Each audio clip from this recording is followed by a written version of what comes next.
Welcome in, guys. Glad to have you. Today, I have a special thing for you. We are doing a Fire Emblem Three Houses class tier list. That's right. That's the activity of the day.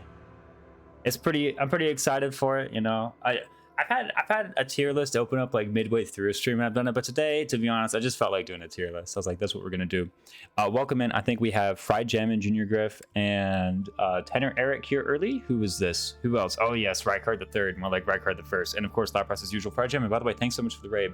Yes, I am gonna be spitting some fire today. We're gonna be spitting some facts, telling you guys all about what are the good classes, what are the weak classes in Fire Emblem Three Houses. I'm Raisins.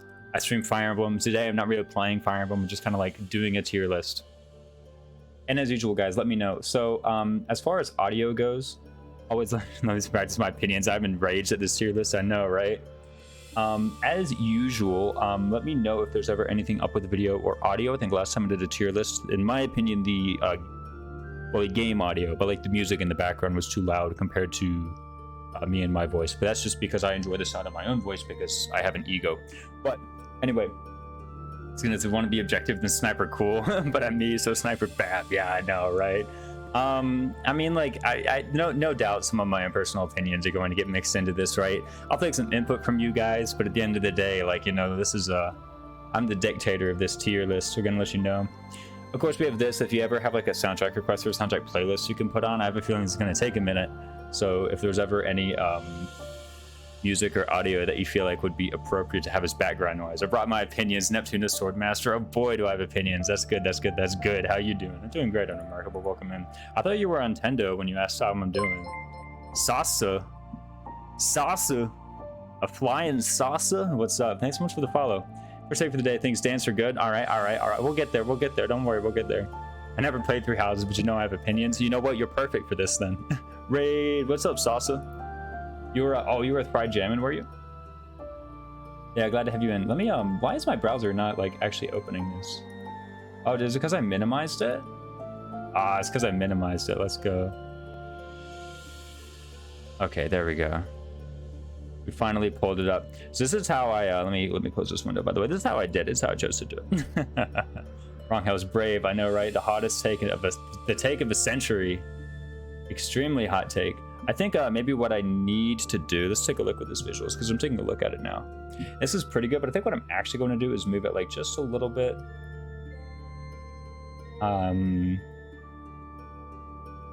Somewhere this way. I also want to maybe find something else to have here. Because chat is getting, like, no matter what, either chat is blocking the tier list or chat is getting blocked out by this. And if I stay around in this menu, then what's going to happen is... Oh, I have an idea, actually. Here's what we can do.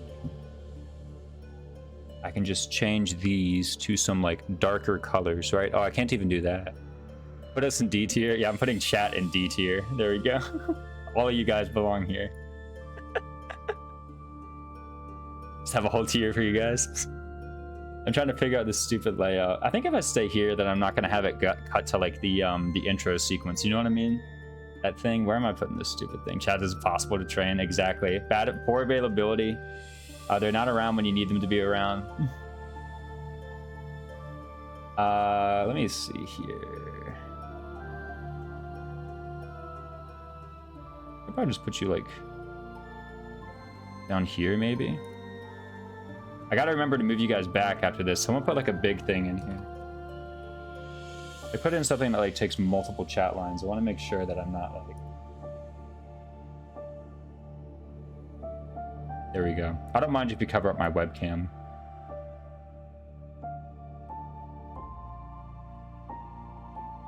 But we need to get this real estate. So, and honestly, as long as you can say like the top left of the tier, this is exactly what we want. Shadow critique or console type unit. Yeah. Hello chat. What's up, Turbo Taro? Glad to have you in here. And then I'm going to do one more thing on this capture card, and that is to actually let me do it on the volume mixer. I'm gonna turn the volume all the way down on this because we have this, which is kind of cool. Actually, no, I can just War Master goated. I know, right? Don't worry, guys. You will have your opportunity to disable until sunrise, and then I think mixer. I need some sound though. Hold up, help me out here. Help me out here. All of this so far has been like just setting it up, right? We still need some sound. I got the classic. This is what I use in my other ones. It's the 1 hour of relaxing Fire Emblem music playlist. It's gonna be like super loud. Holy crap, that's way loud. Turn that down, bro. That's like obnoxiously loud. We need a good balance. You guys are gonna have to let me know like all the time whether or not this is well or poorly balanced. This team is called Conquest, but it doesn't play in Conquest. No, it does play, doesn't it? Isn't there a map where this plays in Conquest? Oh no, it plays once in Birthright. I know. Like it plays on the Tsubaki paralog, whatever it is. Whatever his kid's name is, I always forget. What's the Biorhythm at? Exactly. It's called Keldori. It's in Keldori Para. Yeah, exactly. Turbo Tar, just finished first Manning run in 3 houses. Came to watch some pros play Poggy, but today is no gaming. I say, yeah, fair enough. Yeah, no. I mean, I'm talking about it. And to be honest, actually, Turbo Tar, I feel like you're going to be a very important audience member, because the intended audience for this list is probably going to be like first-time Maddening players and people who are like either doing their first or maybe like their second run of Maddening and wanting to learn more about the game. So like I think actually you're probably the perfect audience member I could possibly have in here, because if I say something and you're like, okay, I'm target audience, Pog you. Exactly, right? Because now like if I say something you're like, bro, this is weird as hell, like I don't know what this is saying, then like I get it. Then that's actually very valuable to me, so I'm happy to have you in here, Turbotar. But yeah, hey guys, again, if there's ever an issue with the visuals, if there's ever an issue with the audio, please just let me know. What tier does Tactician get? I know. Oh, yeah, what tier does Lord Judith get? All right. Anyway, I just completed Silver Snow Manning, so I'm out. No. I mean, like, having experience is obviously still useful to you. Isn't secretly trying to tell us Trickster is actually S? I know. The fact you can tell what class of which one's part 1 already kind of weird to me. Yeah, I had to sort it out. So there's like a whole bunch of tier lists on Tier Maker, of like varying quality. There's the one. Okay, then I'm in. Yeah, exactly.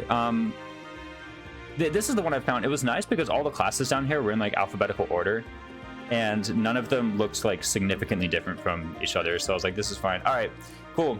Without any further ado, though, it sounds like all the tech and all the audio is nice because I don't have people yelling at me. Stream says hard mode. Oh, right. Let me actually, hold on. Let me do this. We can change it now. I can remove the hard mode tag and do maddening mode. Can I do maddening? There we go. Maddening. Yo, tier list.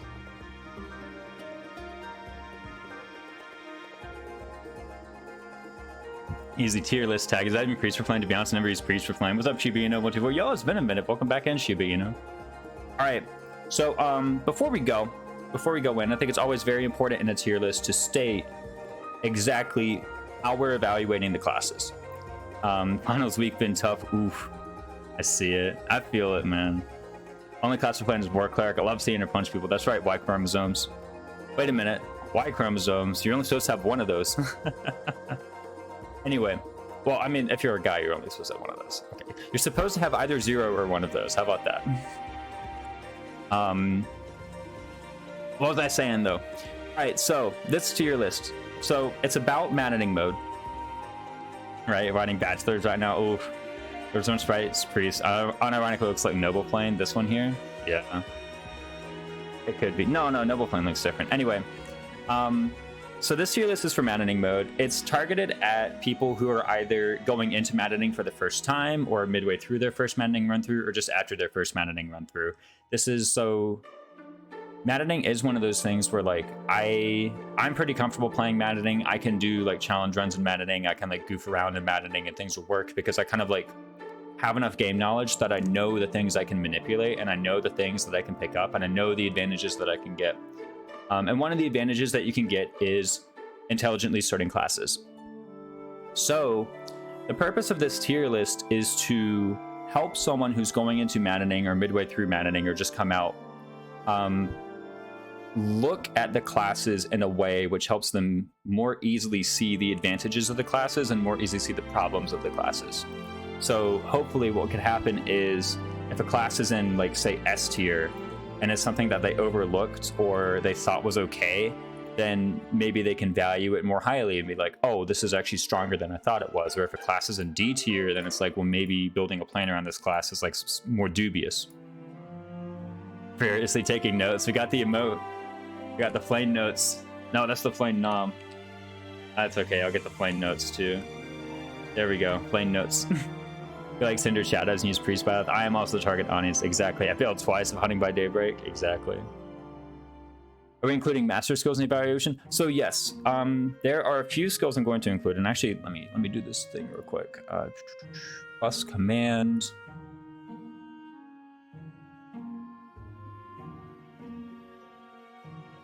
Generally speaking, when I'm considering a class, I consider a few things. I consider minimum stats, so things like, Armor Knight 12 defense that you get brought up to, or like advanced bases 17 strength. So good minimum stats. I enjoy having good stats while you're in the class, and I kind of like include the class abilities with the stats, right? Because something like Avoid plus 10 on Pegasus Knight is, that's just stats, right? Or something like Swordfarer is like technically just stats, kind of. Good stats while in the class. Yes, good stats while in the class. So minimum stats, stats while in the class, movement, spellcasting, and mastery. That's basically it. That's kind of like what I look for in a class. All of these things are, of course, taking into consideration the cert requirement and its availability. So, for example, does Wyvern Lord have really high stats? Yes, but it also comes at level 30, and so we're going to be evaluating it based off of when are you going to get this class and what maps are you taking on with this class. How does that work? You get stats for being in a class. How does that work? Okay, so so stat minimums are, and let me actually pull this up.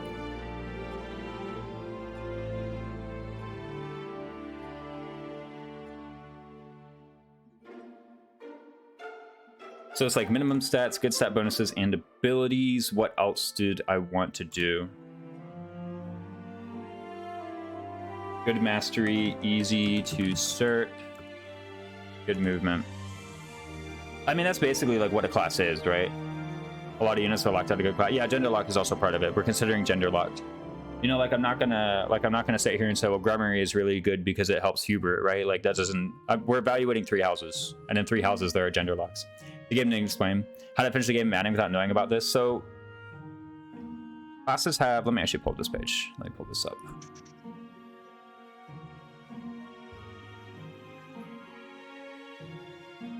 Let me take a look. So I'm going to put 2 pages in chat here. Here's the first, here's the second. Vandelock's the best magic class by gender. I don't think Grummery is the best magic class. You'll see. But there are base stats and there are stat boosts. So when you start a class, bang your head on the wall until it works. Exactly. Dark Knight Pog, yes. But this is like the difference between minimum stats and stat bonuses. So when you cert into a class, if your personal stats are lower than the base stats, then your personal stats, those things that you always have, no matter what class you're in, will be brought up to the minimums. A good example is Armor Knight. So Armor Knight minimum defense is 12, which means that if you have a unit with less than 12 defense and you have them cert Armor Knight, then their defense will immediately get brought up to 12. And it doesn't matter whether they equip Armor Knight, whether they never equip Armor Knight, whether they leave Armor Knight and go back to like Mage or Thief or whatever they were in earlier, they will keep that 12 defense all the time.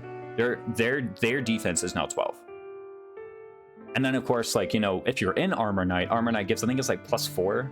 Is it +4 defense that Armor Knight? I think it's +4. Item phase with male players, yeah, no. Why no flying class for male at level 10? That's just how the game is, right? That's my perspective on it. Like, it's just how the game is. Deal with it. That's the difference between minimum stats and stat bonuses. Mastery is, of course, also in consideration here. If it provides a good mastery, then that could be worth it. But part of it is like, just having a good mastery, in my opinion, is not enough. Like, having just a good mastery is probably going to be enough to get you into like maybe like B tier. Thank you for explaining. Yeah, that's the difference. Having a good mastery is enough to like get you into maybe B tier. Sniper sucks. I knew it. Exactly. In order to like really excel, you also need to be good. Like in my opinion, for a class to be really good, it has to be giving you something. It has to be giving you something good the moment you start it. Basically, like the moment you start it, or within a few turns. Basically, like that's what it really takes in my mind for a class to be like excellent.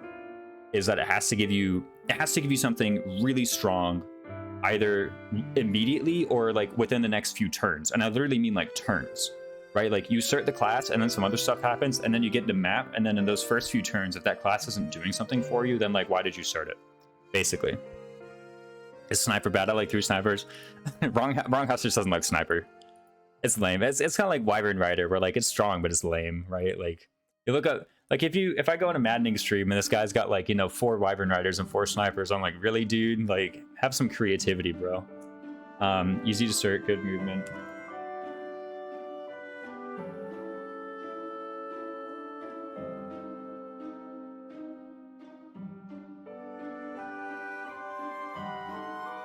Okay, there should now be an exclam tier command.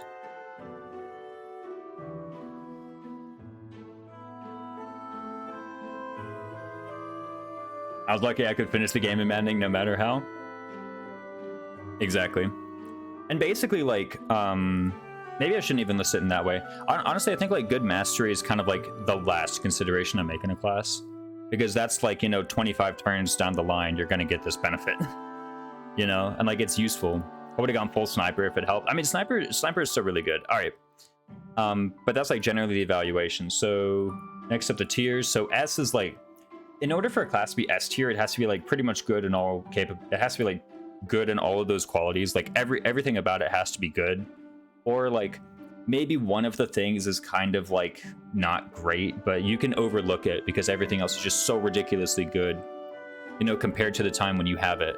Basically, I think like there's one class here that I have in mind for S tier that evaluates poorly on like one of the 5 things I listed, right? Between minimum stats, stat boosts, masteries, cert rec, and good movement.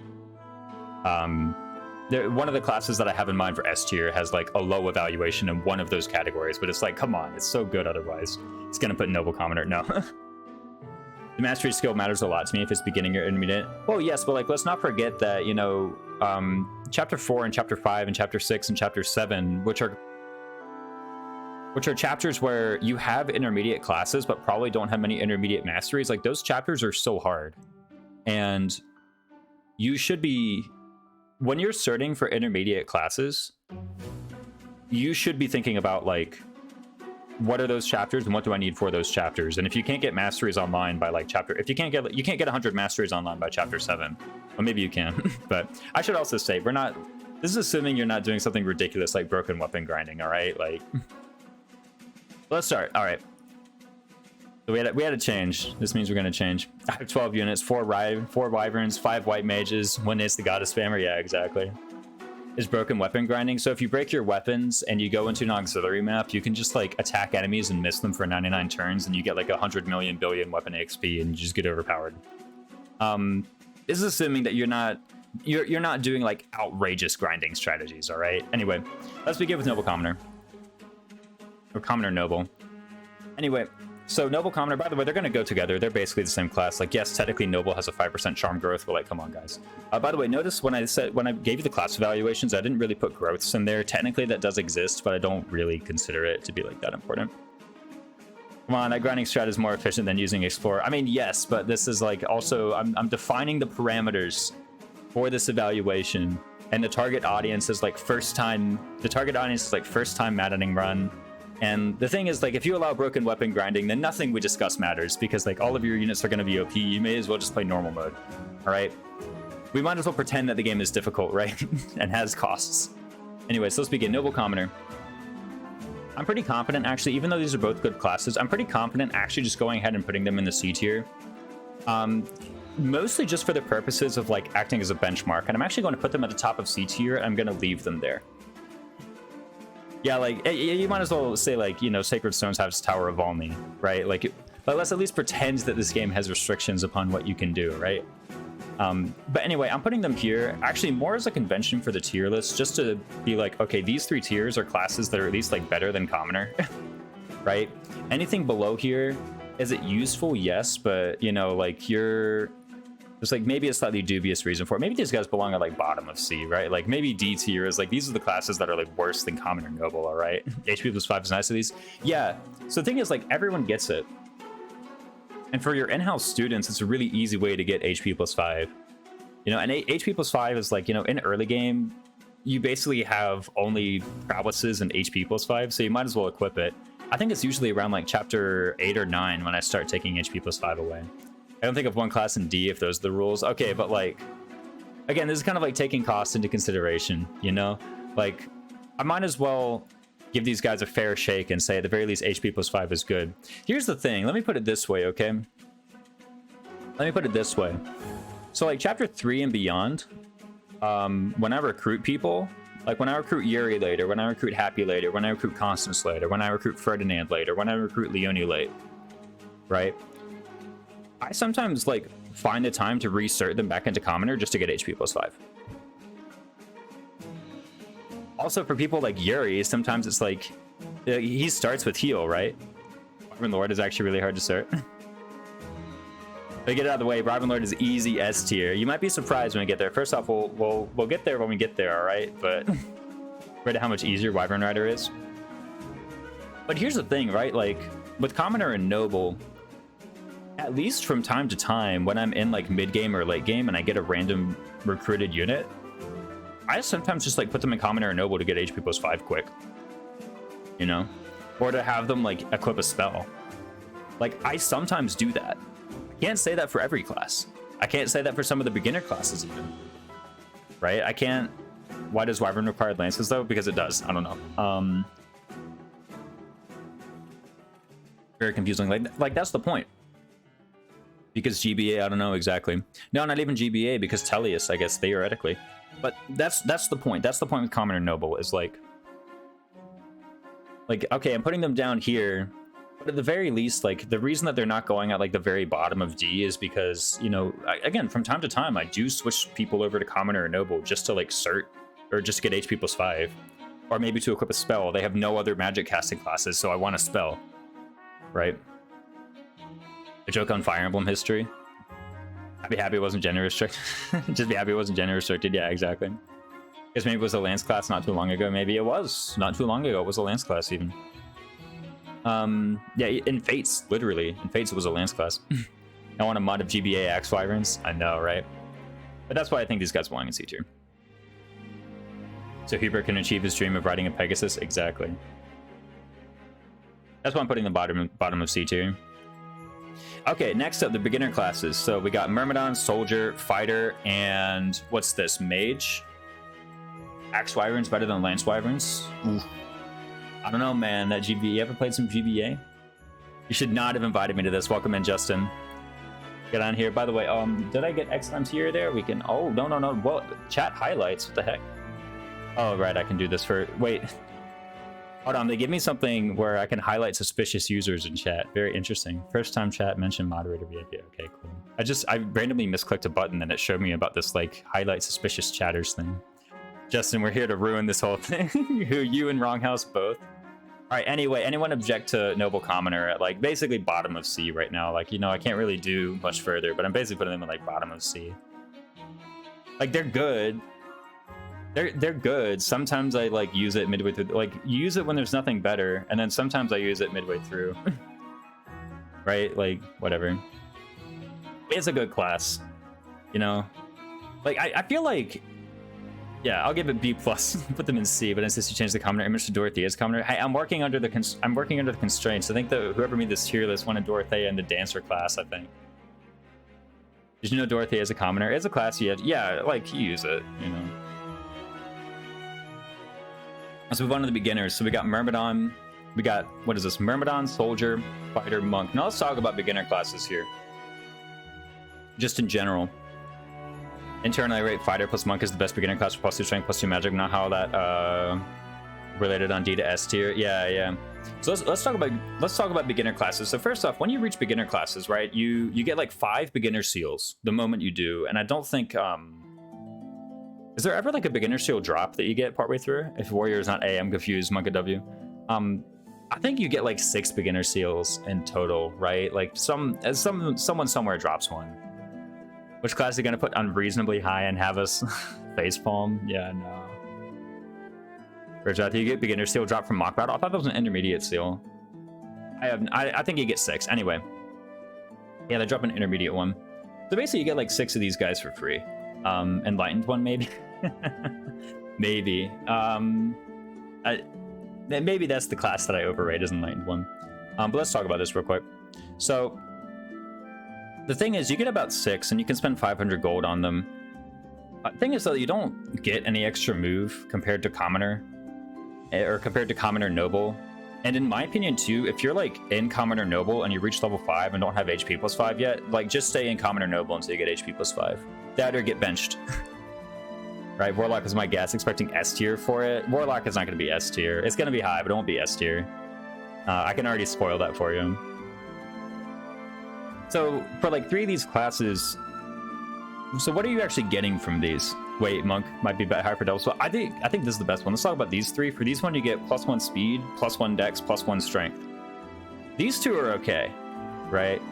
I would put these 2 as like being okay, maybe like above C, right? Like that's worth certing straight away. You know, like if you're in common or noble and you can like beginner cert here, I'd be like, yeah, man, cert that straight away. Basically, is like do that one. Soldier's more long term than the other 2 though. So yeah, Soldier has a better mastery. Just finished every 3 hours. Amazing game. What else? My character's dead in the last fight. Lol. Nice. What's up, Franco Pen 96? Welcome in. We're doing a maddening mode class tier list. What does Soldier give you? So Soldier straight away gives you nothing. Well, okay, it gives you +1 dex. Woohoo. Then what? Defense +2 can also be good. I will say, okay, like of these classes, defense +2 or Soldier. Oh, okay, let's go over what they give you. Yes, masteries, they give you strength +2, speed +2, defense +2, magic +2. Also, their movement skill. I'm glad you brought this up, Shiba, you know. You get shove, swap, reposition, and draw back. Now, of the movement skills, swap is easily the weakest. I think reposition is probably the strongest. Strength +2, pog you. Yeah, it's pretty good. And probably reposition is the strongest. Reposition far and away the strongest. Yeah, exactly. Swap literally, bruh. Let's see, flight is +2 squares. And I think like it's probably worth getting like maybe a little bit later. And for that reason alone, I think like it's saying probably at least in the same tier as commoner and noble is worth getting like just for the reposition alone. Like you get +2 squares from it. Yeah. Flying Bra basically gives you 1 more move on empty turns. Exactly. Good players use the moving moves. Oh yeah. Like move tech is really good. The thing is, okay, so the thing with move tech in 3 houses is like, yeah, 3 houses gives you a lot of move tech. Right, like you get stride, you got these 4 things, you like stride, these 4 things, smite, dance of the goddess, rescue, warp. What other stuff do you get? Like a ton of stuff. The thing about move tech is that move tech gets better the more of it you already have. Like the first piece of move tech you get, okay, I was about to say the first piece of move tech you get is kind of cringe, but the first piece of move tech you get is stride, and that is not cringe. But like, you know, if you have only reposition, it's like, if you have only a dancer, it's like, if you have only warp, it's like, but like once you have warp and a dancer, it's like, ooh, once you have stride and warp, ooh, you know, now you're cooking. Yeah, rally move. Okay. Especially the commander is a mage. Exactly.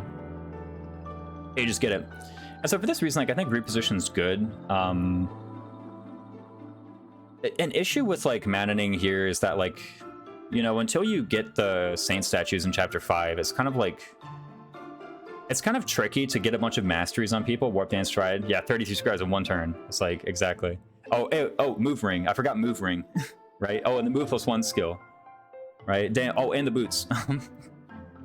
But, so the thing about mastering beginner classes, though, is like, you can master beginner classes before getting the saint statues and before getting intermediate classes. Like, you can master them, but the thing is, like, you're gonna master them on the unit who wants to be, like, you're gonna master them. If there's a unit whom you're mastering beginner skills on, you forgot choose the wind. Oh yeah, the DLC stuff under the bed. You have 2 oxes before chapter 5, so you can master them. But the thing is, like, okay, so if you're gonna master a class, right, it's gonna be on a unit who you're gonna be fighting. Like, that's the unit that you want to reposition, not the unit that you want to have reposition, right? So, like, you gotta master. The thing about this one is you gotta master a beginner class on like a flunky. That's easy. Okay, that's easy when you have like adjutants maybe, and then like from that point onward, it's pretty good. But I think, like, honestly, as far as beginner classes go, probably more noteworthy than that is like the +1 strength and +1 speed from Fighter and Myrmidon. Like, it's just a benefit that you get straight away. You get it in chapter 3, you get it in chapter 4, you get it in chapter 5, and it's like actually it's useful straight away. It's the +1 strength and the +1 speed. I actually think like getting those things in order to hit benchmarks and just be generally stronger, especially if you're like at 9 strength or 14 strength and you can get Fighter. I think that's way better because then that's +1 strength and +1 speed, like right now.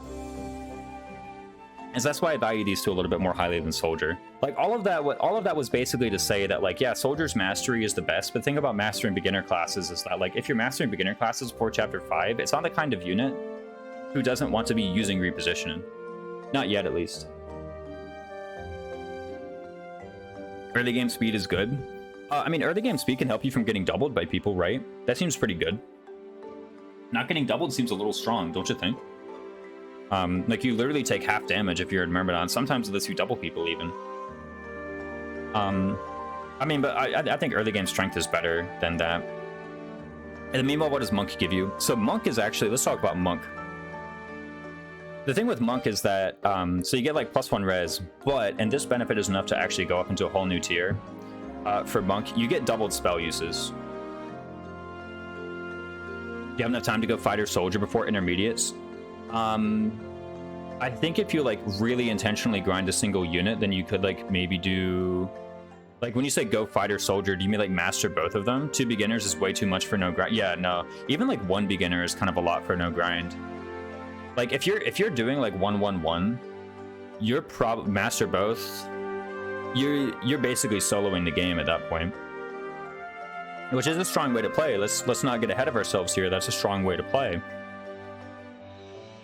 You know, yeah, going through chapter 2 isn't enough. Like, you need 60 combats to master a beginner before Saint statues, right? Because, okay, yeah, it has double spell uses compared to common or noble.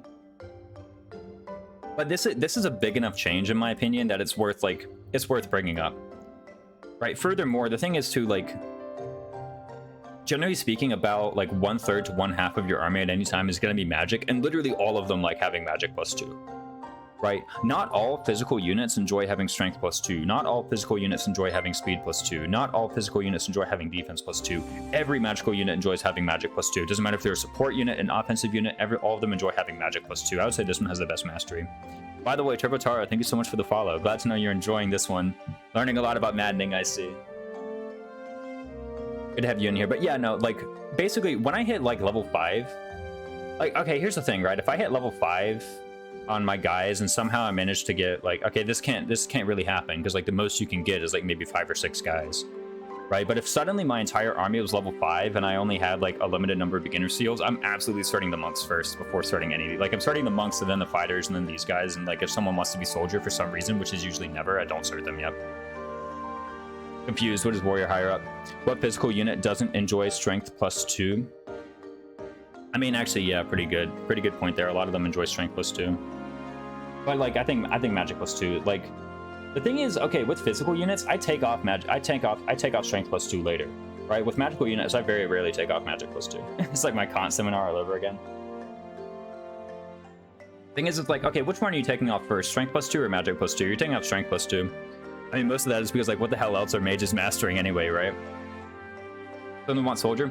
I feel like, okay, soldier is kind of a thing where, like, I think it's good. I don't think it's good in like chapter 3 or chapter 4. I think soldier is the kind of thing where, like, you're in chapter 7 or chapter 8 or chapter 9 and you have adjutants and you have like 2 auxiliary battles and you're like, yeah, sure, let me take this flunky and give them soldier so they have reposition. That's like how I use soldier in my mind.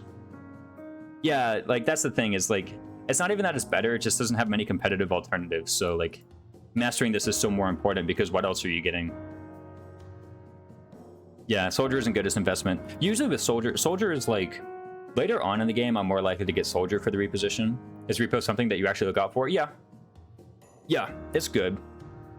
It's still better than irrelevant prowess skills, though. I mean, yeah, sure, but so is magic +2, right? Like, everything you say about strength +2 is also true about magic +2. There's so much variety compared to, for mages compared to physical units. Yeah, physical units are going to get, like, all these things, and mage units, it's like, you got prowess, you got fiendish blow, you got HP +5, you got magic +2, question mark, and then, like, carries on. I'm ready to say my beliefs and not elaborate further. Yes.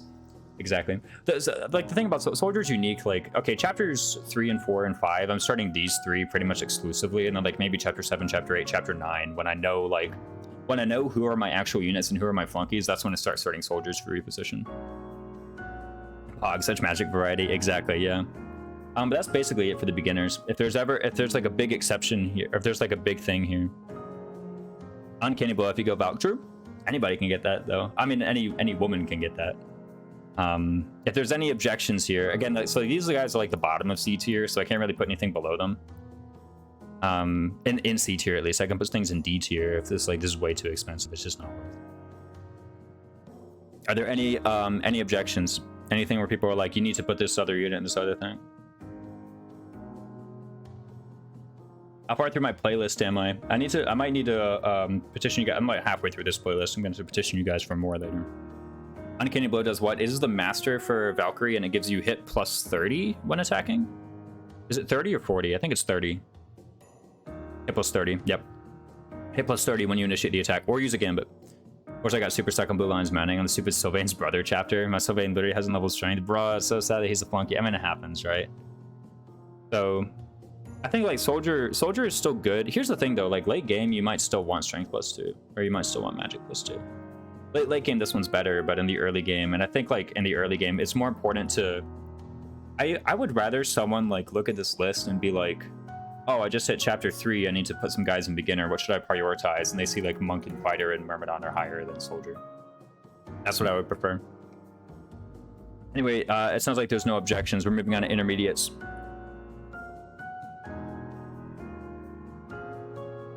Objection, Your Honor. Swing +2 is high value for my beginner. I mean, it's still good, but, like, you know, like,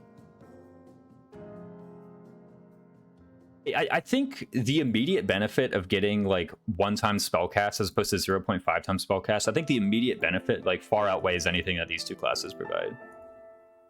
Like, this actually, like, activates your spellcasters for 2 chapters of the game. Anyway.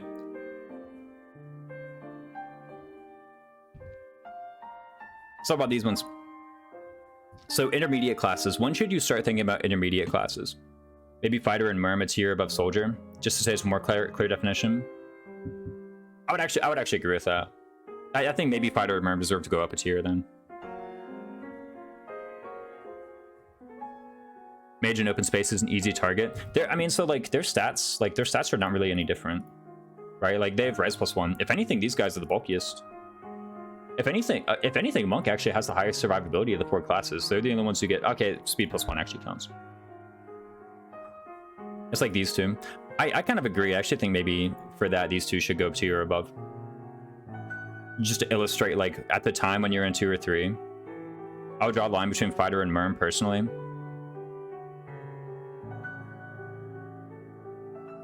To be honest, I actually kind of agree. I still cert Myrmidon. Like, I probably cert Myrmidon as often as I cert Fighter, to be honest.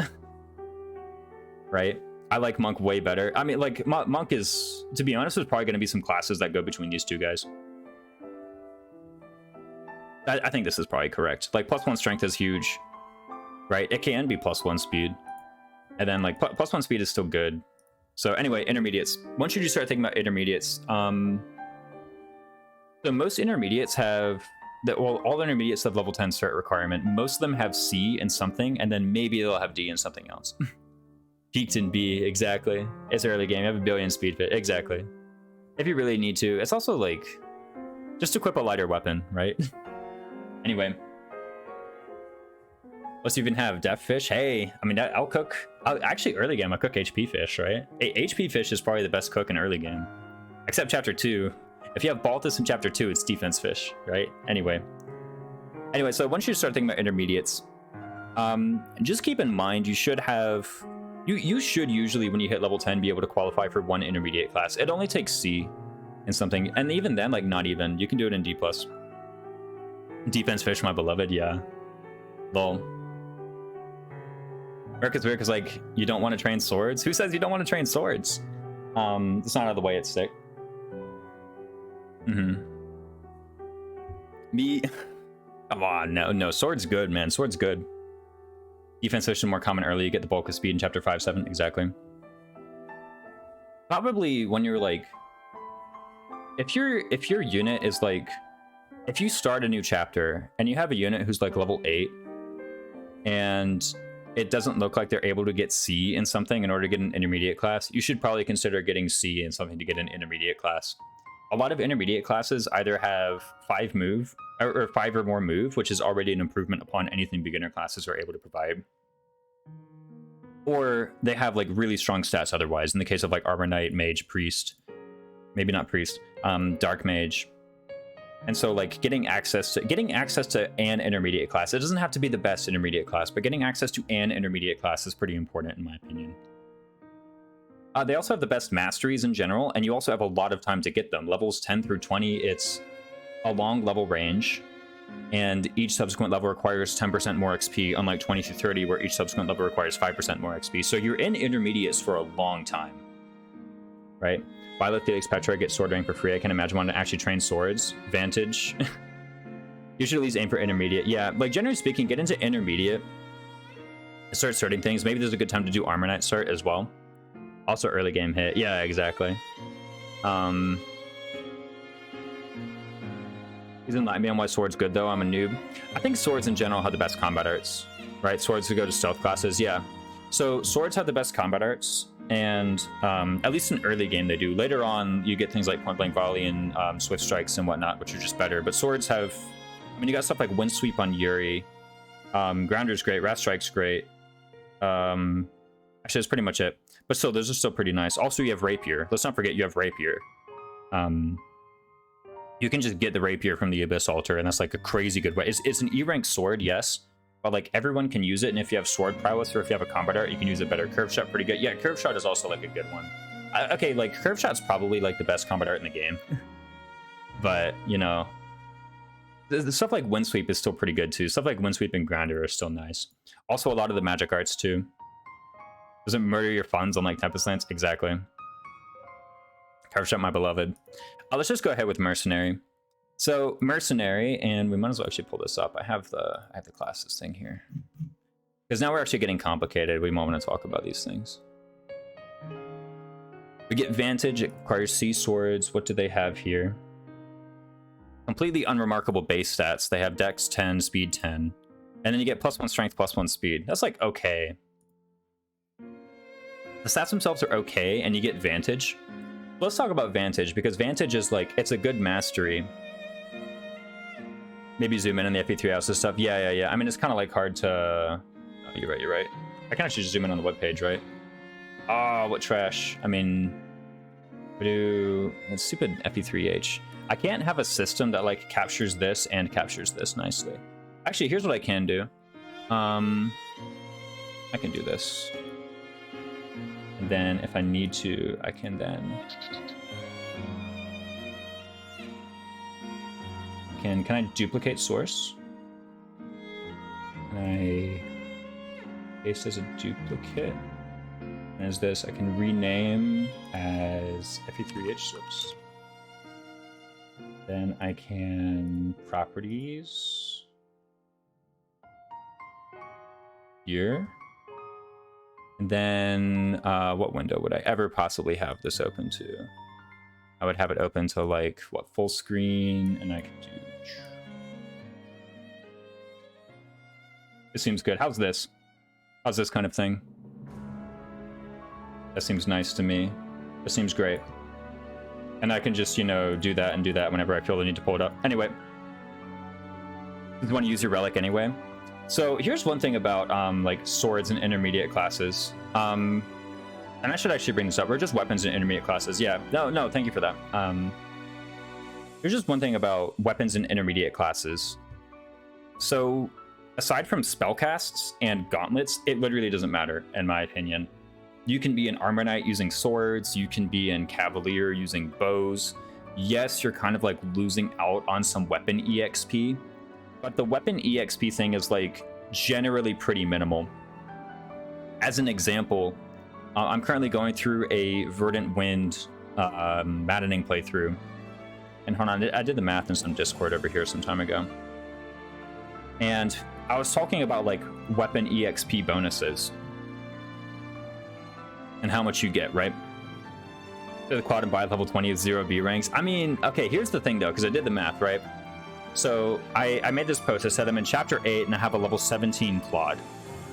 And I looked through all of his classes and I said, so I found it. Here's what this level 17 Claude had done. Ready?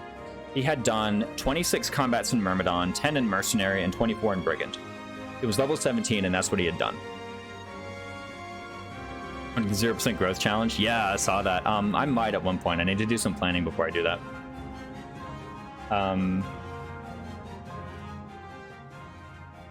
But, and like he did some number of combats in Noble, but Noble doesn't give any bonuses, so I'm not counting it.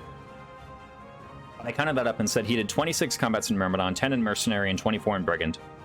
And I said that if I had, in all of those classes, really intentionally only used the weapon type, that I had only used the weapon type that got bonuses from there. We can now do no dex luck for 0%. Exactly. Axe Dimitri if you want an axe focus class. But so if I like really intentionally min-maxed it and like only ever used the ones that got the max bonus, then I would have at level 17 in chapter 8 an extra 94 weapon XP total. That's the total I would have. So like, you know, Wronghouse is saying, you say the quad and buy level 20 with 0 B ranks. A, they're in advanced classes, so what's your point? B, okay, you're talking about 94 Wexp. It's like, so we're talking level 8, and this is 100 Wexp, all right? That's like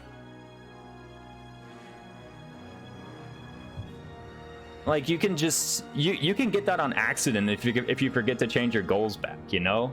Like you basically get nothing.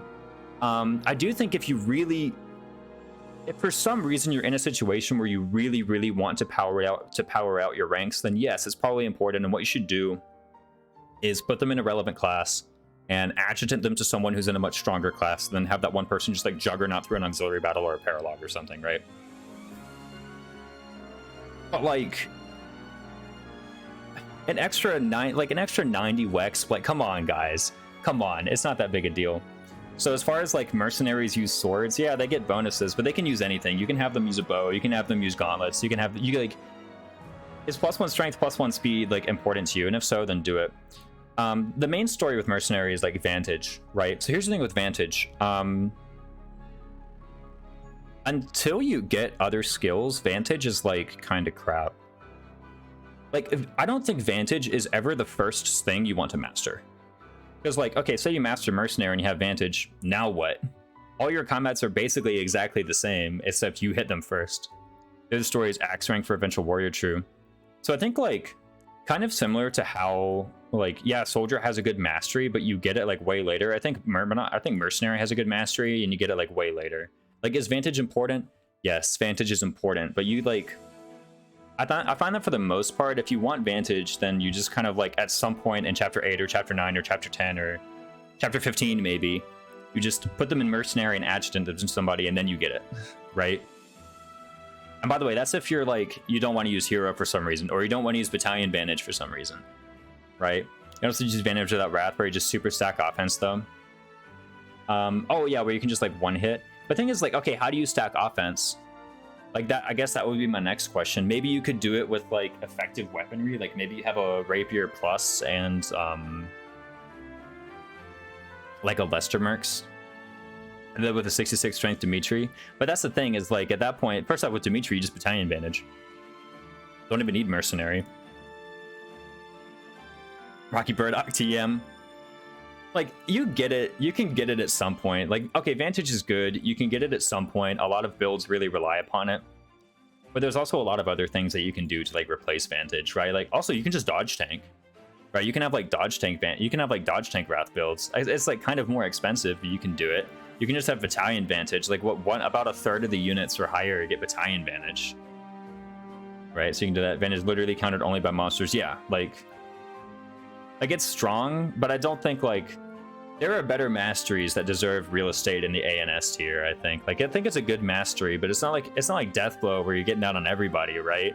If you really want to be like come on, it's not like Deathblow where you're getting on everybody. And the only reason, Wronghouse, that you don't get Deathblow on everybody is because doing so is strong and it's lame, right? Like, be honest. I already know what you're gonna say. I don't get Deathblow on everybody. Yeah, because it's too good. So what's your claim of needing something else significantly above average strength is something else? Yeah, like it's still like at that point, it's not like you're a level 14 unit and you've mastered Vantage and you're like, I'm activated now, you know? Like you still need something else. You're not gonna be a level 14 Merc with Vantage and be like, all right, I've got it, the build's put together. Like, no, it's by the time that Vantage procs and it means something, you're gonna be like level 24. That Wrath, yeah, sure. Yeah, I don't get Deathblow on Vantage Wrath. What do you mean? Yeah, exactly. What do you mean? Wrath is Sea of Warrior skill good on all good units. On all good units? You say they're good because they have Bat Wrath. Yeah, no. Okay, fine. Maybe top would be. Vantage has always been about making a good unit better. Exactly. I mean, it's there. You can get it. Even now, you're going to get like, what, 70 crit? Just had Vantage. Like, what I'm thinking Vantage Wrath, I think I'm stacking like 100 crit, all right? Like 100 hit, 100 crit. 100% kill is what I'm thinking of here. Like, yeah, Bat Wrath is good. Plus 50 crit is nice, but it's not like, you know, you're still rolling the dice a bit. I'll put it top of B. Thief, my boy Thief. It's not just the Mao I kill you before you do anything. You can also do stupid stuff like bow a guy in player phase, then kill with the enemy phase on Vantage. Yeah. Hey, yeah, like you could do that. It's like some setup. Or you could just attack them, right? Like you have a guy here with, you know, stats. You could just kill them. It saved me one time once. All right, Thief. Let's go on to Thief. Maybe some people are going to be like, maybe later on you can object to this. Battalion Wrath was Killer Bow post close counter. When do you get Killer Bow? It's like chapter 8 and beyond, right? Or do you get Killer Bow sooner? I actually don't know. Maybe from Abyss Altar? I actually have no idea.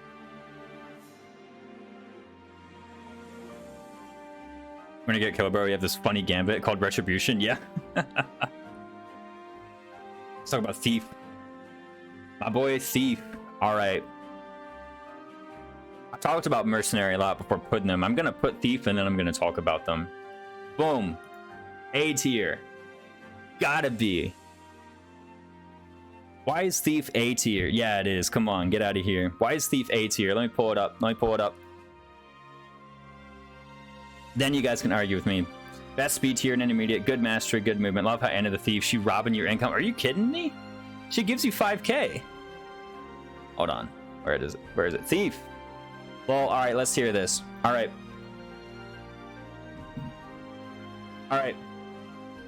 Base stats. Boom. Boom. 11 dex, 11 speed. Thief is the new Armor Knight, guys. I'm telling you, Thief is the new Armor Knight. I find with my units, like a lot of the ones that I'm investing in, I get them like D+ or even C swords. Killer Bow is a chapter 5 item if you optimize. Wait, how though? Oh, like Professor EXP, right. Sorry, yeah, I'd totally forgotten you could theoretically do a Professor EXP in forging. Is it? Wait, how much Black Sandsteel can you get?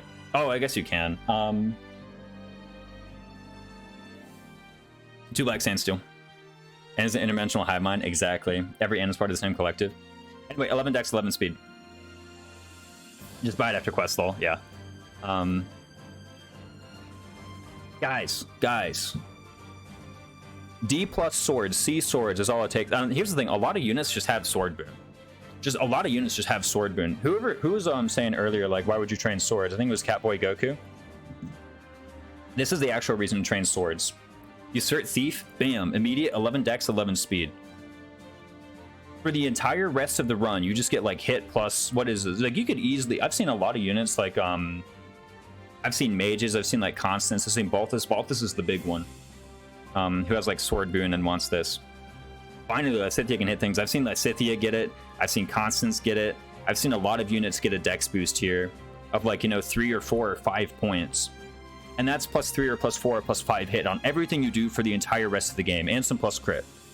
Like everything you do for the entire rest of the game becomes better. And then plus speed, you can easily get a whole bunch of speed. You just get brought up to 11 speed. 11 speed is enough to like not get doubled by most enemies at this stage of the game. Like a lot of enemies just can't double you. Just can't double you if you have 11 speed. Oh, and then as long as you're in it, you get a plus 2 speed boost, and you get 5 move, and it's thief move. This is the kind of class where like I end up starting people into this a lot, like just for the bases. Just for the base 11 dex, 11 speed. Just get them brought up to it. There you go. And then everything you do for the entire rest of the game is better. And again, it's kind of like it's just kind of like my style of evaluation where it's like, you know, I start this class and then what am I getting in like the next few turns? And in this case, you actually get a huge benefit in the next few turns. Like you just become better. It's kind of similar to Armor Knight. That's just nitpicking, but you get 2 magic stabs. True. Steel is a good skill. It combos nicely if you manage to get speed plus 2 Myrmidon, then you can steal 2 magic stabs, and then everything you do for the rest of the game becomes better. There, that's right. What's up, AK Diley? And Ronkhow's right. Best speed tier and intermediate, good mastery, good movement, required for trickster. Required for trickster. There you go. I mean, like, come on, kind of a nitpick. Some of the best movement for males as well. I guess like Brawler's up there too. Do you have an average expected dex and speed boost per unit calculated? Okay, so some units will probably get like plus 0 to each of those. Like, let's not forget, it's 2 stats, all right? So, like, you're probably going to get something. Steel's a good class skill, but terrible ability. You'll not be equipping that. Are you sure about that? There's a lot of good stealables. Like, there's a lot of good stealables on the game. Just, like, hanging around, all right? Like, all of the Lord's Paralogs, like Dimitri Paralog, Edelgard Paralog, Claude Paralog, all of them have good stealables. There's a couple other really good ones, like Gronder as well. I guess in Gronder, though, you're going to be in Thief. You can swap into Thief. What if you want to be Assassin? What if you need Assassin for the extra speed? All the Lords in Gronder. Yeah, what if you want to be, what if you want Assassin for the, like, plus 4 speed? And then you can steal even better. You might need that to pass the threshold. Oh, and then you're in Assassin. So you're also doing useful things in the late game map because you're in Assassin. I've equipped Steel later on in the game. I've mastered the. I do think the mastery is not amazing, but like the bases, like, okay, the bases are amazing, bringing up to 11 dex, 11 speed. And I think Justin asked, like, you know, what's the average boost? You could probably expect, like, if you start Thief, you can probably expect the speed plus dex boost to be around like 4. Especially, like, let's not forget, some units like Balthus, you can easily get like 5 and 5. I think in this past Verdant Wind run, I got like 5 and 5 on Balthus. He was at like 6 dex, 6 speed.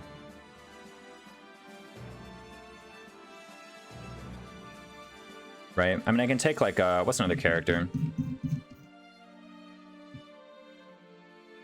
Agree Steel utility falls off. Yeah, it's like, dang, Miss Brigand. Oh, what's another unit? What's the unit that I pretty often get? Someone like Marianne, maybe even. Marianne even has sword boom, so it's easy for her to get. Right? Where are her, like, average stats? Bro, where the hell? She has, I know there's an average stat calculator in here somewhere. Let me just, oh, there's like an average stat calculator here on, Robbie Service worthless dark seals. I mean, you can just kill him. Where the hell is my... There's like a thing here. Average stats. Here it is, finally. Take someone like, I don't know, Marianne. Noble. Oh, I need to hit calculate, right? Yeah, she can pretty easily get like 2 and 2. And don't forget, like, it's like if you're screwed, you get pulled up to this point, right? What about Balthus? What's Balthus usually have at 10? Yeah, Balthus is caught. Wait, what? He's expected to have 10 speed? I've never had a Balthus with 10 speed at level 10. Get out of here. Still the best magic boosting male. Yeah, no, Dark Bishop is still strong for that. But yeah, I mean, Thief is like, you do it and then you just get 11 dex, 11 speed. It's kind of good. Oh, and then after that, you're in a class that actually has like really good combat and intermediate tier. right? Because you have +2 dex, +2 speed. You might actually be able to double things. Like, yeah, sure, you don't have a strength boost, but you have thief move. It's really good utility just in general. Like, it's actually a strong combat class as well, like when you're in intermediate. Just to have the +2 dex, +2 speed. But yeah, no, easy A tier. Other classes slotting around. All right, let's go Lord. It's all right. What does Lord even give you? So Lord is something where I actually do think the whole weapon rank bit is actually like meaningful for 2 reasons. It's unique and you get like 2 things at once. Lord lets you power boost your auth. Yeah, exactly. It's like lore. Having Lord does kind of like unlock this unique. Where the hell is this freaking class, man? Oh, where's it listed? Oh, it's listed under like the unique classes in FE3H. Ugh, gross. Oh, seriously, like where the hell is this? Let me remove the cursor as well, by the way. There you go. Kind of easy to start. I mean, like C-Auth is like super easy. The minimums are like whatever. These boosts are like kind of crap. Charm +2. I mean, like maybe Charm +2 is going to be useful ever one day. Like, nah, it's not. Power boosting auth. So this is one thing where actually I do think do some weird ass way to feed. These masteries are like completely trash. Like, just if you want to feed a unit, just assign them as adjutant. Like it's not like we're over here. Like it's not like we're playing GBA. Okay, you can assign adjutant. Just do it. I do think the story of the Lord class is like this +2 auth, and also Charm. Like Charm isn't even bad. Charm is actually quite nice. +3 damage. It's okay. Subdue hype. And like I think the thing is like there are usually better things to be doing with your lords than like putting them in weird places to give charm to people. I think there are just better things to be doing with your lords in general. Like, I don't know, put them in brigand and have them actually like mastering something useful, or put them in thief and give them better movement and better stats, or put them in, you know, like Pegasus if she's Edelgard, right? Evertard, what do you think about Silver Snow Edelgard Lord? What's SS meant to mean? I read that as Silver Snow, but like Edelgard is not. Edelgard and Silver Snow. Oh, I get this. So it's like you have this unit and you're not really investing in her a whole lot, so you would just put her in Lord. I mean, I think that's something, but like there's still like at that point, just like don't train her. You know, that's just setting up highest damage to do +1 res +2 mage killer. Yeah, it's like cool. Res +2 on my unit who's like already. Yo, hey, it synergizes with the Edelgard's part 2 personal, right? I mean, let's see it. Yeah, so if you're going Silver Snow, like maybe you could put Edelgard in this class so she can like support other people, but like honestly the best thing she can do to support other people is just like equip the Stride Gambit and like not level up, or just use her and then like you show up to Silver Snow and yeah, some of your XP went to Edelgard, but you could just like recruit some people in chapter 11 and then you have a bunch of high level people, right? So who cares? But the point is, anyway, you get, I think +2 authority here is like the actual story.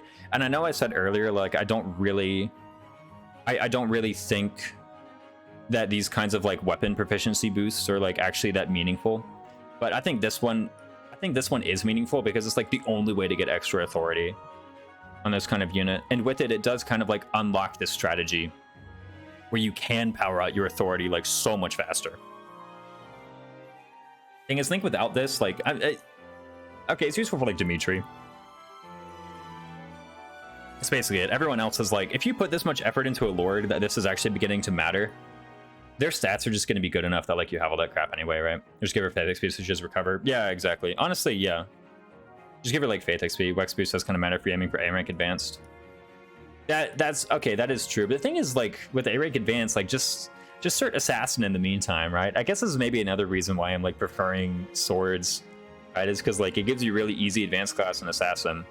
I guess Axe Flying does too. It gives you really easy advanced class in Wyvern, right? Like I feel like in my mind there's like the 2 kinds of advanced classes. There's like the B and C ones, the B and B ones, and there's the A ones. The A ones are like, they might as well have level 25 requirement in my mind, right?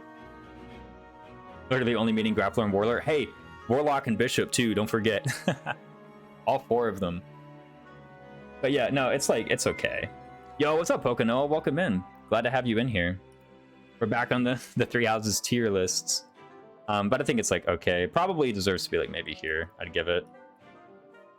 Like, I think it's okay. It's just, what do you mean? You just broken weapon grind to A in one fight. Yeah, exactly. Like I said, we're saying no broken weapon grinding. If you allow broken weapon grinding, nothing we say matters, right? So we might as well pretend that we're still talking about a video game. Vision doesn't exist for me because I literally don't use pure supports. Yeah, fair enough. Wronghouse is out here. All his units are just cracked. If I want to warp, I'll just put them in noble, right? That'll be enough. All right, what else we got? We're on to Armored Knight. Armored Knight.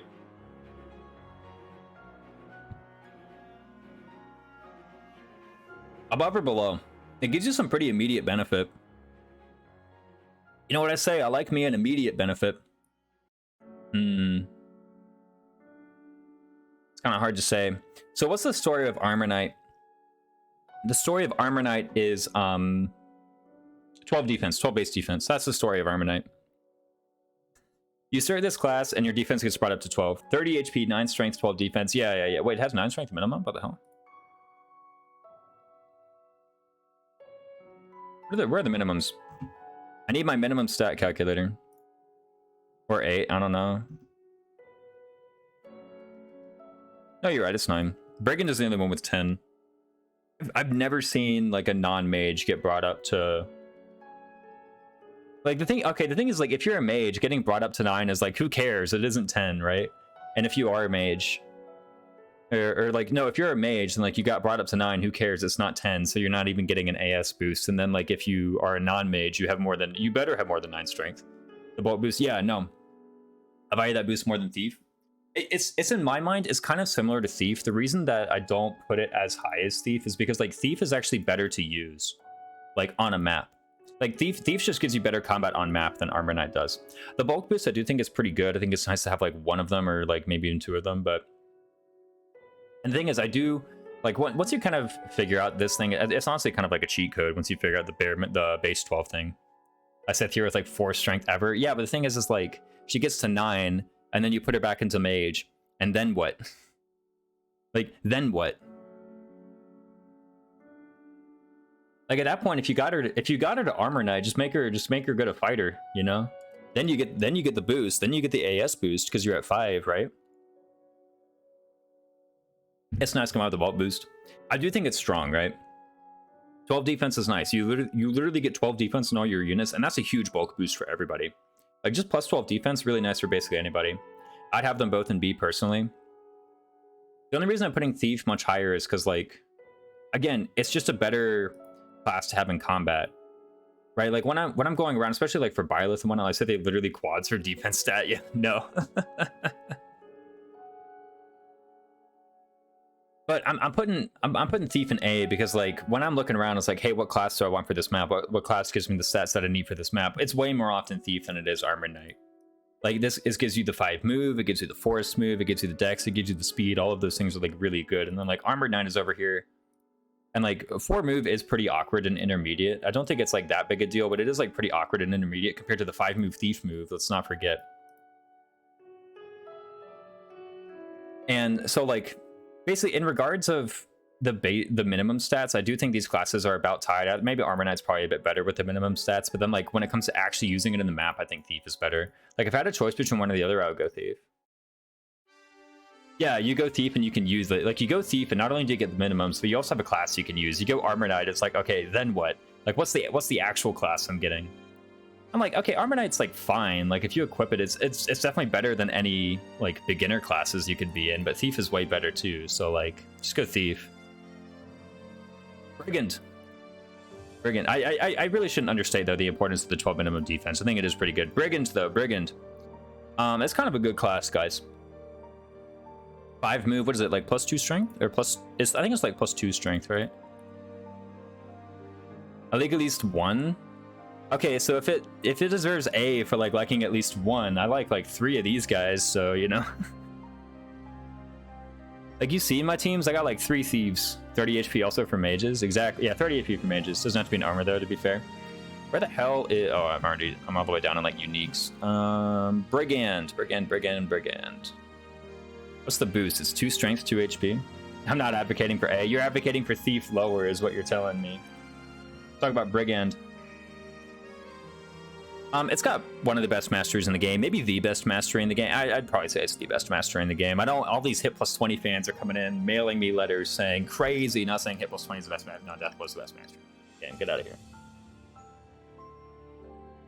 Has one of the best drip. It does look pretty good. What up, Faith saying? What about warding blow? Whoa, not too crazy for an egg. I know. It's pretty cool. I mean, it's one of those things where like this is a good class to have. Like this is a good class to just be in on the map, right? Like you start Armor Knight and then you start Brigand, and when you go on the map, you're in Brigand, right? Duelist blow is better, Kappa. Like you're in Brigand, right? This is what you're using on the map. +2 strength. Does any other class even get like +2 strength? Let me take a look. Maybe Armor Knight does. Now, I'm gonna say this like it's Armor Knight. Armor Knight gets +2 strength. Nope, it's only Lord Judith. No, Brigand gets it. Brigand gets it, Mercenary gets 1, and Cavalier gets 1. Brigand is the only one that gets +2. That's pretty good, man. Can't believe they nerfed warding blow from +20. I know, it's crazy, right? But no, Brigand +2 strength, 5 move, death blow, one of the best masteries. Like that's the thing. It's got like where the hell's Brigand? Where did I put it? Oh, I haven't put it anywhere. Yeah, I put it in an A anyway. I'm putting it in an A. Did I put it above Thief? Ooh, yeah, I put it above Thief. Fading blow, best blow. It's pretty good though. Avoid +30. I've been using it a lot lately.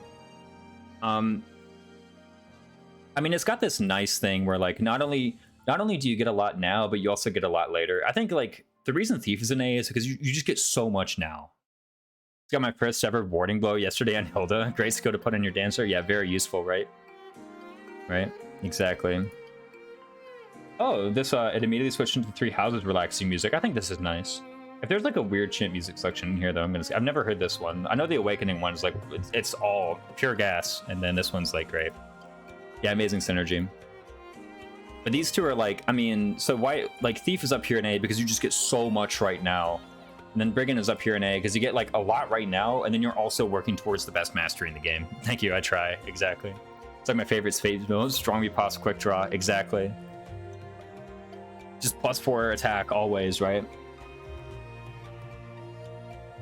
Where's my coffee? Oh, it's right here. I'm almost out.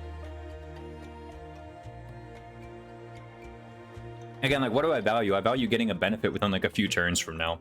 And this definitely does. It's +2 strength. Oh, and then later on you get death blow.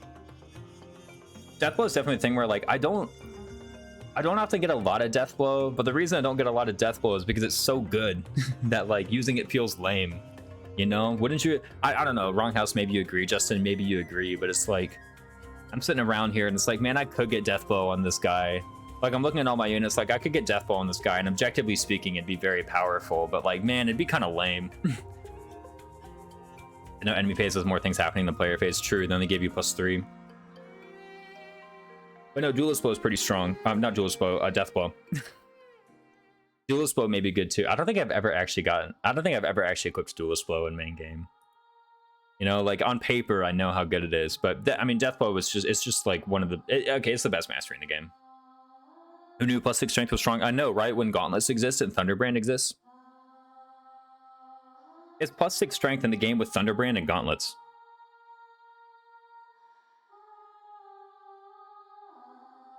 Yeah, when you get it on everyone, it's old. It's like, yeah, like, oh, I'm getting Death Blow again. Like, that's the thing. It's like when you're on the second maddening playthrough, and it's like, man, I'm getting Death Blow on my 5th unit for like the 3rd run through in a row in class lockout. Yeah, it's pretty good. That and like maddening too. Did I get any Death Blow when I played maddening or not maddening? Minimalist maddening? I can't remember. I don't know if I got any Death Blow. I didn't get any hit +20. That's for damn sure. Never got hit +20. So we made the game so terribly difficult. We have no shame in Death Blow on everybody. Yeah, exactly. Pretty strong. Brawler. Anyway, Brigand is like A tier, easy. Brawler. Brawler.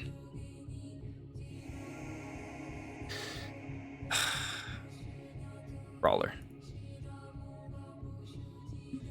Brawler.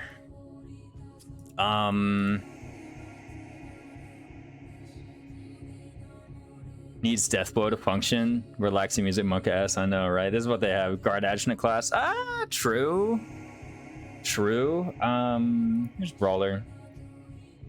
You get unarmed combat. Now, when you master it, you get unarmed combat. It's like maybe kind of easy to cert. I guess like maybe if for some reason it's like, okay, I could see a sequence of legal moves that could make this the only thing you can cert when you get to level 10. And then you have 5-move thief move. And like, you know, I will say actually these are the same boosts that thief gets. Oh, but -1 res. You get +1 HP. If you're already a thief, you can be like, let me get +1 HP and -1 res. Also thief move. The good late phase intermediate class. Yeah, like I guess so, but like I don't know. I feel like I'm starting sea swords so much more often, right?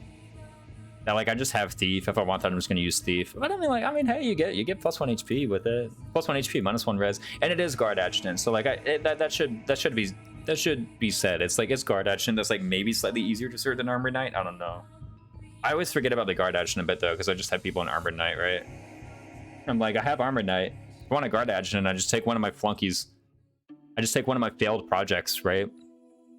Just ran. I take like this. I take Ignatz, right? Who I made him an armor knight, and then he still sucked. So it's like, I got a guard adjutant around here somewhere. I mean, it's pretty good. I'd probably put it like maybe like C. If you're literally someone that never swings a sword like the main game punch guys, except Felix.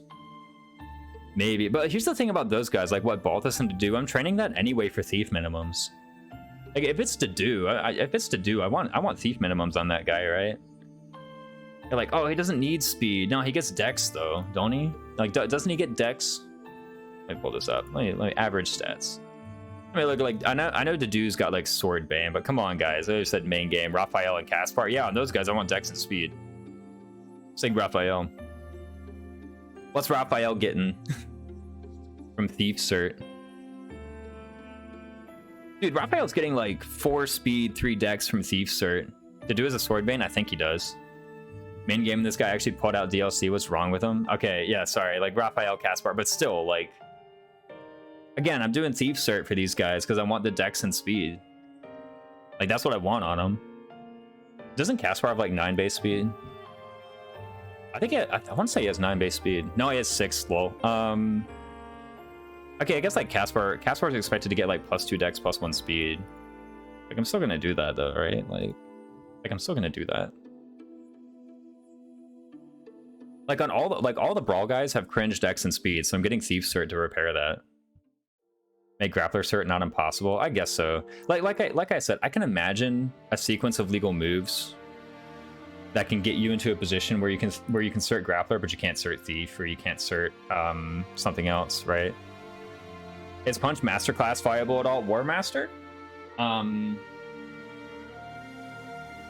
If so, you might want to train fists early on. I mean, again, like I kind of brought up the weapon rank thing, where like when do you want to really power it out? I mean, you still have Brigand for +1, you still have Armor Knight for +1. I feel like if I'm gonna do that, honestly, if I'm gonna be Punch Masterclass, I'm just gonna go Brigand. That way I get Deathblow along the way. Because Brigand gets +1. Yeah, Brawler gets +2, but Brigand gets +1. That's good. Oh, and then you work on Deathblow. I feel like that's what I'm gonna do, if anything. Armor only has Axe Lance armor, no punch. Yeah, exactly. Sorry, I was thinking about it. But like Brigand, like just go Brigand and equip your gauntlets. You're gonna get +1. Oh, and then you get Deathblow. Like, here's the thing. Like, just because I can contrive a situation, like, I feel like you want something better than that in an intermediate class. Only Enlightened one is privileged to have 4 boosts. Exactly. Most gaunt uses Brigand gives Axe and Gauntlet Wex, so kill 2 birds with 1 stone. Yeah, unless you're doing meme War Cleric Mercedes. I mean, I guess, like, well, Mercedes can't even get Brawler anyway. It's male only, right? So, like, yeah, I can think of a few situations where it's useful and like maybe you'll get it, but again, you want more out of an intermediate class. Like that's even worse than Lord even. Like we could think of more places where Lord was better, it was good than Brawler. Like I can't even remember the last time I like seriously sorted Brawler. About how great the mastery is. I know, right? Unarmed combat. Woo, saves you money. It's important in Scrooge, right? Maybe if you're playing Scrooge, Constance Mystic Bow, Kappa, exactly. I'm honestly, I'm tempted to do that. Just be like, what are you doing? This isn't even worth 1,000 gold. I'm kind of tempted to be doing that. I'm almost tempted. Like, this isn't worth 1,000 gold. Or, okay, it's not that it's not worth 1,000 gold. It's not worth one of your limited intermediate seals in early game, because don't forget, before chapter 8 you have a limited number of intermediate seals. You can only buy 3 each time. I'm almost tempted to do that and be like, it's actually not worth. Firearmed combat was not good in Scrooge either. Oh no. I'm kind of tempted to put it below common or noble, because like I guess okay, maybe +2 dex +2 speed is kind of cool, but again, like just start thief, bro, and then you get your stats pulled up to minimums. I use brawler and late mistake before advanced. You'll use it in like chapter 8. You have like a random level like 15 or 16 unit who you got to catch up, maybe. Okay, let me ask you. Honest question, Wronghouse. Chapter 8 and beyond. Okay, just chapter 8 and beyond, which I know you guys don't even play this part. I know you don't even play that part of the game, but chapter 8 and beyond, right?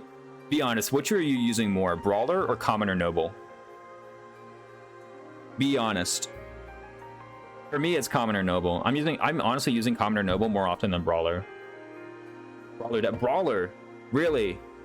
You're not getting HP +5 on your randos? I'm kidding. I feel like I'm getting HP +5 on Shamir. I'm like on Catherine. You know, these people who it's like you already have all your skills. I never master common noble for recruits. Maybe it does deserve to go higher. That was my thing. If you were like, nah, I master common noble on people, maybe it goes higher then. I never go back for HP +5. Brawlers are dreadful, but Brigand exists. It's like I said, I can imagine a circumstance where it's like, okay. But I think you need more than that to be like a good intermediate. HP +5 is early game skill that just gets pushed out. I get it on my mages. Like if I recruit a mage late, I might get HP +5. Like Flame, for example. I'll try and get HP +5 on Flame. If I got like a Constance, and I finally have a time later on when I'm not like in a lot of trouble, I might try and get HP +5 on Constance or Happy. Archer. This class, man. Let's pull it up. I think Archer. I'm just gonna place it. Here it goes. Where's Archer going? There's a giant elephant in the room.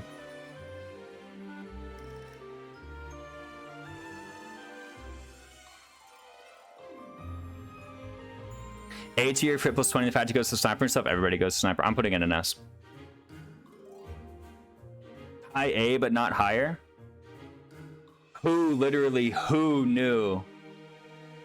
Bow range +1 is like good, bro. Bow range +1? It's the only thing that can counter archers until like chapter 9, bro. Actually, no, chapter 8, I guess you theoretically get Retribution Gambit. You know, if you do a 3 hopes class tier list, I don't know if I'm gonna play 3 hopes on stream. But range +1 is good. Thoron, okay, like. Then what? What the heck? The Japanese version. Anyway. It's got words, it's like distracting to me. I know it's in like a foreign language, like a slightly less distracting, but it's better. Did you grab the NPC only classes? No. Thorn kills you against archers because you're a mage. Yeah, exactly. No. Archer's great mastery, but its stats aren't actually great. You don't think bow range +1 is good? You don't think countering archers on enemy phase is nice?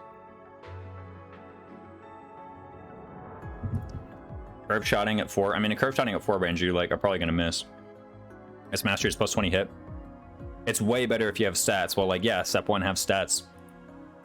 Hit +20 is good. I say hit +20 is overrated, but I still think it's good. There are people out here saying it's like literally must have, like mandatory. I don't think it's must have mandatory, but it's still pretty good. Like bow range +1 it's good. I miss it when I don't have it. Like I literally, like, okay, yes, I didn't use Archer at all in forced attack maddening, but the reason I didn't use it in forced attack maddening is pretty obvious, because I would literally be forced to make attacks that I didn't want to make, because bow range +1 opens up so many new attacks. It opens up so much stuff.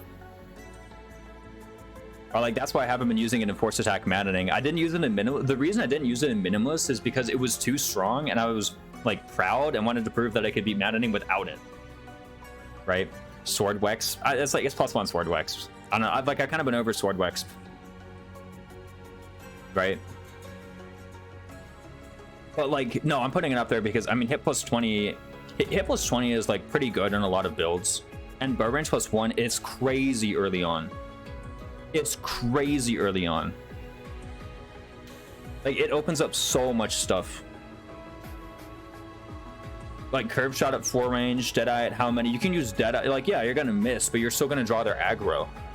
Like, you can do that. Like, you can AI manip with it. It's so much stuff. You know. Oh, and then you can counterattack archers too. Bow range +1 does less than you might expect when most maps are kill one enemy on critical square. Okay, but like which maps though? Like, we're talking about the intermediate maps. Like, we're talking about the earlier maps. We're talking about the intermediate class maps. Gronder is not kill one enemy on critical square, right? Miklon technically is, I guess, if you grinded out warp. But if you didn't grind out warp, then you're gonna need to shoot him over a wall. You know what helps with shooting Miklon over a wall? Bow range +1. You know what helps with countering all the enemies over the wall in the Miklon chapter? Bow range +1. Attacking the Death Knight? Bow range +1 helps. Chapter 4, bow range +1 is like pretty good. There's a lot of terrain there. Your units don't have much move. I guess like that one is like kill it. But here's the thing too with that is like you're still probably... Actually, it saves a turn, doesn't it? Doesn't this one actually get you out of chapter 4 even faster? I guess maybe Pegasus Knight. For new many players in the raw route, not boss skip. No. Like, I mean, if we're talking about part 2 maps, I might be considering like boss skips and whatnot. But if we're talking about like chapter 4, chapter 5, chapter 6, chapter 7, bow range +1 is like really good. Helping you out a ton. Makes the ballista shoot further in Gronder. Like, there's so much stuff that gets opened up when you have bow range. Like, you're counterattacking archers on all of those maps. Like, okay, yeah, sure, afterwards, like maybe when you were in part 2 maps, then we can talk about it. But like Gronder is route. Death Knight map is like shoot over the wall or route. I meant for the comment about killing an enemy on critical square. Yeah. But like, again, like kind of thinking of the target audience. Like, when you actually get Archer, it opens up just so much stuff. For instance, unless you get Petra or Felix. Yeah, exactly. Like, bam, unless you bait them out. Among other things, like, I mean, don't forget, you're also working towards a really strong mastery. Like, in all of the evaluations, it's like you're getting a ton of stuff now because you get bow range +1. You get a really good mastery. Are the stats kind of weird? Yeah, you get dex and luck. So like, you know, high hit, high crit, and whatever. What is that? Like +2 crit, +2 hit, +2 crit.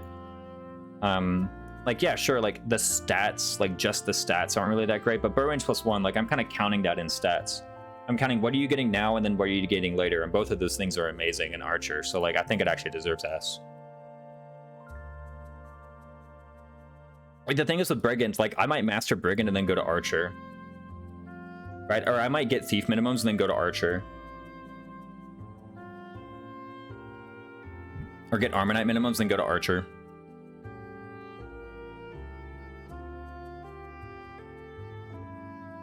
I feel like there's some objections about the S tier, though. I really feel like putting it there, though.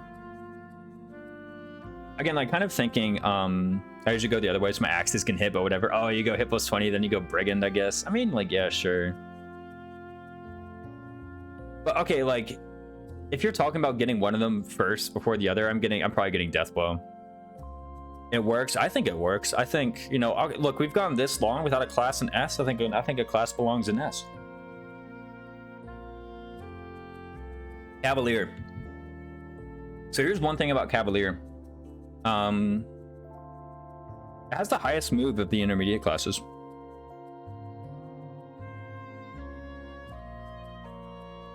It's got the highest move. But Raisins, Pegasus Knight flies. Okay, in chapter 6? In chapter 4? Those are indoor maps, bro. Main job is counting archers. Deathbow isn't that important yet. Yeah, exactly. Like, you're still gonna be like counting archers. Here's the thing too, like in these early maps, like you don't really have Deathbow yet. Which one's better? Probably bow range one. Bow range one opens up a lot. 6, you can repo over wall. You can repo over broken walls. Woo, like we're talking about like getting this one and then reposition over the broken wall. Okay, but like which broken walls? There's like the one by the archer up there. and then there's the other one. Okay, here's the thing. You know what's next to every broken wall on chapter 6? An archer. You know what deals better with the archer than a Pegasus Knight? Just saying. Just saying. Right, like, yeah, it could go over the wall, or like, but then at the end of the day, you're still a Pegasus Knight on the other end of the wall with an archer. Like, how about you just go archer and shoot them instead? Or better yet, skip that entire right section of the map. Yeah, you're just an archer and peg duo. There you go. You know what that involves? An archer. But anyway, let's talk about Cavalier. I really like Cavalier. 7 move is kind of good. I mean, it's 7 move. Yeah, sure, you lose 1 speed, but it's 7 move. It's pretty easy to start. A lot of people just have it for free. Man, that's the story of the class, really. It's like 7 move. That's a... Oh no, it's kind of hindered by terrain sometimes. Yeah, but come on. Archer kills and Peg gives them an extra turn. Like the dancer. Well, not like that. I'm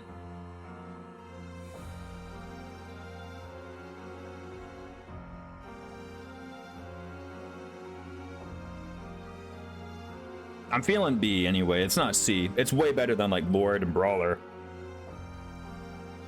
And again, thinking about like, what does it give you now? What does it give you now? 7 move. Cav Stride, kind of nice. Yeah, Cav Stride, Stride plus Canto and 7 move. You can stride and then you can catch up to the people afterwards. You can have, you can have gambits on this. Like actually, like if I have a gambit, if I have a class with like good gambits, I'm putting them in Cav, man. Right, like Cav with Fusilade, Cav with Blaze, Cav with all this crap, man. Like it's just, it delivers what you want in there. The do in Cav is brutal. That's what I'm saying, right? Like, and okay, yeah, speed -1 is kind of cringe, but if you really need that speed, you can just dismount, right? That's the thing too. When they dismount, they still have 5 move. So you can be like, oh, they're hindered by terrain. Here's the thing, Cav hindered by terrain still has like basically the same move as other classes. You can even dismount. It's really just like physics stride personally. Which for Cav stride most of the time. Yeah, like it's one of the best classes on like one of the best gambits, right? Overall strong combat. Like I don't know whether to put it above. Like what do you get now? I feel like actually above Armor Knight. Like in terms of what it gives you now. Again, like what do I value? What does it give you now? What does it give you later? The mastery is kind of bad. The mastery is like desperation, isn't it? Where's the mastery? Let me pull it up.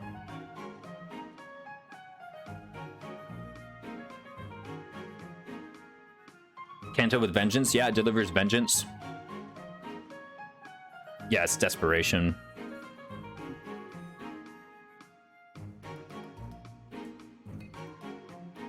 What are the boosts? Strength +1, speed +1. Wait, what? Oh, but then you have horse mount, so you know, speed -1, +2 dex, +1 defense.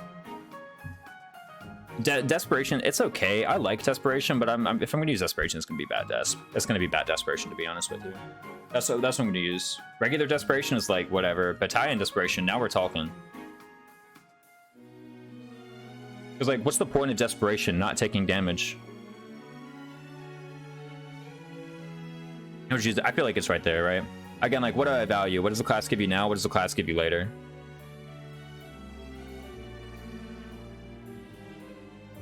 Brenny rides into Golden Deer, Blue Lion, Sided Grinder, picking up things one by one. Yeah, basically.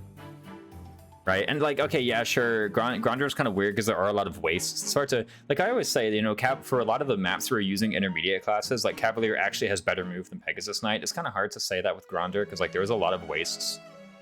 Chapter 8, Chapter 8's another map where like you're probably gonna have a lot of people in intermediates, and Pegasus is definitely better than Cavalier there.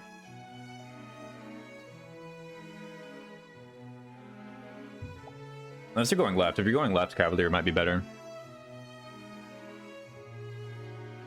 Yeah, a unit who's like going left side and trying to take on the Death Knight and co is like probably gonna want to be in Cavalier as opposed to Pegasus. You probably get more movement that way. Except like, okay, never mind. Someone's got to be Pegasus going that way. It's pretty good anyway. I feel like at this point, like we should naturally just talk about Pegasus. And this one, I mean, like I say it's got better movement than Pegasus, but Pegasus has better like everything else. First off, Pegasus does have better movement on a lot of maps. It's the kind of thing where like you could be in an advanced map and like Pegasus is still like a pretty good option, right? Like you could be in an advanced tier level. You could have like a unit who's level 20 or above and Pegasus is still like reasonable. Because flying is just that good. Also, Darting Blow is nice. I feel like one of the weaknesses of Pegasus though is like, especially early on when you're talking about the intermediate maps, like 4, 5, 6, 7, 8 even, is flying battalions. As you're like, Pegasus Knight basically has an additional cert requirement of like D authority. Like, I know it says C lance, D flying, but it also has D authority basically. If you don't do that, you won't have a battalion. Hey Bestie, how's it going? What's up, Katru? Welcome in. We're doing 3 houses class tier list. That's where I put it. I mean, so now thankfully for like basically every unit without an authority bane, E authority to D authority is something you can fix within a month. You're gonna have to try, but you can fix it. Like, you can get D authority within the month if you want. And so for that reason, I think like putting it up here is like fine. Maybe, is it better than Thief? I feel like I have more Thieves than Pegasi usually, but that's just because Thief isn't gender locked. So maybe I should be like, there you go. Unless it's out of house Ingrid Mucka S. Well, let's think with out of house Ingrid. So out of house Ingrid, I should mention this real quick. With out of house Ingrid, you can just give her Cav cert, either fix her authority and get it to D, or just give her Cav cert for her map. Like, when did you recruit out of house Ingrid? Chapter 6, you want Cavalier anyway because that's a better move. Chapter 7, you want Cavalier anyway because that is a better move. That's because of gender lock. Yeah, exactly. I was sat here thinking like, which do I have more of, Thieves or Pegasi? And I was like, Thieves, but yeah, gender lock. But Strimmer, my speed, no, it's pretty good. And like Darting Blow is pretty nice too. Darting Blow is another good match. It's nowhere near as good as Death Blow. Like, together they're pretty great, but like just Darting Blow. If you have a unit and then like you look on their ability bar and there's Darting Blow but no Death Blow, it's like, what are you doing, bro? Like, seriously, like, what are you doing? Like, sort yourself out. Like, get Death Blow instead. You know, Darting Blow is pretty good. Pegasus is a nice class. I do think it's generally kind of overrated. Like, I don't think males are missing out on anything by not getting Pegasus. You double, now what? Exactly. I let Ingrid die in Blue Lion's Manning. Didn't feel like resetting for at the end of a Fog of War chapter. Well, Blue Lion, like, in-house Ingrid is kind of cringe, though. That's the thing, Cowboy Goku's in-house Ingrid is like, is poo. She's bad. Ew, gross. What does she do? She's like, oh, great. Isn't she like, what, 8 strength, 8 speed or something? Like, terrible like that? It's like, come on. What if I have Darting Blow and already have Cap Strength SMH? Okay, yeah, but like, fair enough. Anyway, I mean, I think it's pretty fair to put it here. You say she cringed, but literally Rapier and Tempest Lance. I mean, fair. Okay, but everybody Rapier. I guess she has Wrath Strike. I'll probably put Pegasus Knight up there. It's one of the better ones, right? Like, it's one of the better intermediate classes. I do think it's a bit overrated. Like, not having Pegasus Knight is not the end of the world for most of your units. Even when you're in it, it's like kind of weird. All right. What's next? Unless there's objections to where I put Pegasus Knight. I think it's really strong. I think it's like one of the more important intermediate classes, but again, like, units could just go without it and still probably be fine. So we have Mage. Mage. Actually, I've consistently used Peg over Swordmaster for many maps for Catherine in my class lockout. Oh, really? Damn. It's been that good. I see, the thing is, like, you're playing a special restricted thing where, like, you can't put her in Wyvern, right? Like, I did say earlier, like, this is even a reasonable class to use when you're in, like, advanced tier. Like, I did say this about Pegasus. Like, it is reasonable to be using this when you're at, like, level 20 or above. The Peg fan base is dying, Raisins. I know. But again, like, you're kind of playing a very, like, special, and this is kind of targeted towards, like, first time. It is kind of targeted towards, like, a first-time maddening player who isn't playing under that, but Waifu and Engage will bring it back. Exactly. True. Good old Chloe. Or Chloe, I guess. Anyway. Mage. Mage. Good old Mage. Chloe, my beloved.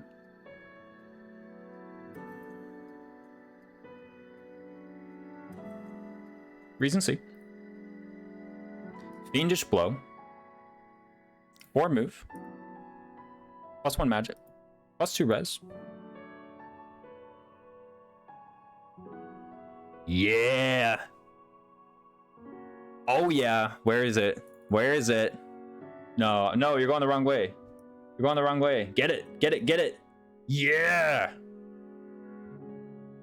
Yeah. That's what I want. Okay, go back and zoom back out. Fire. Best ability in the game. Mage is pretty hype. What's fire? Fire ability gives you a cast of fire, like gives you a copy of fire for your spell book. Fire is goated, dude. It gives you a copy of fire. Where's my spells? What is it? 3 might, 90 hit, 3 weight. That's pretty freaking good. 90 hit, 3 weight? Most mages want that. Most mages want that, man. Oh, and then Fiendish Blow? I guess let's say hit was funny, we can give her an accurate spell. Exactly, that's what I'm saying. Like, why do that? Just give her fire. Like, what does that have over like all of the dark magic stuff, right? Like, what is spells? So here's like list of dark magic spells. What can you get? Dark Spikes has 80, you know, that's like her thing. Miasma has 80, so you're just giving her hit plus 10 for being in this class. Can't be a mage forever unless you flunk. That's what you say. Mage is an end game. Oh, I'm over here with the dark magic spell list and not showing it to you guys. Right? I mean, look at that. Like the best you can do is 80 from dark magic. Oh, and weight 11, 80, weight 5. Yeah, you get like plus 2 AS, plus 10 hit. It's kind of good. Mage Star just become FP6 mage. Just set him up for his punchline. I know it. No, seriously, it's an end. It's all right. Where am I putting it? Where am I putting it? Not here. Not here.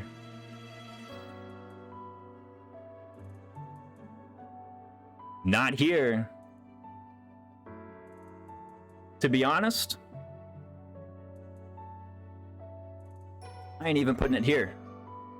I'm putting it there. I think it's the best class we've done so far. Mage Starters become FE6 mage. I think it's the best class we've done so far. Seriously. No, really, for real. I think that's where it goes. Here's why. First off, Fiendish Blow. First off, Fiendish Blow. Literally every magic unit wants Fiendish Blow. You think every strength unit wants Death Blow? It's like even more than that for Fiendish Blow. Kind of for the same reason that Magic +2 is more valuable than Strength +2. There's so little else they're getting. You might as well get them Fiendish Blow, man. You might as well. They all want it. Everyone wants it. Right? These guys are like, you could go without. But these guys, they all want it. FP6 mages, high praise. I know, right? 90 hit. Second, fire. So many people want fire. Fire gives, okay, there's like a few mages who already have fire. All the other mages, right? Dorothea, Lysithea, Linhardt. Actually, no, Linhardt has fire. Dorothea, Lysithea. Right? Who else? Ignaz, Marianne. All right? Annette. Hubert. Who else so far? A bunch of other people. FP6 mage so good. Like basically all of them, right? Fire gives them something new. It gives them an option. It gives them another option. Alois has fire. Marianne, Blizzard Room. Yeah, it gives them another option. Linhardt. Oh, Happy. I forgot Happy. How could I forget Happy? Happy with fire? That's her most accurate spell. Don't you think having an accurate spell on a unit who already has monster effectiveness and shreds barrier whenever she hits is good? But like plus 10 hit on the unit that can completely eliminate a monster barrier as long as she hits. I hit my microphone. That's kind of good. That's kind of like really good. Just saying. I'm just saying. This man is spitting. I'm telling you guys, Linhardt. I think Linhardt already gets fire. But no, like fire adds something to everyone's spell lists. It's the kind of thing where like if you're a magic unit, what am I giving you? Okay, like maybe I'm giving you Armor Knight and Thief for the minimums, but then you're gonna go in Mage. And you're gonna stay in Mage. This is the kind of thing where like, okay, I said Pegasus is up here, like Pegasus you sometimes want to be in. Like I say you sometimes want to be Pegasus as opposed to an advanced class. There's a bunch of units who often want to be Mage as opposed to any advanced class. Right, like Lysithea, Happy, Hubert, I will literally start Warlock on them and then put them back in Mage. Like, they will be walked around level 25 Mage. I think Lenny only gets the one, so let me look this up. I think the only reason I say this is because I remember talking about it literally yesterday. And I feel like there was some argument brought up of like Linhardt was notable because he got wind and fire. Yeah, he gets wind and fire. I just looked it up. He gets wind and fire. He gets fire or D+. But I was like, we should look it up, right? We shouldn't just go off of memory. But no, this is literally a class where I will get Warlock, and then I will start Warlock, and then I will put them back in Mage. Because it's like, wind crit kind of cringe. I know, Lynn gets fire in Cinder Shadows. There you go. He's a bishop in Cinder Shadows, right? I will literally bring like Lysithea Mage to endgame Crimson. I've done that. Or is that not the case? If you switch them back, they go back to 4 move. Warlock has 4 move. Yeah, Bishop and Warlock both have 4 move. So like nothing changes as far as their move goes. But like Minimalist Maddening, I remember I brought like Mage Lysithea to endgame. Like Mage Lysithea. Like 3 defense Mage Lysithea to endgame. And she was like still kicking butt. Like that's all she started Mage. Nothing else. She never got Warlock. She never got Grimory. I just brought Mage Crimson Flower Lysithea to Maddening Crimson Flower endgame, and she was still like doing perfectly great. Why? Because fire is a goated spell. It's light. It's accurate. It still has enough might. Like if mages are going to be short on something, it's going to be accuracy or attack speed. Most of the time, mages are attacking. It's either mages are attacking a low res target, in which case they just kill them no matter how much magic they have, as long as they double and hit, or they're attacking a high res target, in which case they don't do anything. Yeah, exactly. Like, what does Warlock give her? Exactly. Like, Mage was just, of course, it's what you did with Crimson Flower Lysithea. What does Warlock give her? It gives her 12 defense. But even then, like, what does that give her? She's still dying. If anything physical attacks Lysithea, she's dying, all right? Even 12 defense is useless.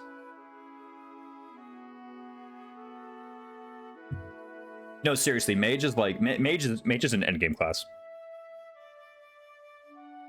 Base Radiant Dawn song is 3 hours of soundtrack. I could do yo Katru, find me like a Radiant Dawn like OST thing. I could do like Radiant Dawn dialogue themes. Those are pretty chill usually. What? No, mages don't have effective damage against them. My head. They are weak against damage. I know, right?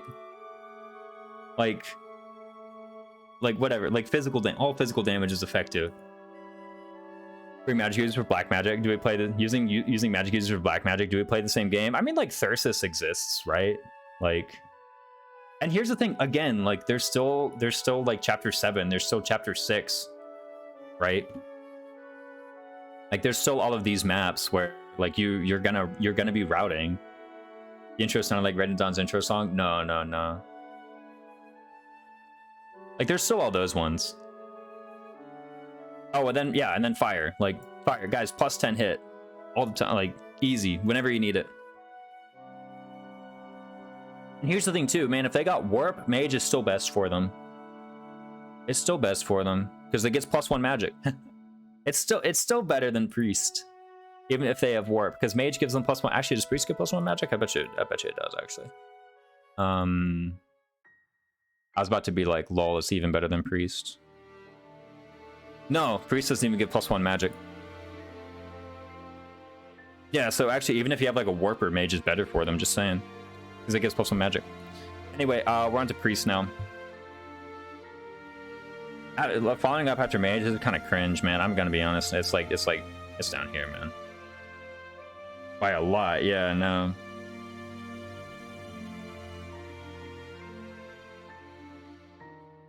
And that's the thing, is like 1/3 of your cast is going through mage. All of these other ones, like, they might skip.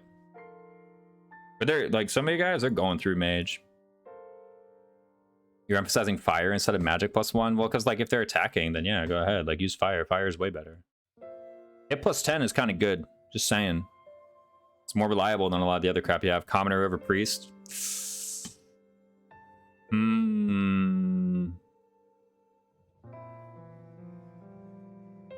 Here's one nice thing I have to say about priest, actually. Here's one nice thing I have to say about priest.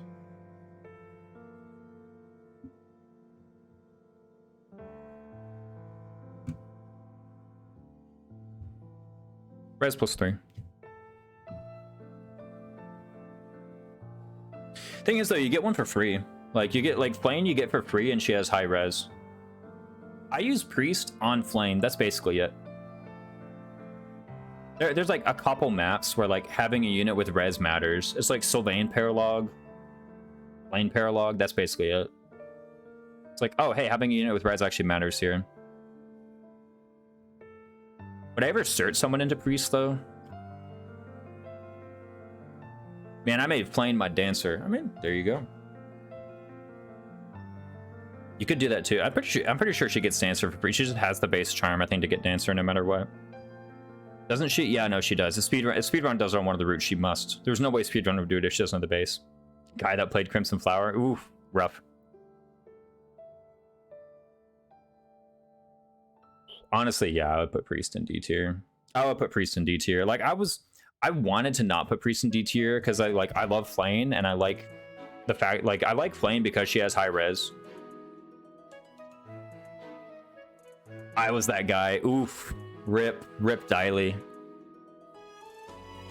Rip AK Diley's dancer. But yeah, honestly, if I'm being honest here, it's like, would I spend 1,000 gold? Would I spend one of my limited seals in this? No. The mastery is useless, right? Miracle is crap. Honestly, half the time with Miracle, it's like they're one-shotting you and they're doubling anyway. I was a Dorothea dancer guy on Crimson Flower. I mean, like, you know, just get a dancer, right? Any dancer is good. Is it not? As long as it's a dancer. I got you. What's this? Radiant Dawn OST? Was it the whole OST? Caught you. I saw you send me a thing. Is it the entire OST? I don't want any battle themes. It's like too much. You know? I saw you send me like the whole entire OST, and I know that playlist, but like I don't want the whole thing. All right? Like the battle themes are too much. Miracle is crap. The White Beast with Echo Word. Yeah, even them is like honestly Miracle's crap. What are you gonna do with Miracle? I think it's the whole OST. Yeah, nothing too wild, right? I'm gonna take this away. Sorry, let me take this away. Priest is going in D. Priest is the first class going in D. It's crazy. Like Mage is the best class we talked about so far, and then Priest is the worst class we talked about so far. Literally all of these are like between those two. Rig Max Vengeance. Just use a guard adjutant if you're gonna be doing that. I heard Miracle bad. My Dark Silver said, yeah. D for D's nuts. Exactly. Got him. Yeah, honestly, like it's never worth. Like it's not worth it. Okay, if it's before chapter 8 when you have like limited intermediate seals, it's not worth one of your limited intermediate seals. Just put Oliver and Izuka's theme on a loop. Exactly. And then later on, it's like, what are you using Priest for? Heal Touch? That's like cool. I think Heal Touch is okay. Why is Mage in S tier? +1 magic, fire. Mostly fire. Priest in D. Okay, here's the thing about Priest. Like, let's pull it up actually.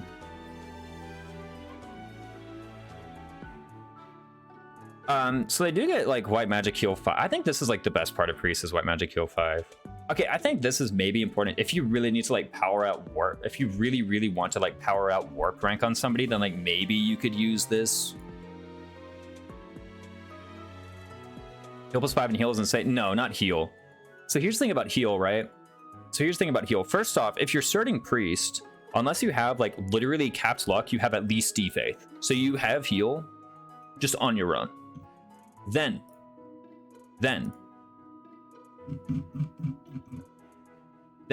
10 uses heal. So this extra cast of heal thing is like, it's just adding 10 uses onto the 10 uses that you already have. So it helps you on any map where you want to cast 11 or more heals. There's very few of them. Like, this doesn't even have a benefit until turn 11. That skill. So like, yeah, it's kind of cool, but here's like, everybody already has heal. If you've got Priest, you've got heal. Again, unless you have like 100 luck. Actually, how much luck would you? No, you would literally need to have at least 100 luck to even be able to legally cert Priest without at least heal spell in your spell book. So it's helping you on turn 11 or beyond. I mean, like, maybe there's a weird strat where you actually do need that 11th and 12th and 13th through 20th heal of cast of heal, but like, no, like, actually, the formula is you literally need you need exactly 100 luck or more in order to cert Priest without heal in your spellbook already. That is insane. Heal +5 is better than one of the more magic class masteries. The more magic until class masteries. Why magic heal +5 helps with physics? Like, yeah, it's nice. Like, it's okay. It's nice with physic. Usually just plain old physic is like enough, though, to be honest. Isn't there a 99 hard cap? I think can some units go over? Oh yeah, wow, no, it's literally impossible. Okay, yeah. So you have heal. The only HP that matters, the last one, is really convenient early on. I mean, I feel like just like swallow a vuln or like heal them. Just, or, you know what? Just cast it a second time. You know, like have a second guy with physic. It's I do think this is the story. Okay, here's the story of Priest. White magic heal 5 and +3 res. That's the story of Priest. Thing is, +3 res. That's useful on the Priest that you already have playing. And then everyone else, I don't think it's worth an intermediate seal. Yeah, it's not worth an intermediate seal here. You died, anything over 0 HP. You can activate like your skills. You can activate Quick Riposte, you can activate Vantage Wrath, etc. Those can depend on how much HP you have. And guys, I don't want to be like I don't want to be like heal +5 bad because it more easily turns you out of Vantage range. Like, come on, guys, like get real. I think it's most characters that's gonna be like -50 HP by like chapter 7 or so. Yeah. But again, guys, like I don't want to be like, oh, this thing bad because of that. Like, just don't heal them, bro. Like, even Physic without heal +5 is probably doing that. Also, I need to pee. Give me a sec. I'm also probably going to turn it back onto the Awakening playlist whenever I get back. Oh, but it's true, man. Okay, but like, it's so narrow.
All right, I'm coming back. Yeah, here. By the way, Gordon, I should just go ahead and mention like the target audience for this list is like first-time maddening players in general. So people who are still like kind of unfamiliar with this. Like, I don't want to front load this list with too much information. Like, I'm not going to say I assume you know how to broken weapon grind, or I assume you know how to like super optimize monastery or get all these things. This is more like some basic stuff. Like, here's the thing, right? When helping people out with first-time maddening, the biggest hurdles to do are like, at least as far as classes are concerned, is like think short-term with classes and disconnect the idea of like class paths. I should take a quick second here, right? To just talk about like class paths. So I see this idea a lot with starting classes, where they're like, for me, it's like after playing low man, at some point it becomes boring, just loop back to using huge army. Yeah, I know. Like, at that point, you just grind out a huger army, right? There's this kind of idea. I love the music shift there. Yeah, no. Let's, so,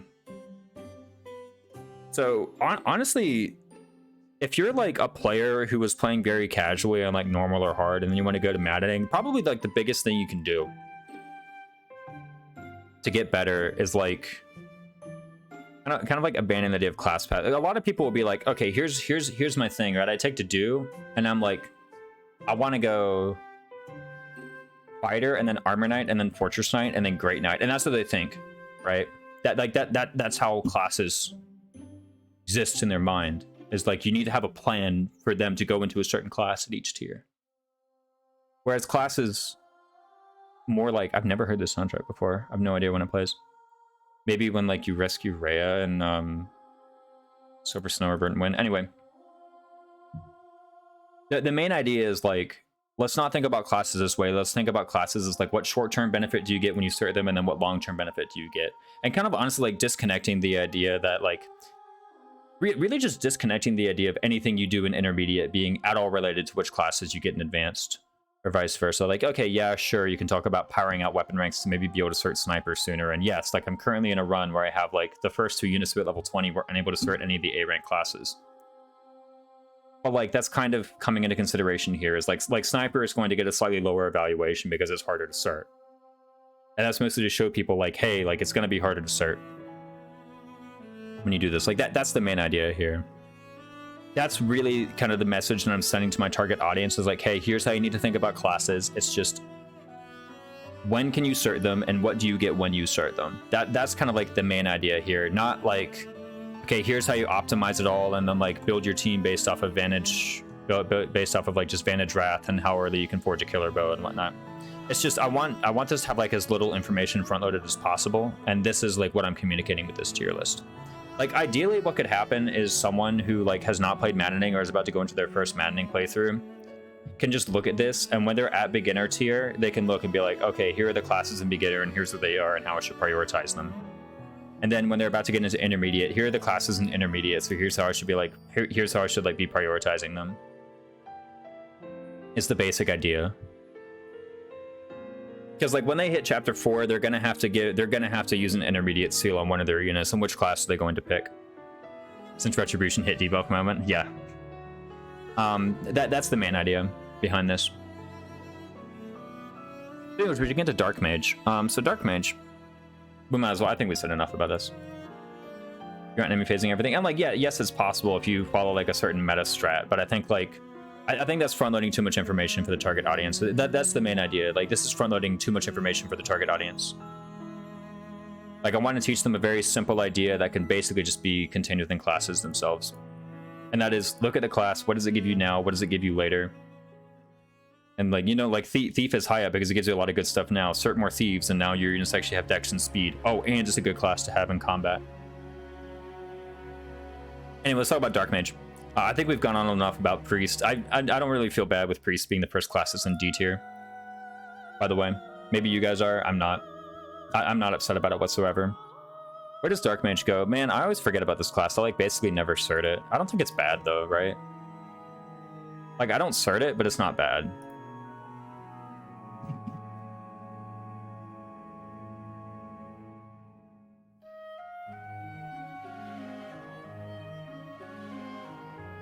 A very large majority of turns are player phase. Yes, at least half of the turns are player phase.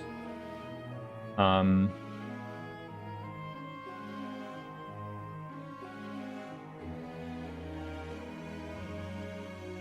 know what else to say about that. Here's Dark Mage. Reason C, Dark Seal, can use magic, male only. It is kind of limited here. I mean, let's talk about it. So Heartseeker is kind of the story here, right? I mean, I guess magic +2 is pretty good too. This like plus warp range maybe on Linhardt. I think this may be it. It's like, I don't know, I get this on Linhardt because plus warp range. Miasma is a much weaker ability than Fire, except on Linhardt because he already has Fire. Or like if I'm adding a spell to my spell book, I want it to be something that like gives me a new option. For Linhardt, this matters because Miasma is like not an option he has. Like having something with it, like the 2 points extra might over Fire is like kind of nice sometimes. Maybe that's exactly what he needs. Like when I'm thinking about this class is like, who am I giving it to? Linhardt, maybe Ignatz. I'm not giving this class to Hubert, by the way. I think this class on Hubert is like terrible. Like I think this is actually a terrible class on Hubert compared to Mage. Mage gives him Fire. That's something new. This class doesn't give him anything new. Like, even though it says Dark Mage, I think, like, putting this class on a unit who already has Dark Mage, well, on Hubert, I guess technically Yuritsa, too, is another male with Dark Mage. But I think, like, Dark Mage is, like, if I have to give Dark Mage to anybody, I'm not giving it to Hubert. That's just terrible. Heartseeker is technically nice. Yeah, but, like, even on Hubert, it's not even that good. Like, it's kind of cool, maybe, but you'd rather him just attack from somewhere where he's not getting countered, right? Hubert's mostly like support, right? Like he's casting what? He's casting Banshee, he's casting Mire. Does he have Swarm? I don't think he has Swarm. Heartseeker is pretty good too. If you can even like you can put a physical unit in this class and just be using Heartseeker for like pseudo hit plus 20. That's even not a terrible idea, to be honest with you. Like yeah, 4 move is kind of cringe, but hey, like you get hit plus 20 if you really want it, and it's support. So what the hell is this? Oh, this is Mecha's lo-fi thing. Ah, hell, why not? I'll support my buddy Mecha. Caspar, yeah, sack it on Caspar. I have done Dark Mage Caspar before. It's been funny. We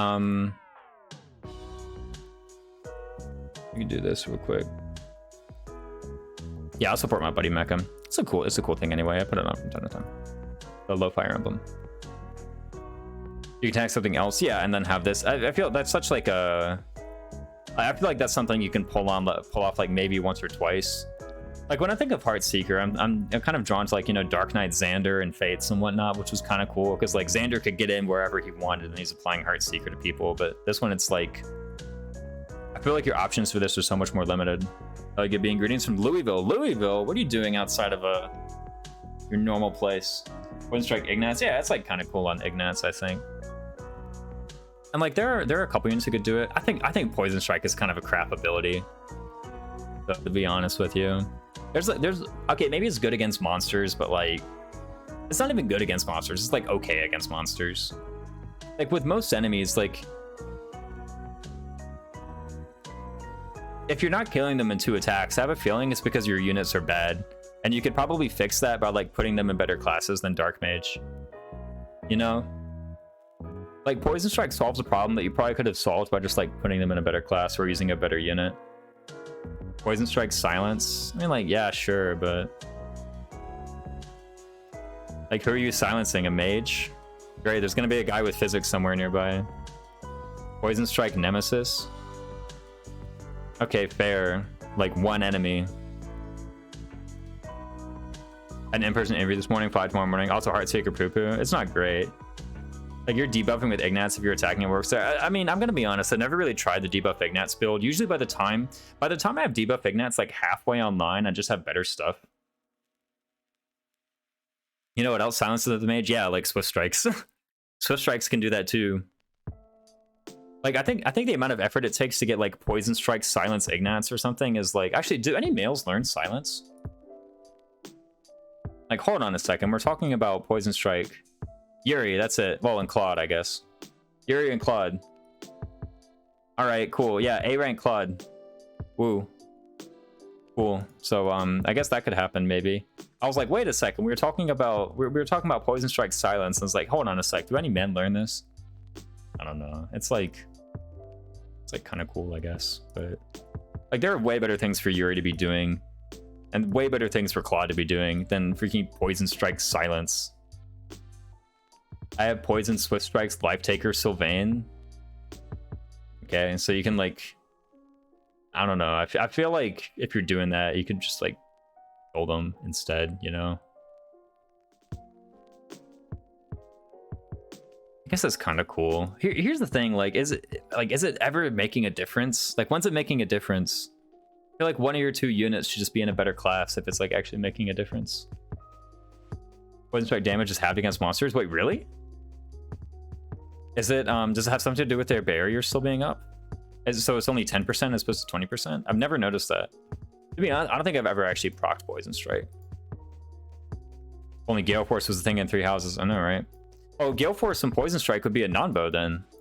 You know, we're talking about Poison Strike. If you want to talk about Gale Force, Poison Strike is completely out of the equation because you have to kill to get Gale Force, and you have to not kill to get Poison Strike. I don't know. It's like, it's strong on the enemies. Like with how much the enemies use it and how annoying it is for you, you'd think like, man, this build is going to be really good when I get it. But like, then you get it, it's like, well, I'm killing them in 2 attacks anyway. So like, or you should be. I don't think like you need to, in order for Poison Strike to matter, your units need to be weak enough that you need 3 of them to kill 1 dude. It's not the best part of Dark Mage. Magic plus 2. I did count that. That Magic plus 2 does matter for Linhardt. And when Linhardt gets level 20, Magic plus 4 from Dark Bishop matters. That's the only thing Dark Mage offers. I mean, it offers this too. I think this class isn't really that good, to be honest, though. Where am I putting? Like, I don't know. I need to have an asterisk where it's like, if it's Hubert, it goes here. If it's Linhardt, it's like maybe here. I never understood Defiant skills. If you're at or below 25% HP, you get the boost. But doing like 7 damage to Poison Strike to a high HP monster doesn't make sense. I mean, oh, was their barrier still up? I feel like I would need to do that. I never actually procced Poison. Anyway, we've talked about Poison Strike enough to be like, I don't know. I don't think this is a very good class or very good ability. I wish I could like put this on twice and be like, for Hubert, this sucks. And for Linhardt, this is like pretty good. Warp range plus 1/2. What a class. Oh, for Dark Bishop, yeah, it's +1. I don't even know where to put this, man. It's like okay. Oh, use for them Defiance skills. Pretty good. They're just really expensive to get.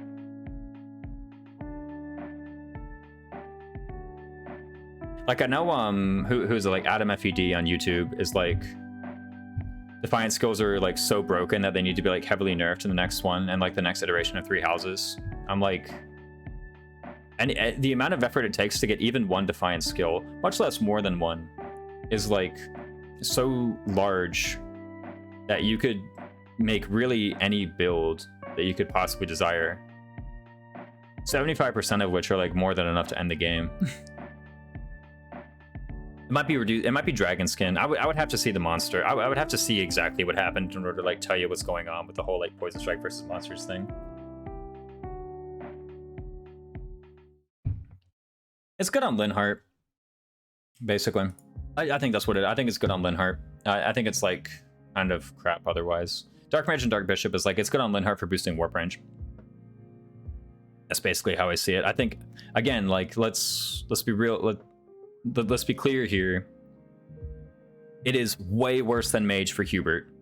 It is way worse than Mage for most like men, really. I guess like Ignace would rather have Mage. I guess Sylvain and Felix would rather have Mage. Most dudes would rather have Mage. Like getting Meyer is like kind of weird champ. I don't know. I mean, I guess like Magic +2 is kind of cool. But is it better than Brawler? I'm like, how much do I cert it? Like probably more than Brawler. Like, okay, at least I cert it once each playthrough, right? I don't know. It's okay. Anyway, some of the intermediates. Any objections to these? Literally only good for Linhardt? Yeah, basically. Like I was thinking like, okay, maybe since Sylvain already gets fire, you could maybe say that it's like giving him something because Miasma is a new attacking option, right? But like, I mean, come on. Anyway, any objections with intermediate classes before we move on? What does Linhardt get from Dark Magic? Magic +2. Are we supposed to see? Oh, my bad. Thank you. Yes. I put it here. This is where I put it. Just above Brawler. Like, I think they're both pretty crap, to be honest. But I think it's like, it's at least worth certing. At least the seals are free, right? It is a requirement for Dark Bishop too. Miasma's cool. Yeah, it's okay. I'd rather, like, most mages would rather have fire. The free cast of Miasma, or the copy of Miasma is kind of cool. I'll put it here. I think is what I'd do. It's like, okay. Any like big objections with the intermediate classes though? I feel like I'm pretty happy with the way this turned out. Maybe Lord should be lower. No, putting Lord at like top of C is probably fine. It's like, all right.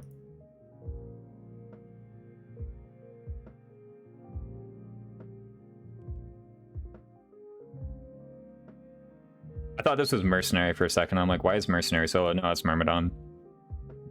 And again, in general, like when you're looking at the tiers, it's like the only one outside of its own like bracket that you should be comparing it to is like Common or Noble. Like Priest is worse than just like, you know, sticking Common or Noble basically. Like I don't think Priest is worth one of your like limited certs. I think it should be enough. Range on 4-inch move is surprisingly useful early game. Like right when you get yourself piecing together kills on monsters, happy notwithstanding. Miasma is only 2 range though. I don't know what you're talking about. Maybe I'm like misunderstanding your comment. I feel like I'm misunderstanding your comment. What's the long range dark one? Death, I think. Miasma is 2 range.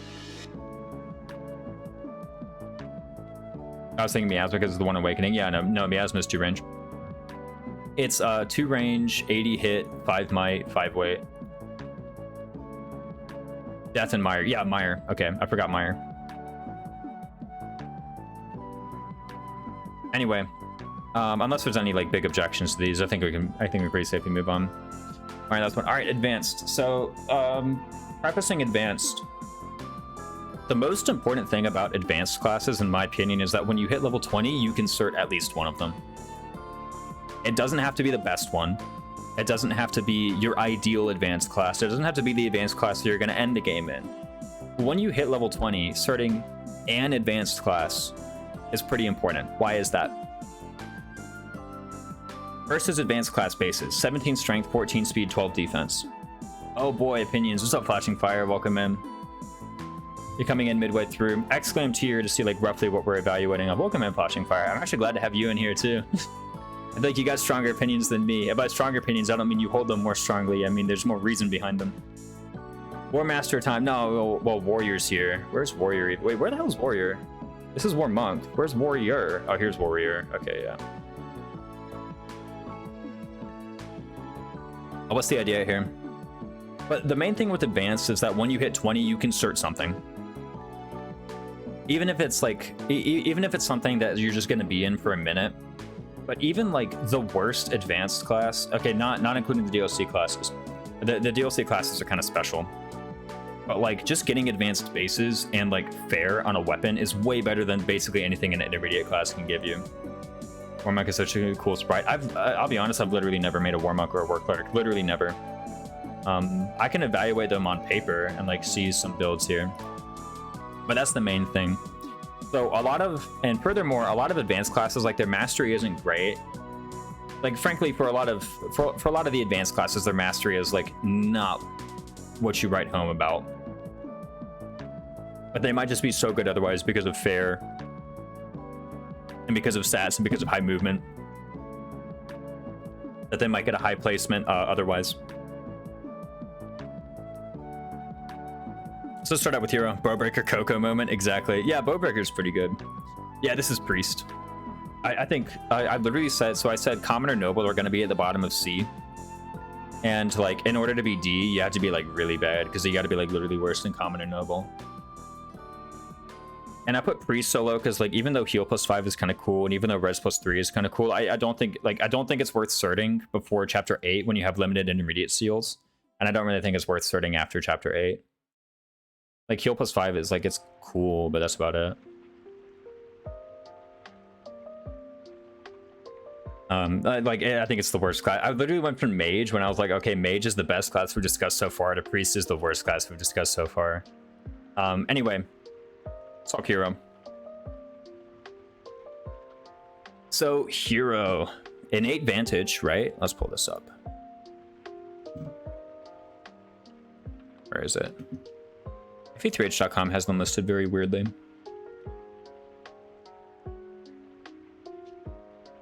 So it's a sword fair class. Again, like all of the advanced classes, with the exception of Trickster and Bishop, have a fair. And fair skills are pretty good. Like that fair skill is one of the reasons why I say like just cert an advanced class. It doesn't matter which one, just an advanced class. It's got the good bases, 2 strength, 2 speed, and innate vantage. 5 move class. So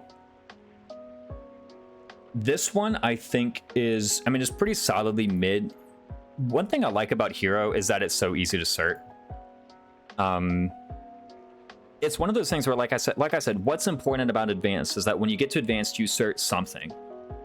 A lot of units just have a really easy time starting Hero. Axe rank is something you've probably gotten before, and then you just need like what, C+ swords. It's really not that hard to get. It's a great class for certain route maps. Exactly, yeah, it has innate vantage. So in case you were slow on it before, like it's a great class for Yuritsa, for example, if you're playing Crimson Flower.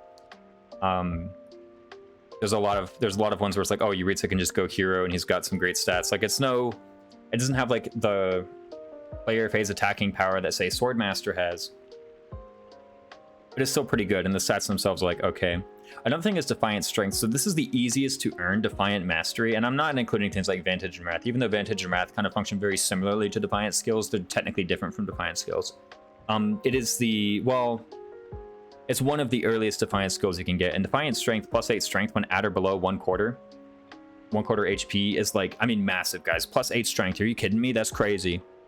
You might not even need to crit at that point, right? Like you could probably just stack offense and like just Vantage one-shot them at that point. You practically could. It is mail locked. Vanish for free is great if it didn't master Merc and helps you trying to get Wrath on Warrior. Exactly. It allows you to kind of cut corners, right? Hero to do, yeah, no, pretty big, right?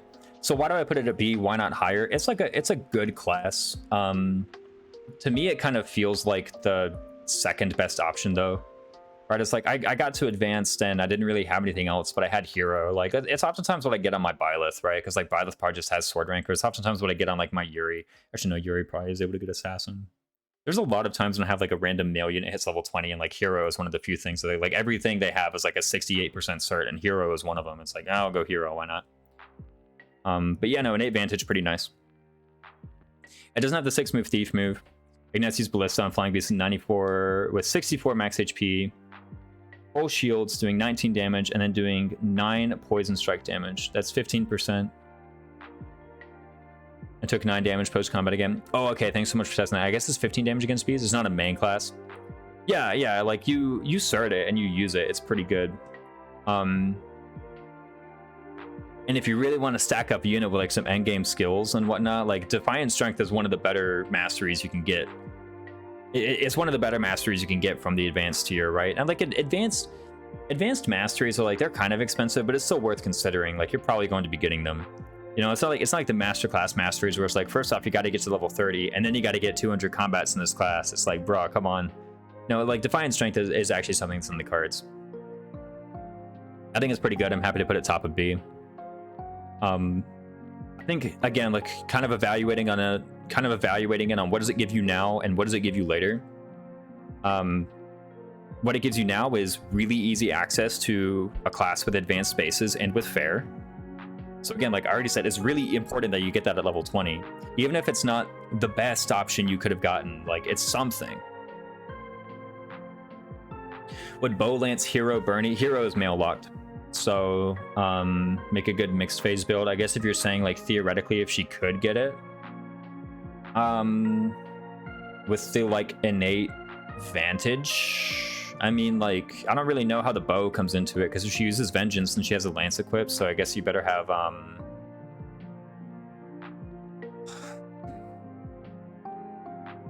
what skill does she get, even?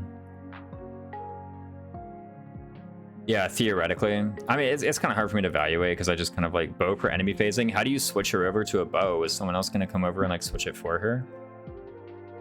I feel like at that point, just like the person who's coming over and switching her to a bow, just have them cast Retribution, I feel like, and just have them use the lance. And be in Paladin so you get lance fair. Bernie isn't great at enemy phase. Even if she had like vantage, I think, like what is she? Hold on, I'm in classes. I need characters. No, I don't need chapters. I need characters, bro. Let me look up Bernadetta. Did she get Battalion something or another? She gets Battalion Wrath. She could be good. Does she have Sword Bane? Yeah, she has Sword Bane. Think of like, okay, she has Sword Bane and Axe Bane though. Like, how are you starting this? I mean, at that point, just like just find a different way to get her vantage. I think at that point, just find a different way to get her vantage. If you're thinking about using it for the vantage, like just find there's a different option you could probably use. But no, I mean, Hero's pretty good. I kind of like it. Battalion Wrath plus personal probably. I mean, yeah, you could do that, but also, like... I mean, just find a different way to get her advantage. Brenda is surprisingly good at starting hero. She, like... You'd expect her to be trash. She's female and has sword and axe bane. Like, that's literally... Okay, she is literally the most unideal unit in the game when it comes to starting hero. I don't know if there's any other female unit who has axe and sword bane. Is there any other one? Like, you make that statement, and then, like, literally, it might actually be the exact opposite of the truth. Mercedes. Lysithea, except she has a budding talent. That's it. Mercedes. Yeah, it's Bernadetta and Mercedes. Those are the two female units with sword. Like, they have literally every... First off, it's literally illegal, right? So, like, that should be enough. But in case it's not enough, they also have sword and axe bane. Right? Maybe Lysithea. Lysithea has budding talent, so, like, you know, maybe, but... Wait, no, I was remembering something else. Yeah. Veronica did it, her Bernadetta, and my randomized militia, and her personal was counterattack. Oh, no. There we go. Full Lance Bernie. Anyway, I think hero up there is pretty good. I didn't really think about it too much, but to be honest, I think it's like I don't think it's like outstanding. You know, I start it. Same reason as these guys. I start it. Retribution personal. Maybe even like right there. I feel like if hero was removed from the game, I'd be like, oh no, and then I'd just start mercenary. But like if Armor Knight was removed from the game, I'd be like, oh crap, I gotta redo some plans here. I feel like that's the thing. Anyway, Swordmaster. Swordmaster. Good old Swordmaster. Sword Fair and Sword Crit plus 10. What else do they get? They get like +1 strength, don't they? Astra, I don't even consider Astra could literally be removed from the game and it'd be exactly as strong. So like, here's the thing with Swordmaster, okay? Like on paper, it seems like a bad class, but this is the game where you get Thunderbrand, right? Plus 20% speed growth is notable. Oh, I think so. Yeah, that's like what, an extra 2 points of speed expected, right? Like that's the thing I'm thinking of, you know. So the thing with Swordmaster, okay, for one, it's kind of hard to sort. Like a swords is actually rather tricky. But again, the thing is, like, Swordmaster on paper would be like, this is probably one of the worst advanced classes because like 5 move and like nothing really special. Astra is lit in one game in his face because it feels guard gauge. Yeah. Also, his 3 houses where the speed tiers are nutty. I know, right? Let me take a look at Swordmaster. Like I could sit here and talk about it all day. Let's actually pull up Swordmaster. Sword Fair, Sword Crit plus 10. 20% speed growth. Oh, it gives you +2 strength and +4 speed and +1 defense. Ooh, hold up. Plus no wasted weapon uses. Hey, Astra is good in 3 houses too. It was good in genealogy. Yeah, no, strength +2, speed +4.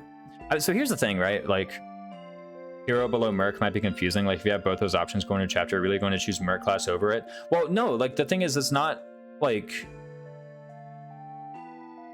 Okay, so at that point, you might as well, you know, talk about why is Soldier over Brawler? Like, you gotta remember, it's taking into consideration the times when you have it. Thinking of your target audience, like, it's taking into consideration the times when you have it. And I think, like, again, with the target audience showing them, hey, like, hero's pretty good. Like, obviously... Okay, and I should say here, like, what I don't want this tier... Here's what I don't want this tier list to be. I don't want this tier list to be, like, here's all the beginner classes, and then here's all the intermediate classes, and then here's all the advanced classes, and then here's all the master classes up above that. Because, like... What's that communicating to somebody? That, like, if you have an advanced class, you should probably start that over an intermediate class? That's already fairly obvious, I feel like. I'm taking into consideration, it's one of the worst A-Lock advanced, though. You can still use Thunderbrand on a Wyvern, but don't have Punch Fair on a Wyvern or Range Plus on a Wyvern. Perhaps a clarification then in your command. Cost, and it says cost and availability is considered. That's the clarification. That's the clarification in the command. It says cost and availability is considered. So, like, you know, Mercenary is higher than Hero because, like, I mean, you can't equip it for like +1 strength, +1 speed, while in intermediate, and it does have a good mastery. Like Vantage is just good mastery, right? Yeah, Hero gets Vantage, but you have Vantage while in Hero. For some maps, that's enough. For other builds, it's not enough. You want Vantage and in Warrior, or you want Vantage and in War Master, or you want Vantage and in Wyvern. But the cost and availability is considered. I think that's like enough of that. During posting responsibilities, what was the spiciest take? I don't know. What was the spiciest take? Some people disagreed with Archer being an S. I say Archer deserves to be an S. I think bow range +1 is like better than what most intermediates give you. Except for Fire. Fire's good. But anyway, why do I say Swordmaster? So here's the thing, right? Like, I know this isn't maddening, but you gotta remember, like, the Silver Snow speedrun takes like 10 seconds of time to search Swordmaster because it's that much better at fighting the final boss. Like, bro, Archer is good when you're in it and when you master. Bow range +1, hit +20 start is good. That's what I was telling them. Bow range +1 is good. Like, Swordmaster in the game with Thunderbrand has like such crazy offenses, right? like, yes, I know other classes have brave weapons as well, but like there's no brave weapon except maybe gauntlets that's like quite as good as Thunderbrand. And even gauntlets is like, okay, what are you gonna do? Like go grappler for it? Like what are you gonna do with that? Like we're talking about this tier. Even Thunderbrand actually might be better than like most gauntlets. Because like you might say, oh, go like War Master with gauntlets, but I think even then, like sword crit +10 of the raw stats, yeah, exactly. And the fact that it's all on the class that has Thunderbrand. Like I would say, like actually, like literally just remove Thunderbrand from the game and this class goes down like several tiers. Speaking of which, where does it belong? I would probably put it like right up here. Like actually really good just player phase offense. Killer Knuckles War Master is close to it. Yeah, exactly. At that point, like here's the thing: if you're trying to come up with something that can compete with that, if you're trying to come up with something that can compete with like Swordmaster Thunderbrand, and the first thing you can think of is like a master class, that's already some evidence, right? It's the first weapon, I see, or is the fist weapon? Combat manuals? I haven't really seen that. I'm also staying like pretty blind as far as Engage goes. Respectfully, Catboy Goku. I'd rather talk about Engage once it like releases and I actually have the game. Like here's the thing, like remove Thunderbrand and honestly this class is like probably here, you know, but Thunderbrand exists. And so for that reason, since one made Thief and A, hell yeah, Pride Jammin', Thief and A. The minimum's 11 dex, 11 speed, and it's one of the better classes to be in an intermediate, +2 dex, +2 speed while you're in it. Thief move. Easy to start. A lot of people have Thief. I mean, a lot of people have Sword. Anyway, like I would feel pretty comfortable putting Swordmaster here. Like it just has really good offenses. Like maybe we could talk about also early Catherine, right? Like we could talk about chapter 5 or chapter 6 or not chapter 7 Catherine. We could talk about like chapter 4, chapter 5, or chapter 6 Catherine, right? As well. But yeah, like the selling point for Swordmaster are the stats. As far as like what do you get now, this class is all what do you get now. The mastery sucks. Don't even think of the thing. Thief move, 5 move, the stats and steal are all nice for intermediate class. Yeah, and the steal is good too. Don't forget you can steal 2 magic stabs, you can steal 2 rings on Gronder. Like that's the thing. I was saying like Thief is the new Armor Knight, man. 11 dex, 11 speed. It's gonna catch on, I'm telling you. Like you would cert Armor Knight if it gave you 2 defense. Would you cert Thief if it gave you like +2 dex, +1 speed? Not to mention Lock Touch. Ah, Lock Touch is cool. Brawler too high. What is good about it? Oh, you think Brawler is too high? You think Brawler should belong in D? I mean, it's like 5 move, Thief move. It's basically it. I challenged chat. I said, chat, which do you do like at like chapter 8 and beyond, which do you do more of? Starting common or classing into common or noble, or classing into brawler? I challenged them with that, thinking they would say common noble and then I could put it in D, but they said, I bet they actually said brawler. So I was like, okay, sure. I mean, +2 dex, it's +2 dex, +2 speed, and then 5 move Thief move on brawler. I think it's okay.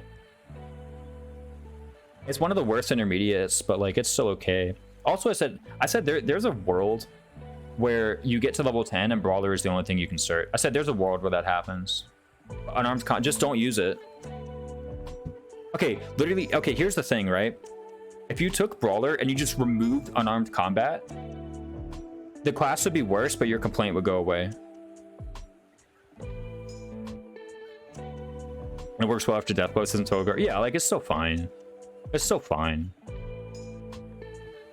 Bars relatively bad. It still has good movement. Plus any amount of stat boost from Wex boost. Yeah, like +2 dex, +2 speed. I like it. I kind of feel like the Wex boost or the weapon EXP boosts are like kind of trivial in my mind. Like whatever, you know. My complaint is that's the master ability. And yo, what's up, Raymond RC Jr.? I mean, like,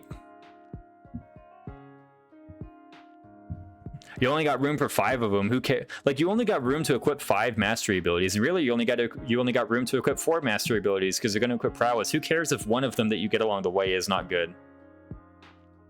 You know, that's the way I see it. Is like yeah, Astra, the mastery ability for Swordmaster is also kind of weak, right? Like, if you're gonna say a class is bad because of the mastery ability, like, when was the last time you equipped like Seal Defense, right? When was the last time you equipped Transmute? When was the last time you equipped like Renewal? There's a lot of really good classes who have bad masteries.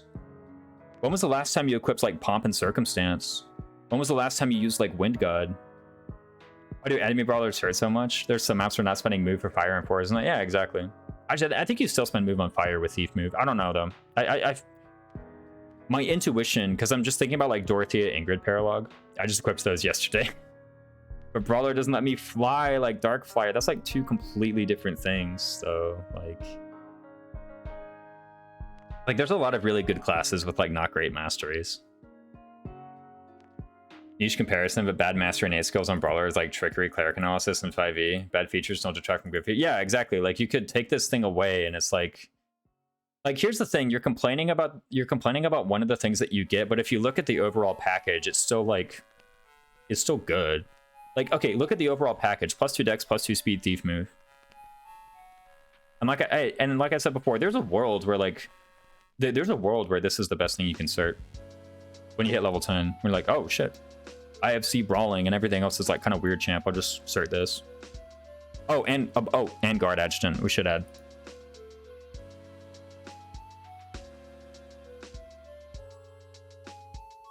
I'd rather have the whole from other intermediates. Like that's the thing is like if you just need a class, it does it. Yeah, guard adjutant. Like that's another thing too. All right, assassin. Let's actually keep on talking about these. Assassin. Sword B, bow C, stealth, sword fair, guard adjutant very good, lock touch. Raymond RC Jr. probably good because punching giant monsters will never not be funny. Oh yeah, guard adjutant alone. Yeah, like there's a lot of people who are like, oh yeah, guard adjutant. Here you go.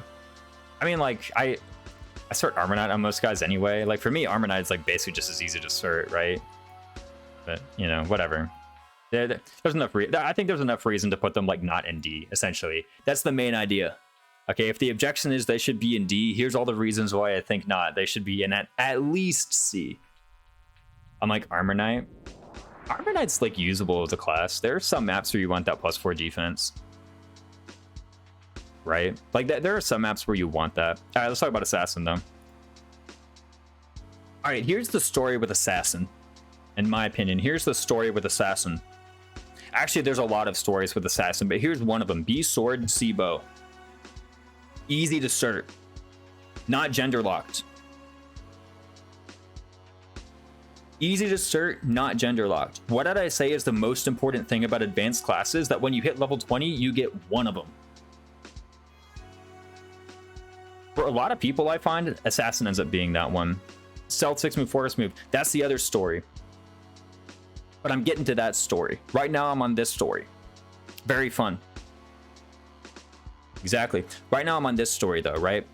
What did I say is the most important thing about advanced classes? That when you hit level 20, you get an advanced class. Doesn't matter which one, just an advanced class. You want the advanced bases, and you want the fair.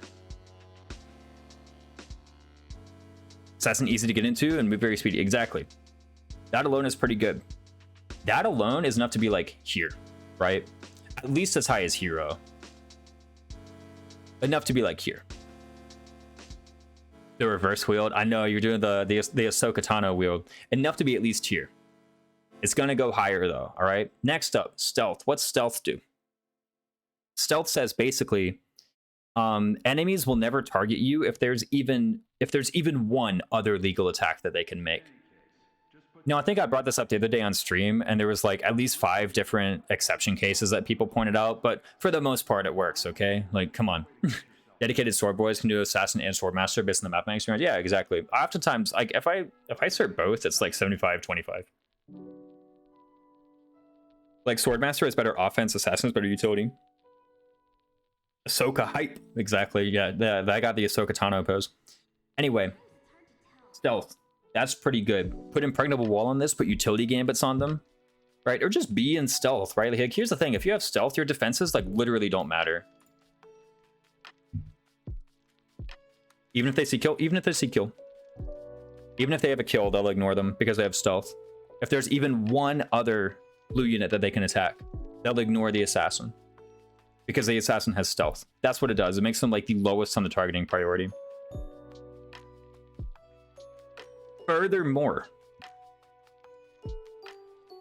it's literally like the stealth 100 the meme, but actually working as intended. Furthermore, right?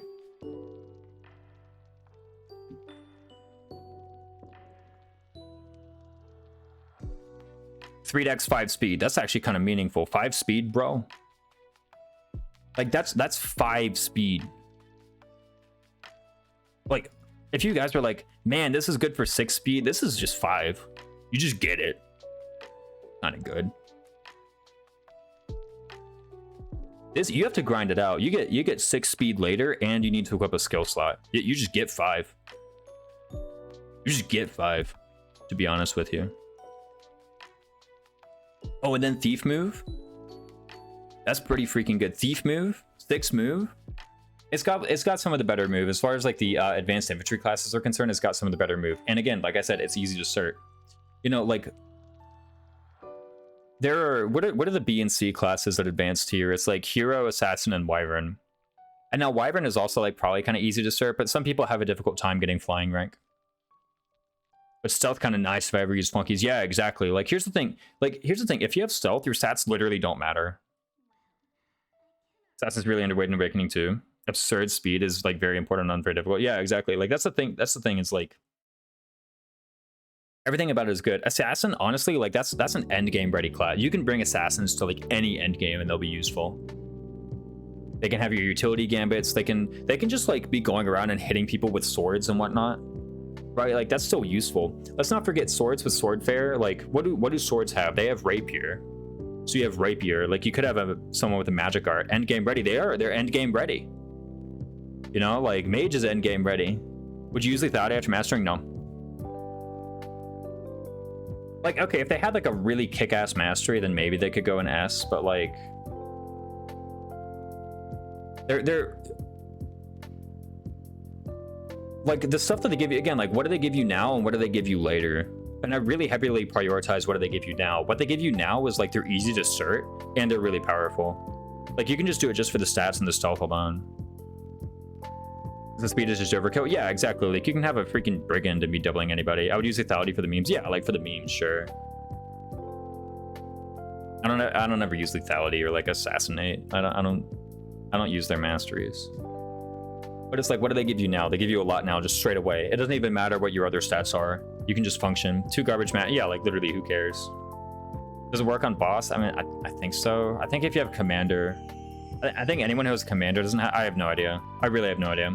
I was about to say like something, but I actually just don't know. I don't know. I've never used it.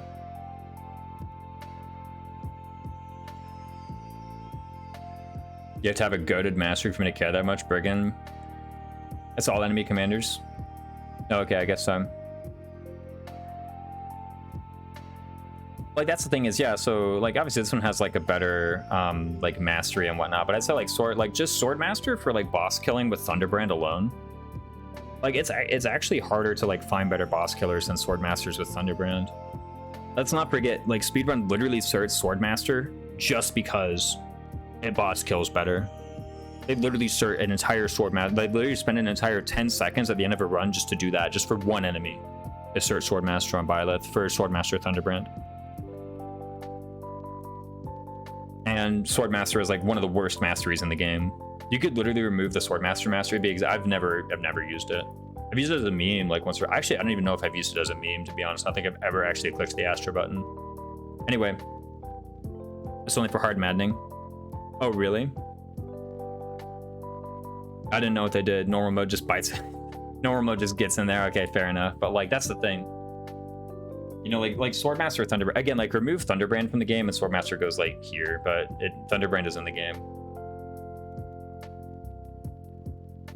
Almost will kill you before it helps you. I mean, like maybe, sure. The thing is, like, in what context? Because you like surprise kill an enemy on enemy phase. These guys aren't fighting on enemy phase. They have stealth. Like they have stealth. Like stealth is actually huge utility. In fact, actually maybe ooh. Like I put them over Brigand, and then I was like, wait a second, the Deathblow is like pretty good, and you got to remember like for its time. I think this is fine. Let's put all the redheads together too, right? This is kind of like, it looks nice, but not. Pegasus is objectively better than Thief. I think it deserves to be here.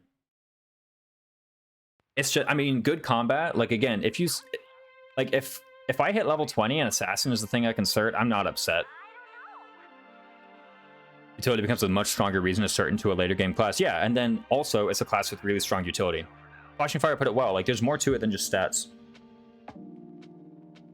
And like if I hit level 20 and Assassin is the thing I can cert, I'm not upset. Assassin is great in chapter 8. Assassin is great in chapter 9. It's great in chapter 10. It's great in chapter 11. It's great in chapter 12. Like Assassin's got great combat. I'm not upset at all. Warrior time. It's also very easy to start. Exactly. Like I oftentimes find when I hit level 20 that Assassin is the only thing I can cert. Assassin and Hero very often. It's really like I said, what's the most important thing about advanced classes? That when you hit level 20, you cert one of them. And it's really easy to cert, so you just get it. Let's talk about Warrior. I think I've said enough about Assassin. I keep on like retreading the same points I've made earlier, like on and on. I have like no water. I don't even know why I'm pretending about this. Let's talk about Warrior. Warrior.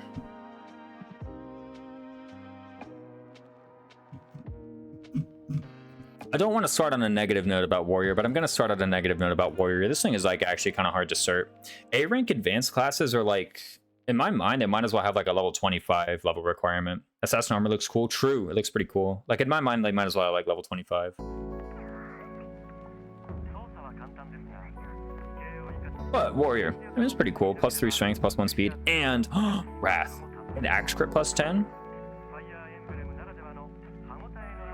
It's a pretty good class, I feel like, right?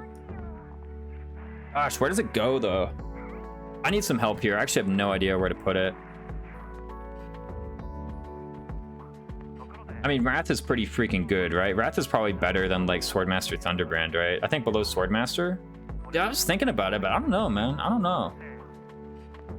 It's kind of hard to cert for some of you. Yeah, but so is Swordmaster. More of a stepping stone for, like, you get it for Wrath. It's definitely one of the better masteries in Advanced, right? But like, so is Hero, and I put Hero down here. Is the fact that it's not a Wyvern Hearted below Cav IMO? There's other stuff that gives you Wrath and crit, yeah? Or listen to Fire Emblem Core? No, it's low Fire Emblem from Mecha.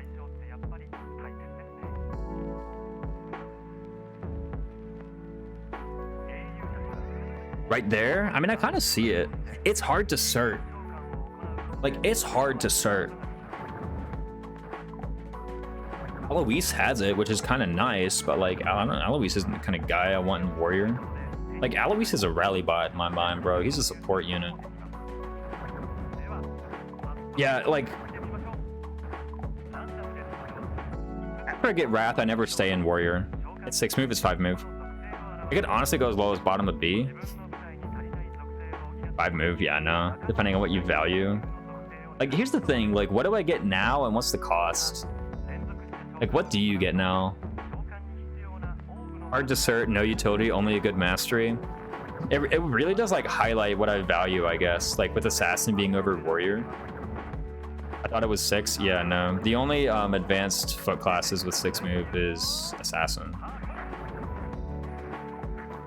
Let me... Grappler, actually. No. Is Grappler 6 or 5?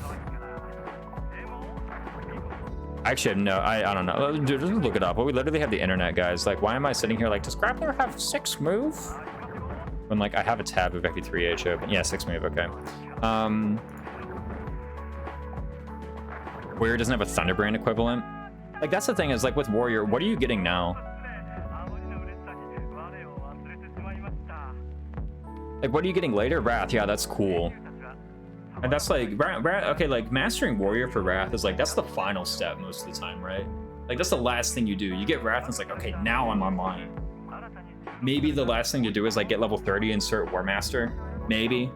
It's Wrath, that's it. That's all you really want from it. That's all you get from it.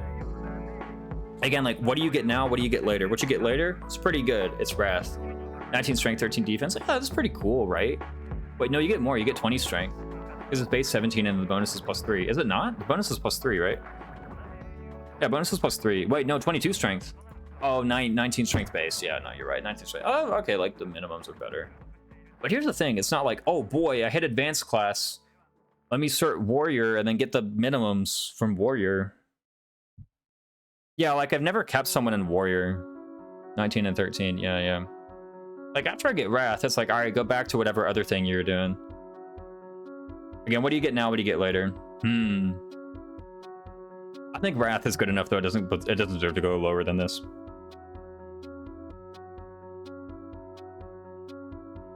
Yeah, it doesn't deserve any lower. I think this is a fine place to be.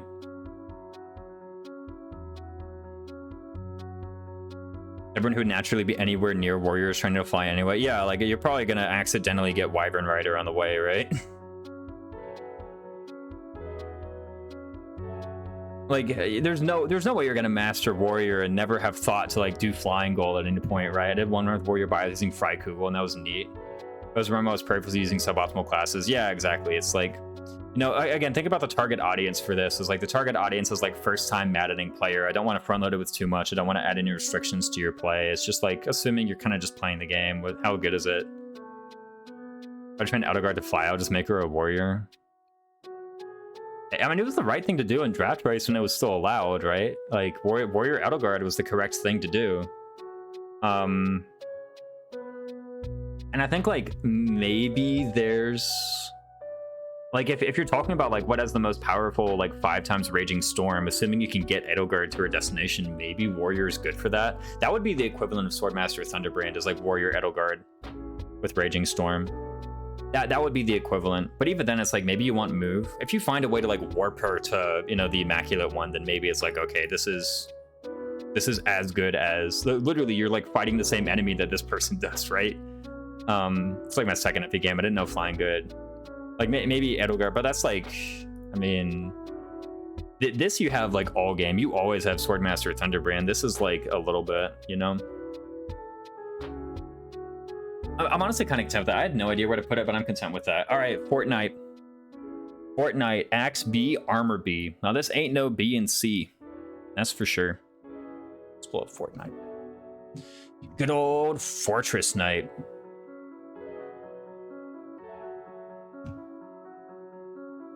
It's lit. Fortnite's lit. Let's pull it up. Solid bases. It does have base 17 defense. This is a bit overkill. Like, this is no Armor Knight 12 defense, man. Fortnite 17 defense. Crimson Flower, yeah, I have Thunderbrand all game. Yeah, Crimson Flower. You have Thunderbrand, maybe. Yeah, I mean, base 17 defense is kind of good, but I like the bases. I feel like it's hard to get, though. It's not like Armor Knight, where Armor Knight you can just get. Fortnite, you have to try, you know? So I think it's good. And like, what are you getting now? Here's one thing you're getting now, actually, is weight -5, but you're also getting speed -6. So, you know, like you're getting speed -6. This is just like, imagine they didn't have this ability and it was speed -1. That would be strictly better, but people wouldn't say anything about it, you know? So I shouldn't say anything about this. Throw my mages into Fortnite? Oh, that could be good. It's just maybe a flying one, B plus C versus B plus B. I mean, I guess like something about, you know, male wyverns need something easy to get into. I mean, in hindsight though, it's like, yeah, this just makes Wyvern Rider like way too easy to start. Again, it's just like maybe like males can do Armor Knight and Cav, but they can't do Pegasus moves. Maybe their idea, but maybe that could be like if there ever was like a Fire Emblem 3 Houses rebalance, I'd probably make Wyvern Rider BB. Bounce Starfire to B and C+. I like good Fortnite as a tank. I think it's good. And I think it does offer you something that's nice. It gives you some good stuff now. Here's what it gives you now, right? 10 defense. Here's what it gives you now. Literally, you just have 27 defense at least, with shield on the battalion hitting like 36 prod or higher. That has a niche. Yeah. Here's a question though. Does it have more of a niche than, say, like warrior?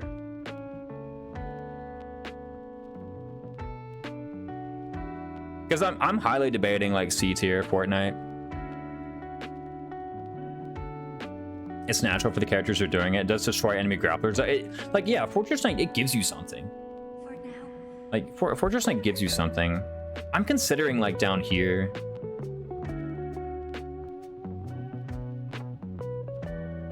You get the defense. You do get it now. Like I said, what do you get now?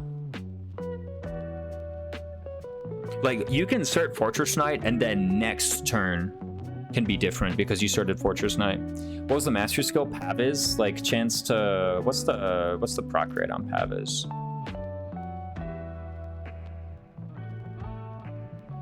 Dex. It's Dex percent to have incoming melee damage.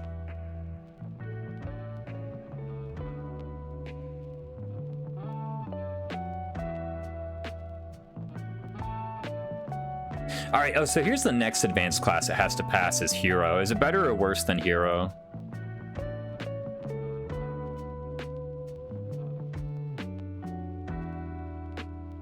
It's harder to start, that's for sure.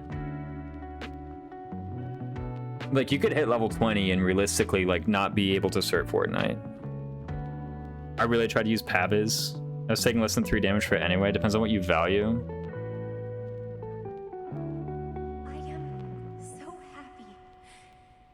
I think, okay, I think like the number of maps where like having a Fortress Knight versus not having a Fortress Knight is like a big enough difference compared to Hero. You know, if you're going slower, it has more use. Here doesn't really hard counter anything. Does that mean something? Yeah.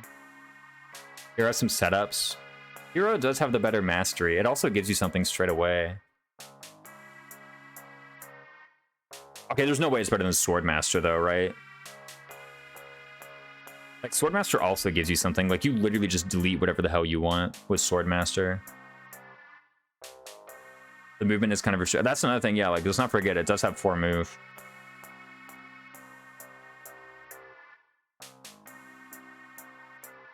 Fortnite gives you something pretty good right now, though. Here's one thing. Here's actually one thing, right? I kind of want to keep it below Armored Knight. Like, just thinking about it, you know, if they removed Armored Knight from the game, that kind of sucked, man. That removes my 12 base defense I can put on anybody. And like, yeah, you could say, well, Fortress Knight is 17 base defense. That's much harder to get, man. You could get this for free. Either way, between Hero and Fortnite. I think actually right here, I want it right below Armored Knight, actually. Like, what this offers is just so much, like, yeah, this is cool too. But what this offers is like right there. Prostack is also a viable strat as long as you super focus on one unit, even in part 2. Yeah, exactly. Like, Prostack's pretty good and offers that. But I think I kind of enjoy this idea of just putting it literally right below Armored Knight and kind of leaving it there.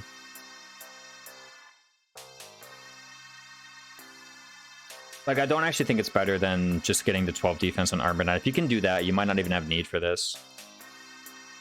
You might be able to go like, you know, Wyvern or, you know, Swordmaster and probably have the defense to get by.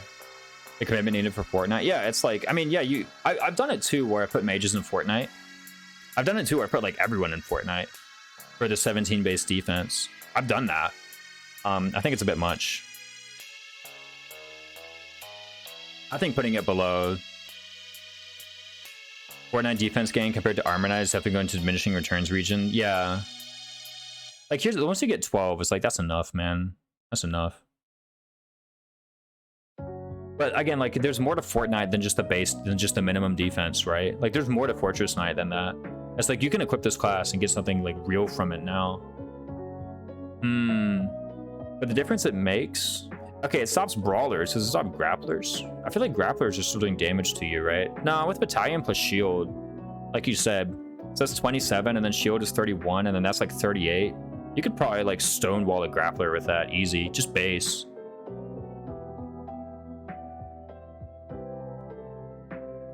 I still feel like putting them below Armored Knight, though. Like, I think that's the natural place to put them. And if Flashing Fire I said before, like, you know, I could say either way between Hero and Fortnite. If this is this close between these two, I feel like natural to just, like, kind of keep it here. I think this is a fair place to put it. Choke point holding. Oh, here's the other thing, too, though. When you have Fortnite, you have Impregnable Wall. Like, you actually do have that. Let's not forget. The Impregnable Wall gambit does exist. Let's not forget that.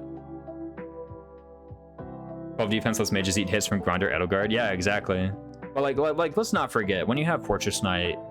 When you have Fortress Knight, you have Impregnable Wall, but yeah. You know, like, let's not forget, we're playing the game that has that. Okay, now that I say that's like, it easily belongs here. Easily. Grappler. Grappler. Let's go. What's Grappler got? Let's pull it up.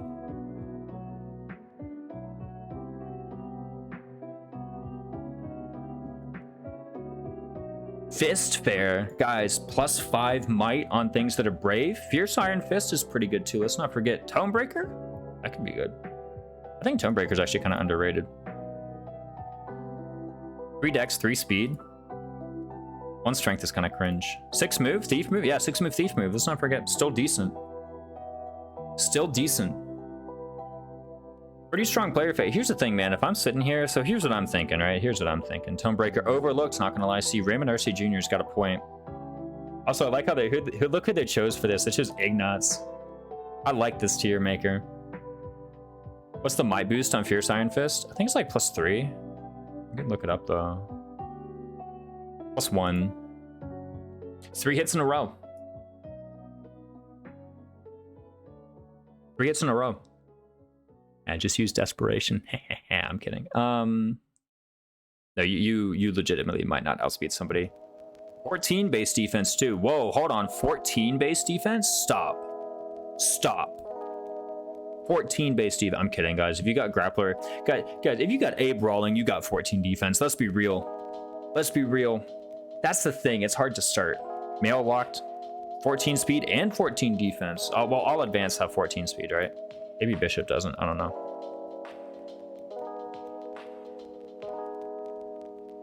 These are like basically the same class in my mind, you know? Like they're both hitting you 4 times in a turn. This one's got more move though. Like these are practically the same in my mind. Male lock. Oh no. But one is gender locked. I mean, like, yeah, sure. Oh, hold on. Hold on. Grip. All right, next class. The outfit sucks. Fierce Iron Fist is pretty big for late game, end game. Late game, end game, I'd rather just use War Master and Quad. Like, I'd rather just do that. Like, if we're talking about later on in the game, like, I'd rather just use War Master. I think Fierce Iron Fist is good. I take Thief move over slightly better weapon might. Okay, but the drip, it looks so stupid. I guess just like equip your, you know, regular outfit. It looks so bad. That's my only issue with it, is it looks terrible. It does look stupid. Like, if you're gonna be called Grappler, why do you wear chains? Those are easy to grapple. But the JoJo memes? Like, I feel like if your goal is that you're going to wrestle the enemy to death, why are you wearing chains? Changing the default outfit is mandatory. I also kind of dislike Swordmaster garb. Yeah, no, it kind of looks weird. Like literally, okay, if you're going to win by wrestling the enemy, right? Like, why are you wearing chains? Better grip? No, like it's better grip for the enemy. They have stuff to grab now. You know? Change it there for the safety of the rest of the team. I know. They'd be too powerful to make it a fair fight. Choke them with the chains. You have arms for that, bro. I don't know. Like, why not just carry one? Like, carry a garage. I don't know. I'll be honest. I'm not a professional fighter, okay? Like, maybe if one of you guys comes in and is like, actually, I do like MMA and like having chains is advantageous, I'd listen to you. But like, I mean, do we have any of them in chat? That's why Grapplers have stealth. Yeah, they rattle the chains too loud. Yo, Reach, thanks so much for the follow. I mean, okay, the Thief move is actually pretty good though. I'd put it above Swordmaster for that. I don't think it's Assassin tier because it's too hard to cert. I do MMA. There we go. Would you carry around heavy chains, USS Gordon, Captain? Would you be like, this will give me an advantage in combat to carry around heavy chains and a big burly skirt that has like metal rings at the end of it? Yes. Oh, there we go. Maybe the outfit isn't bad. Maybe it's required for thief movement. Get over here, move with the chains. That'd be funny.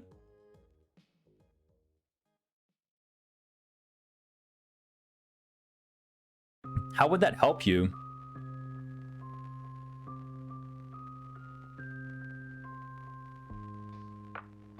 Or a nice weapon like a whip.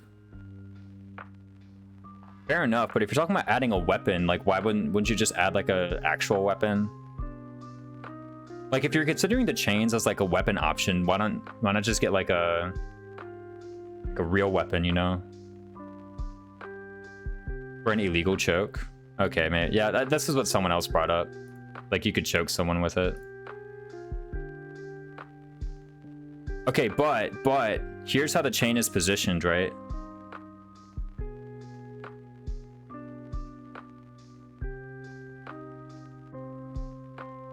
Like, where's it gonna do from like here? I don't know. Like, you can't be like, maybe it like detaches at the back or something, right? I feel like that's too much work. If you had it in your hand, it'd be different. Yeah, like, it's terrible. Like, get out of here.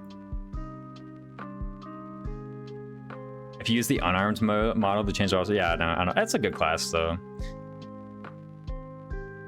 Wrong house, it's time. Wrong house for you, it's time.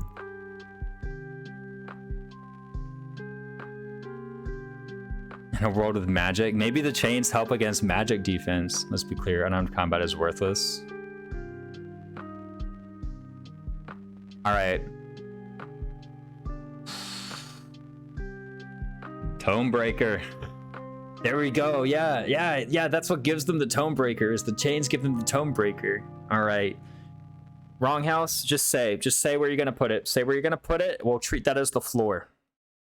The outfit distracts the mages. That's true. That's why it's male locked.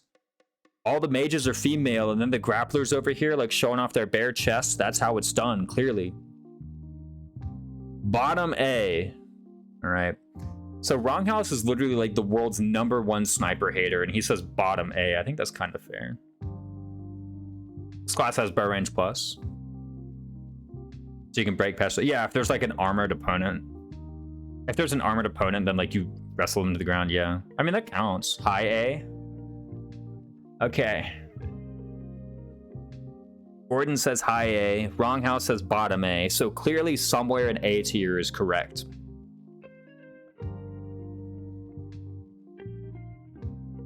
Hunter's Volley. It's pretty good. Hunter's Volley, though. This is one of the classes where like the mastery is pretty good. I'm also the biggest hater of bow range plus. You say high A.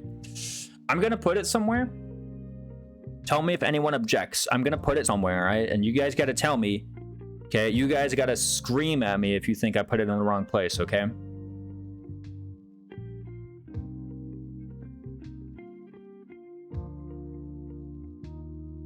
If Archer is S, why is Sniper not S? Again, like availability. Or put Archer below S. Again, like availability and hit plus 20. Hit plus 20 is better than Hunter's Volley. Below where I expected, but fair. I think this is like fair enough.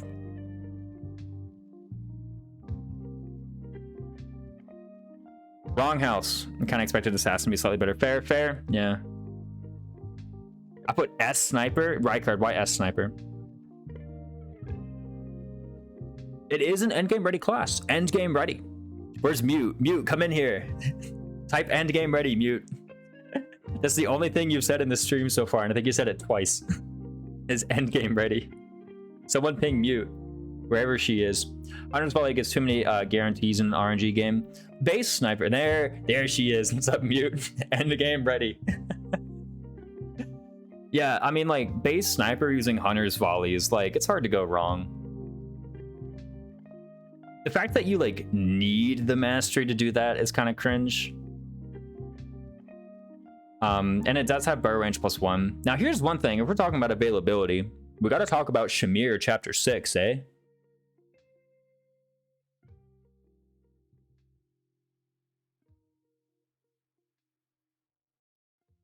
Kind of weird in a strategy game other than combat. Yeah, it doesn't do anything other than combat. Snipers kill Falcon Knights. Hey, there we go. Not bad. They do kill Falcon Knights. Hunter's Volley. Kill flying monsters. My queen. We got chapter 6 Shamir. If we're going to talk about availability, we do got chapter 6 Shamir. Sniper S because Shamir. Oof. Strong point. When Sniper exists, there's this funny game, but the list you counter archers. Yeah, I think the bow range plus 1. I mean, like, okay, the bow range plus 1 is useful with Hunter's Volley. The whole like counterattacking archers thing becomes a little bit less relevant after chapter 8 because again, retribution gambit. Sniper big knots, but Sniper in S tier alone.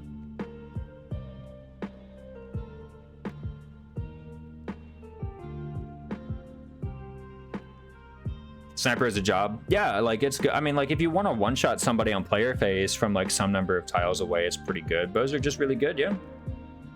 Because Bomao, what stats? I mean, sniper minimums. Same reason with Grappler, Fierce Iron Fist. It just somehow also fits with you don't need stats for sniper. Yeah, exactly. Like again, like base sniper, it doesn't really matter your stats. Base sniper with like Hunter's Volley and a decent bat and a decent bow is like, all right.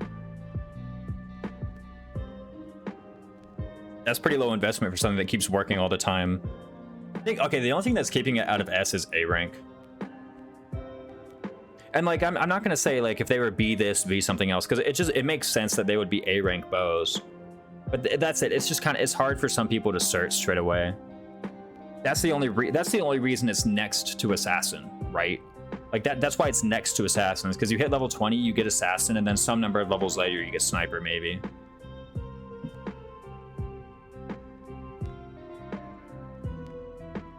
We split into B mastery versus B stats.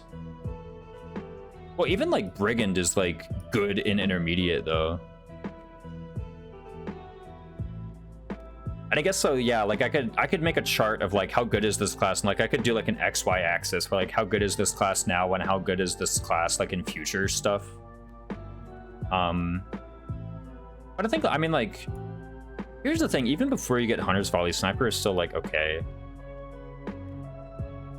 If you need to be Sniper to be decent, why not be a good unit though? I mean, that's the thing, is like, why are you deploying a flunky? I like, again, it is low investment option. Well, as much low investment as it can be, you do need A bows or B plus. You know what I mean? And you do need to cert an A bow class.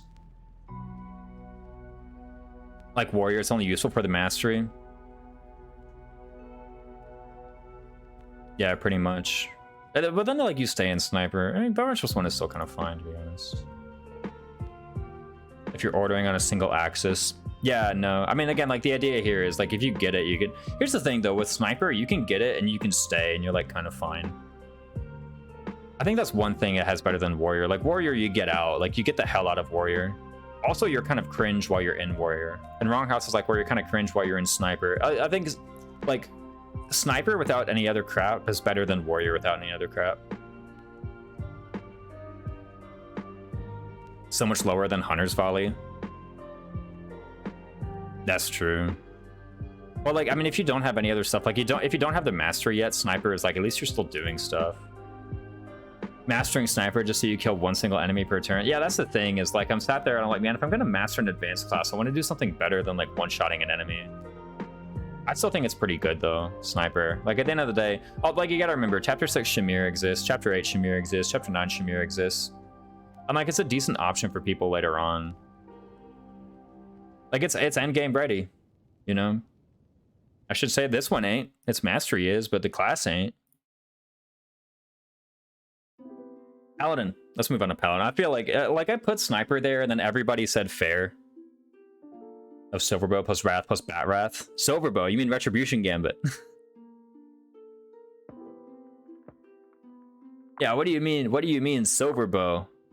I ain't using that cringe weapon. I'm just putting Retribution. I'm giving them Retribution, Stride, Paladin, High A. I mean, I'm kind of feeling it. I'm kind of feeling it.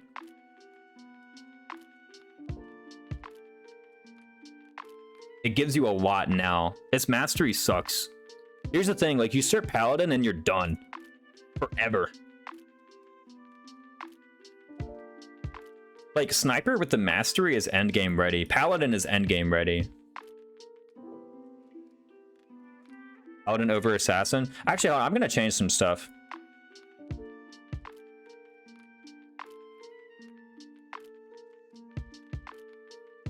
I'm gonna change it. You start Paladin, you're good. You start Assassin, you're good. You start Sniper, there's like one more step, and then you're good.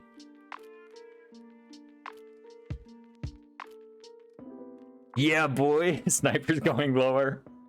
Wrong House is like popping champagne. Every space that like Sniper goes down. Like you start Assassin, you have decent combat and great utility. You start Paladin, you have good combat and good utility. Right? Like you can also deliver gambits. You can stride and move. You can deliver your swift strikes better. right? You get Lance Fair for your Swift Strikes. You can deliver your Vengeance better. You can deliver your like Fusillade or your Blaze Gambit better if you care about doing such a thing. Sniper is like you cert it and then you master it and then you kill one enemy per turn. This one is like you cert it and then you kill one enemy per turn. Yeah, able to use all gambits, exactly. The fact that it's grounded is like a pretty good advantage too. You can use all battalions. You get speed for dismounting, yeah. Kanto is just really good, exactly. Its mastery sucks. Like ignore the mastery, ignore the mastery. Pay attention to the mastery, but you kind of need it. Tier maker lets you make 2D tier lists. True, I needed a Twitter account to make a 2D tier list though. I don't have a Twitter account. Maybe I could make one, but like I'm not gonna do that right now. Anyway, I think I kind of exhausted this thing. Like Paladin is endgame ready. It's one of the higher tier support units and probably A to B tier combat. Yeah, no. Like actually, okay. If you're talking about which class should I give my Gambit to, it's like this one and this one. Like, Gambits are pretty powerful in 3 houses, and these are the 2 classes that use them best. Are Paladin and Assassin. Paladin because they can use anything and they can do it from 8 tiles away. This one because they can use anything and they have stealth while they have it on. Like, these 2 deliver Gambits the best. Yeah, wall busted. Exactly. Like, these 2 deliver Gambits better than every other class in the game. Dance of the Goddess, even. All right, Wyvern Rider. I'm just gonna put it there. I'm gonna be honest with you guys. Wyvern Rider is top 1. Bow Knight for Retribution comes very close. True. Bow Knight actually does a bit better. Okay, but these guys are easier to cert though. But anyway, I'm kind of done talking about Paladin. I think we're kind of on consensus. Let's just put Wyvern Rider there. I'm putting Wyvern Rider top 1 in the game actually. Top 1, even higher than Wyvern Lord. Dragon Go Raw, exactly. Super easy to get in. You're kind of end game ready. Like, okay, you might say, okay, but isn't Wyvern Lord better? Relative to the enemies you fight with it, Wyvern Rider is better. Like, you get Wyvern Rider and it's like, oh, I'm good for the next like 8 maps, right? Like considering the time when you get it, also considering the costs to cert. Like Wyvern Lord is actually kind of hard to cert, I won't lie. Sometimes it's like, damn, I gotta get like, what is it, like A axes, A plus riding? This one's like, bro, I'm ready to go. This one's like, you hit level 20, Wyvern Rider might be the thing you're able to cert. Oh, and then like, show the stats real quick, show the stats. I need to close, I have like 100 million tabs open on fp3h.com. I still got Brawler open, bro.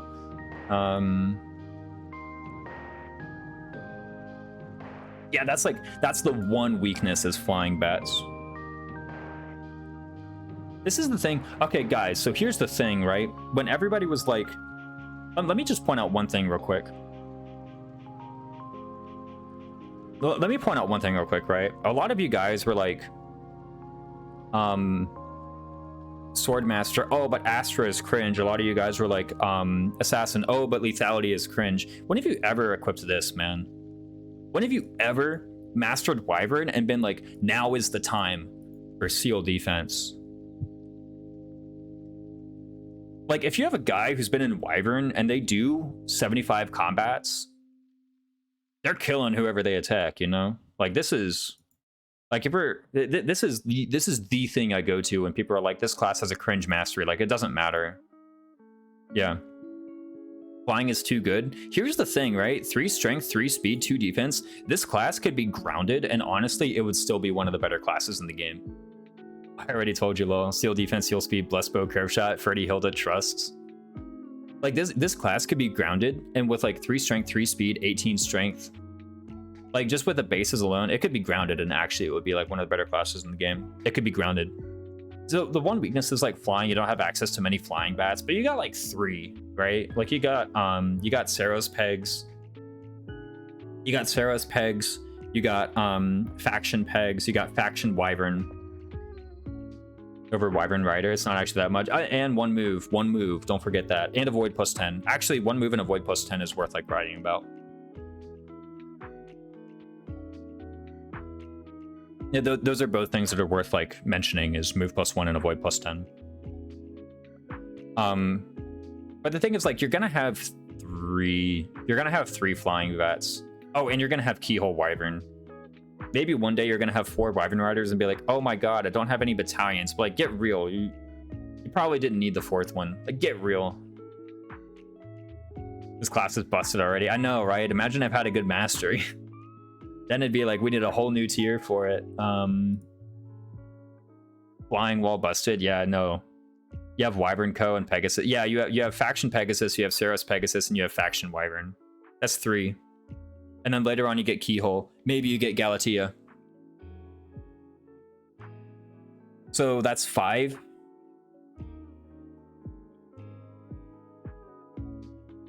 Okay, like 4 definitely. Like everybody can get Keyhole Wyvern. All you have to do is not let Flame die and you get Keyhole Wyvern. That's all you have to do. Immortal Core, Immortal Core. So like Golden Deer gets like at least 5. Don't they also have like Alliance Wyvern? There's like Empire Wyvern. One of the like late game shot bats. There's an A rank flying bat. Like one of the like part 2 shot bats has it too. Potentially plus constants. Oh, but that one's like not good for Wyvern Rider though, unless you're doing bolt axe stuff. Empire Pegasus. Yeah, Empire Pegasus is great. I like.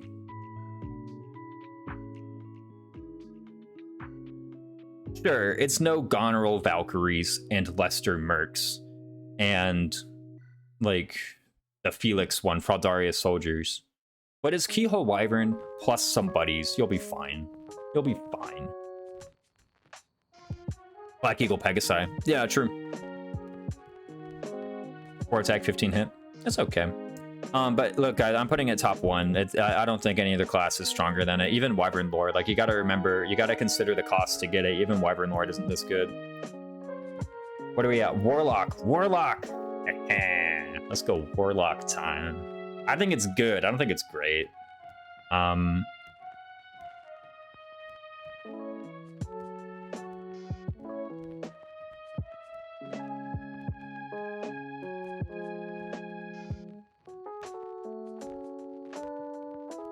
Here, bro.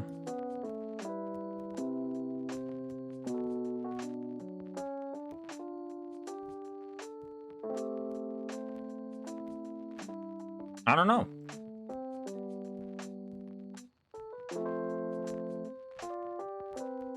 High praise? Dude, Black Tome Fair is like kind of good though. Let's not forget, this is the game with Thyrsus. Who was your best Warlock outside of Minimalist Coco? Ooh, good question. This isn't my final place. This is just where I'm putting it because I'm tired of holding down mouse 1. I've been known to Warlock before going to Valkyrie, Darkfly, Paladin.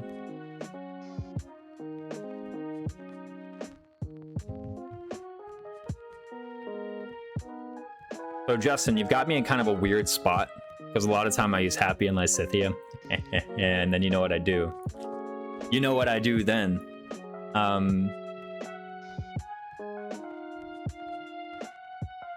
If I have a combat mage though, like they're going in Warlock for some time. I put Mercedes in it, I put a net in it. Maybe actually like somewhere around here. Warlock base is enough to one-hit KO chapter 13 foes with Hilda bolting. Yeah, no, Siege Tomes is pretty good. Maybe like down here is actually more reasonable though. Again, like what does it give you now? It actually gives you a lot. Right, Black Tome Fair. Was it like +3 magic? I think no, it's +2 magic, I think, right? Let me pull up Warlock. I think it's +2 magic. No, it's +3 magic. 20 base magic. Its mastery is good too, right? Like Bowbreaker. Okay, maybe it's only really good on like Crimson Flower. I'm trying to think of like what are some nasty bow wielding enemies and like not Crimson Flower. It's hard for me to think of any really. X +1, speed +1. I don't know, like it's Black Tome Fair. It is kind of hard to cert though, now that I think about it. Like the more I think about it, the more I'm like, yeah, it doesn't really deserve to be this high.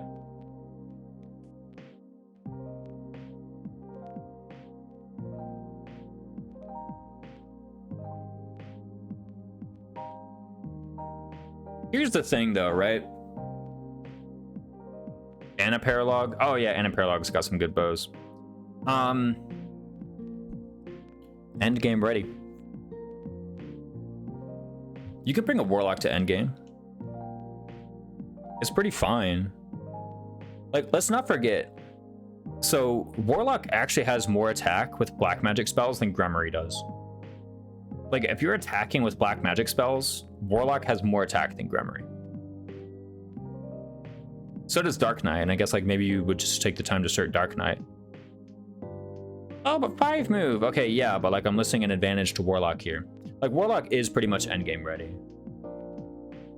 If you want to be attacking with dark magic, this is like the easiest class you can do. Or attacking with black magic rather. Attacking with dark magic is you want to assert Warlock and then you want to immediately switch back to mage. Assert Warlock for the 12 defense. Haha. Warlock is hindered by the available magic oriented units. But like that's the thing is, so yeah, we're in the game with Thyrsus here. But at the end of the day, it's like, and I was saying this the other day too, is like think of the mages. Like in my mind, there's mages who are like they are utility, and there's mages who are like they are combat. And the only mages who are like they are combat is like Constance and Hanneman. Every other mage is like more noteworthy for their utility, I feel. But the fact is, on a lot of those guys, you're probably starting Warlock at some point, right? At some point. There's very few units for whom you're starting like Gremory before Warlock. That's happened before. On some of my casual runs, I've started Gremory before Warlock. They're good for cracking Fortnights and reliably chipping enemies into range. True, and again, with Thyrsus, they can be attacking from 4 range. Or counter-attacking from 4 range. You don't even need Bowbreaker for that. Every other mage is noteworthy for the Warp Staff, yeah. Or sometimes one-hit KOing if you're Constance, exactly. Like, Constance can be doing it, or Rescue Staff, but that's a meme. There we go. Yeah, Rescue Staff, a meme. Gordon, my man. And it does give +3 magic. That's something better than Bishop gives. And if you're talking about warping, honestly, I'd rather be warping from Warlock than warping from Bishop. We might as well actually talk about Bishop right now. Not a meme. Oh, but that's not a meme. Sorry. I thought I said that's a meme. I was like, my man.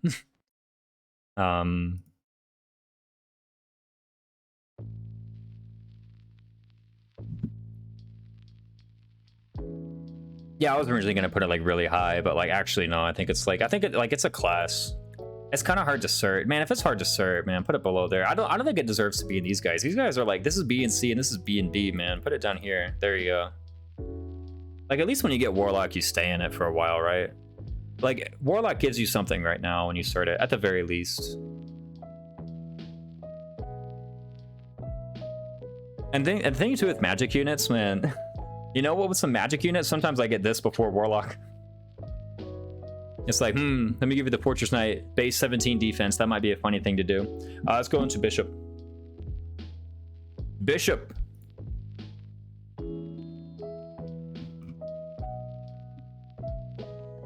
It's a class, Raisins on Warlock 2022. Bishop.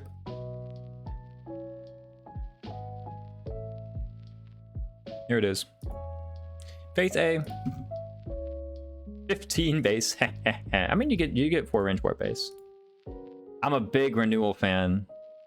That's a brand new sentence, Raymond RCJR. That's a brand new sentence. So here's the thing, right?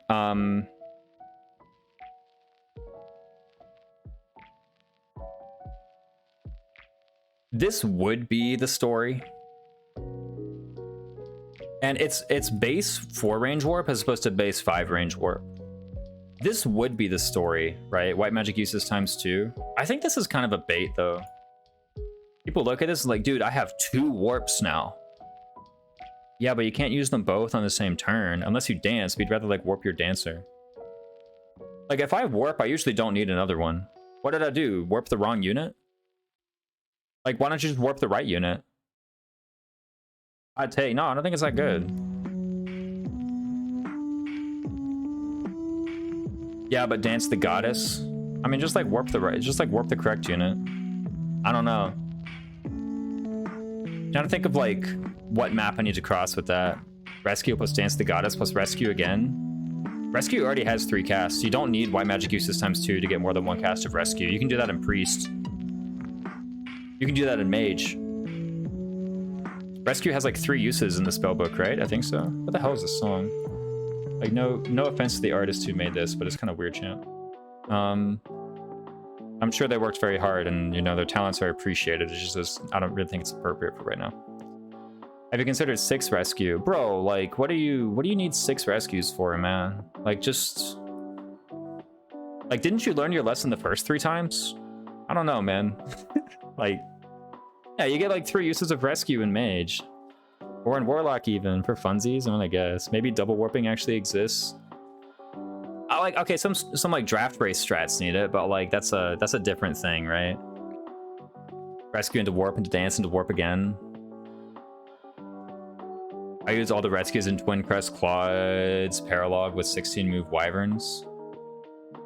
I mean, at that point, like, I don't know, man. Just, I feel like you should have like learned your lesson the first 3 times, you know?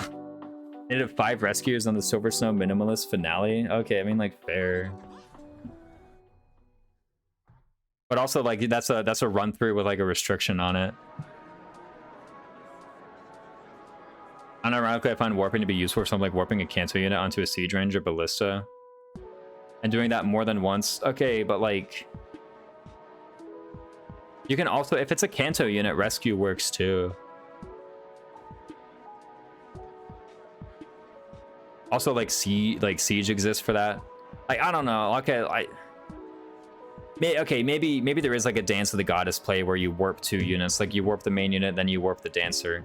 But also, you could just like get a second warper, you know? Like, Dance of the Goddess hits 4 units. So you can hit the carry, the Dancer, and the 2 warpers with that. I very rarely need the second cast of warp. Like, I just warp the correct unit on the first try. On the level of play we're discussing here. Okay, like, I guess maybe it opens up something new. Like...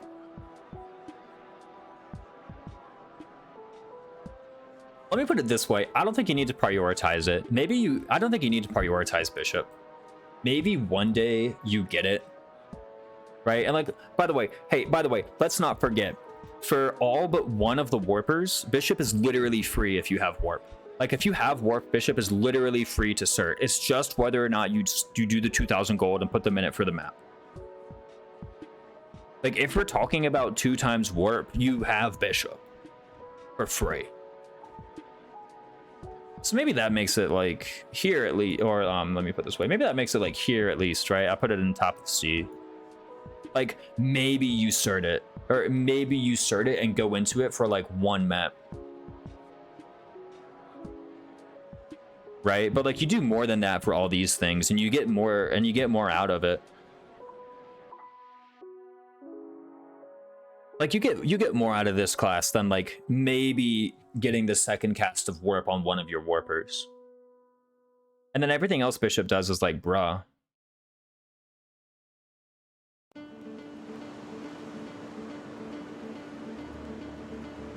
Like, honestly, with Linhardt too, like, I found myself doing Dark Bishop way more for the extra warp range. Like, way more I found myself doing Dark Bishop for extra warp range. But yeah, like, okay, for Linhardt or Manuela are happy. If you have warp, you have Bishop. So, like, at least... I can't put it low, because at least it's, like, free to cert, basically. I don't think it's urgent. I like how Physic just does not come up yet. Okay, yeah, heal plus 10 on Physic.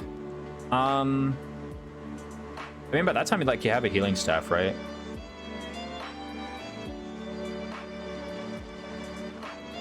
Bishop below Soldier.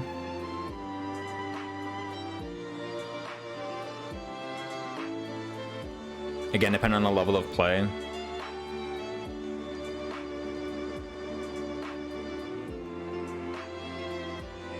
I don't know.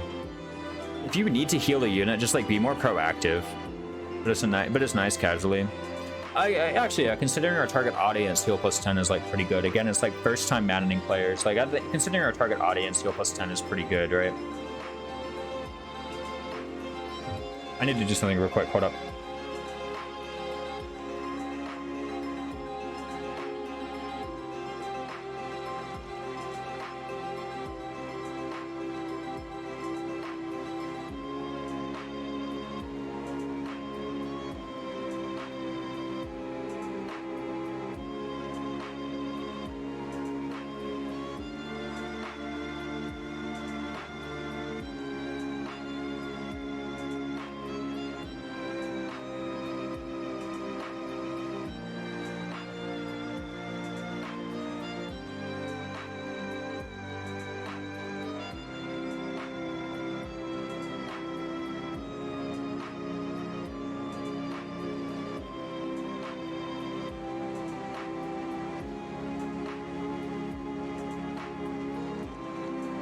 Alright, I'm back.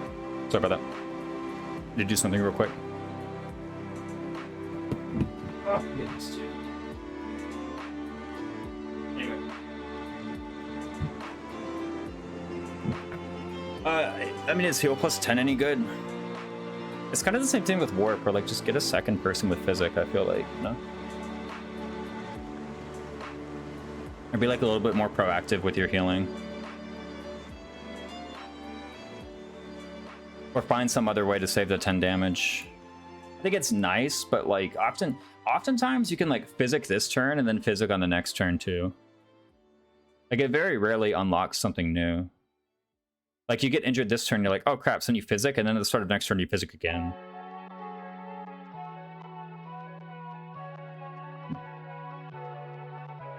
But the thing is, like, heal plus 10, is that what we're talking about in an advanced class? Like, this is an advanced class we're talking about, and you're like, yeah, heal plus 10 on physic. I don't know. You can save an action economy to do something with that second unit.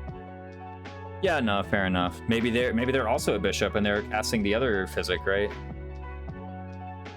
And I guess, yeah, if you like have a bunch of bishops with warp, like if you have like Manuela and Lysithea and Linhardt all bishops with warp, then you could just like spam the hell out of your warps. But again, I feel like you don't like, I don't know. I feel like this is a good placement for them below soldier. I actually like Gordon's suggestion, like below soldier, because it's literally like it's extra move tech basically. I just don't know if it's worse than Lord. Maybe Lord is too high.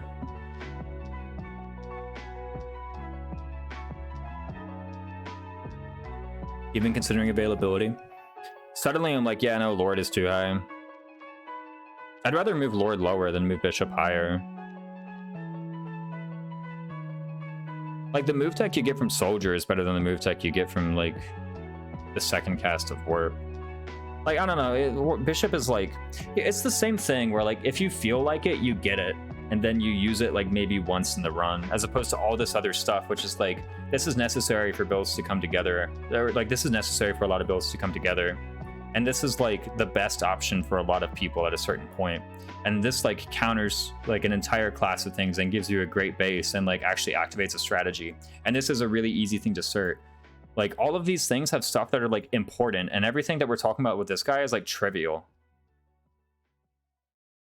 Like this gives you something really meaningful. This gives you something really meaningful. This gives you something really meaningful. This gives you something like kind of cool that like maybe will be relevant once. I'm kind of fine leaving it there. Dark Bishop, again, don't put it on Hubert. I'm kind of fine concluding this. If someone like really objects, then I'll consider it. But considering like all the other praises that we've given to like the advanced classes, it really doesn't make sense to be like, oh, heal plus 10, and then put it above something like Warrior.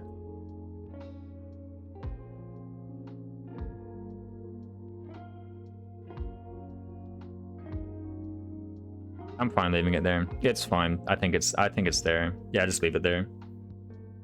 Dark Bishop. It's not great, but it does give extra warp range. I think that's better than this, by like a little bit. You oftentimes won't need it. It's nice to have. Like, get it anyway. I'm a big Life Taker fan. That's not a new sentence. I think people have said that before, but in the context of Awakening. Probably. Like, plus 1 warp range is better than the second cast of Warp. But it's literally only on 1 unit, right? It's okay. That's what this class amounts to me. Again, the thing with like the dark classes, right? Like Dark Mage, Dark Bishop, is like they're very disconnected from the idea of dark magic in general. Like, what is it? It has Miasma, Fiendish Blow, and Heartseeker, right? Yeah, Miasma, Fiendish Blow, Heartseeker, Life Taker.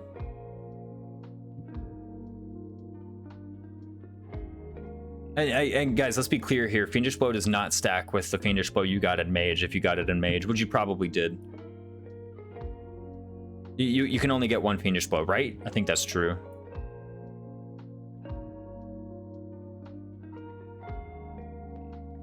I'm pretty sure that's true.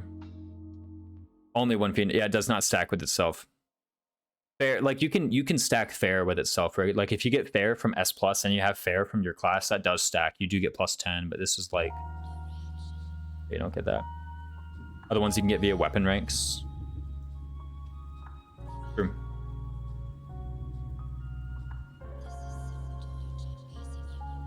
What's to shore up dark magic's accuracy? I mean, it could have also been just like a, you know, Fates had it.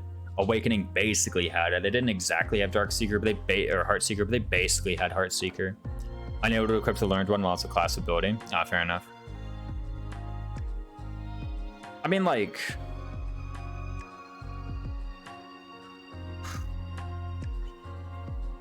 maybe Dark Bishop might actually be good on Hubert, but only because Warlock is so bad. Like, it's literally like, I'm sitting here thinking about Hubert. Like, I'm thinking about applications outside of the like extra warp range on Linhardt. And it's like,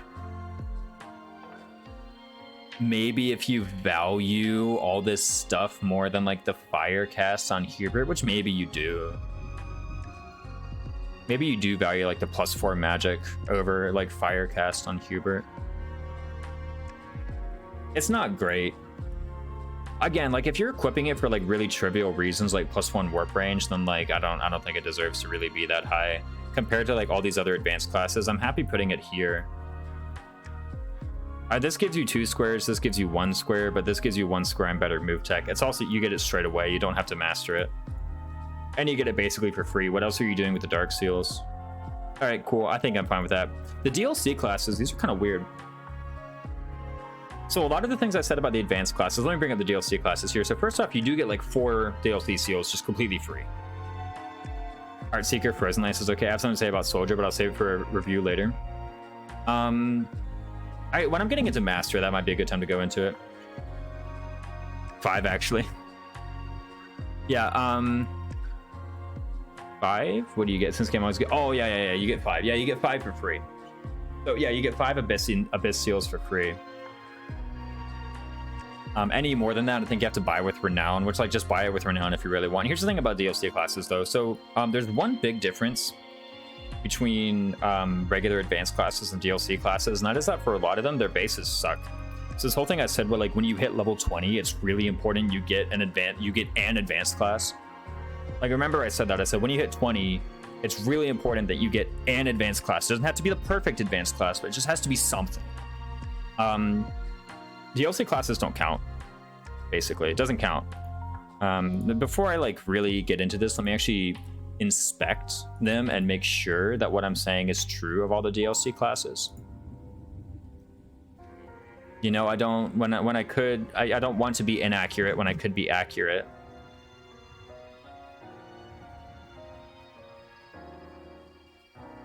Yep, that's true. Valkyrie and Darkflyer bases. Yeah, I got Darkflyer bases. Hold on, are Darkflyer bases higher or lower than like intermediate classes? Warmonk has 17 strength. Yeah, I guess like Warmonk has 17 strength, I guess. Trickster is mid. Trickster bases are like, at least they give you the 14 speed. Like the thing with Trickster and with Warmonk and with Valkyrie is they give you like one of the things, right? Actually, Valkyrie doesn't even give you one of the things. Valkyrie gives you 13 res, actually. Hold up. Although with advanced, like Warlock, Dark Bishop, and Bishop will give you 15 res, though. Yeah, like Warclart gives you 17 strength. Trickster gives you 14 speed. I guess Warclart gives you 14 defense as well. That's okay. That's like kind of meaningful that it gives you 14 defense. Still, like the point is it doesn't count. 13 res on Valkyrie literally only matters for like Lysithea. Yeah, exactly. And then Darkflyer. Hold up. Darkflyer is like... Hold on. Here's Darkflyer. And then here's like Mage. Here it comes. Ready? And then there's Mage. What is that? Wait, is that lower magic? Does Mage have higher minimum magic? Yeah, you could literally... Wait, what? Yeah, you could literally have a Darkflyer, pick up the Mage cert, and gain plus magic. It's the same picture, yeah. Wait a minute, hold on. Let me grab this one. Let me grab that one. It's the same. Monk has... Wait, what? Monk has 8 base magic. You could literally have a Darkflyer start Monk and they could gain magic theoretically. That's insane, bro. Anyway, that's one thing about the DLC classes. So like when you hit level 20 and you start a DLC class, like you're not done yet. You need to probably start in advance to get plus stats.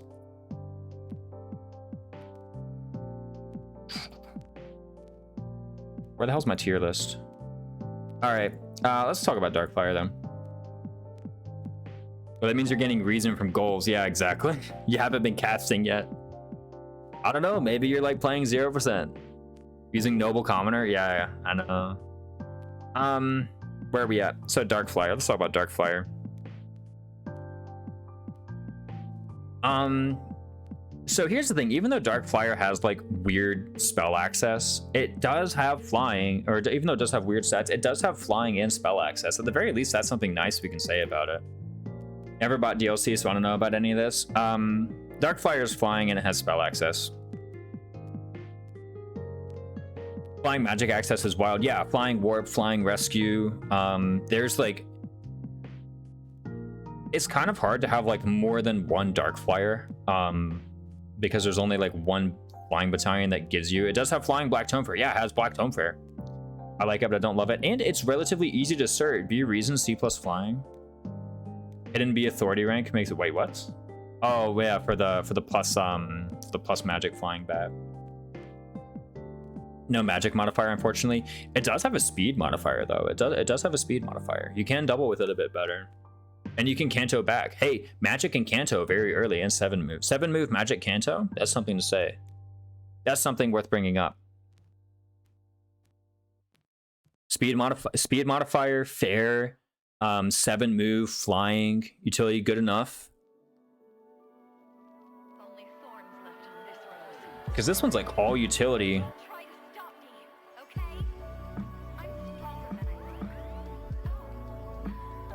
You can just equip the D rank Pegasus battalion to boost hit. Yeah, like there are flying battalions that don't give minus magic. I don't think that's a bad place to put Darkfire. Like, yeah, you're gonna have to search something else too, but like, let's not forget you get the seals for free. So like, you can cert your advanced class that you're doing, and then you can do Darkfire. I guess it's bad for 0 magic instead of negative. Yeah, like it doesn't give you minus. Just the fact that you have like flying and utility spells alone is like pretty good. Like, let's not forget, what did I say? Like all but 2 of the mages in my mind are like utility over combat. And the fact that you're flying like augments your utility by a lot. And you have speed. Like, yeah, sure, you don't get magic, but you can equip magic staff to fix that. I guess you could also equip speed ring to fix those speed. But I actually think like putting this here. Wait, which mages are combat? Constance and Hanneman, in my mind. Those are the 2 like combat mages. Everyone else is like, in my mind, utility, and then they also have combat, it turns out. But like again, all units in the game have combat. Yeah, BC plus utility Lysithea. Yeah, warp. The seal speed one.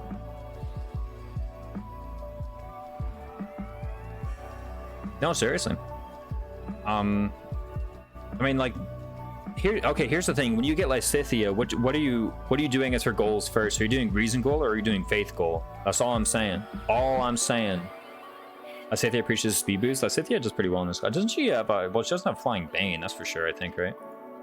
Reason? Damn. Ugh.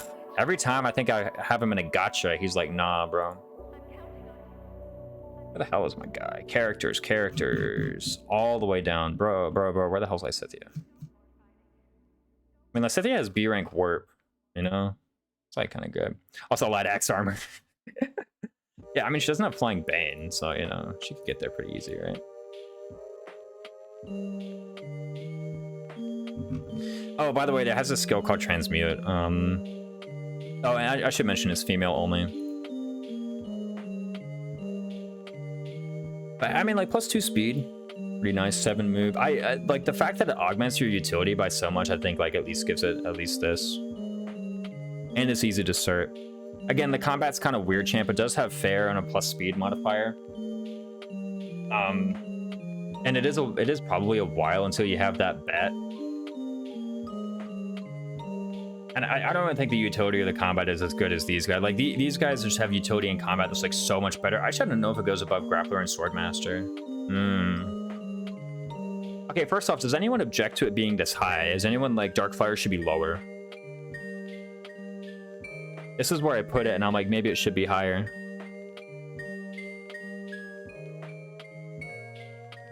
At least that high, yeah, right?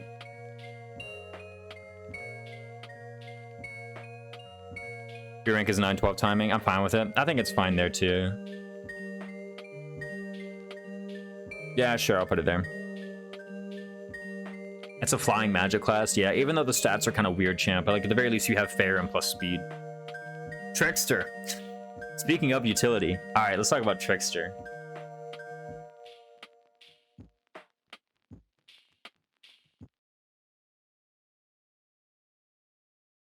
I want to do it. I want to do it. I want to do it. All right, let's forget about everything else. You see, it's weird, but Pegasus does have strength modifier, no fair. Opportunity cost, the class. All right. First things first. All right, higher or lower than Darkflyer? Let's just start here, because here, like when I see Trickster, I'm like thinking pure utility. All right, obviously this class's combat sucks. No fair. It's one of the only two advanced classes in the game with no fair.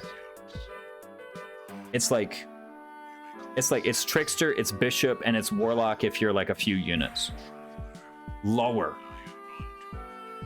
Darkflyer can still utility and with flight.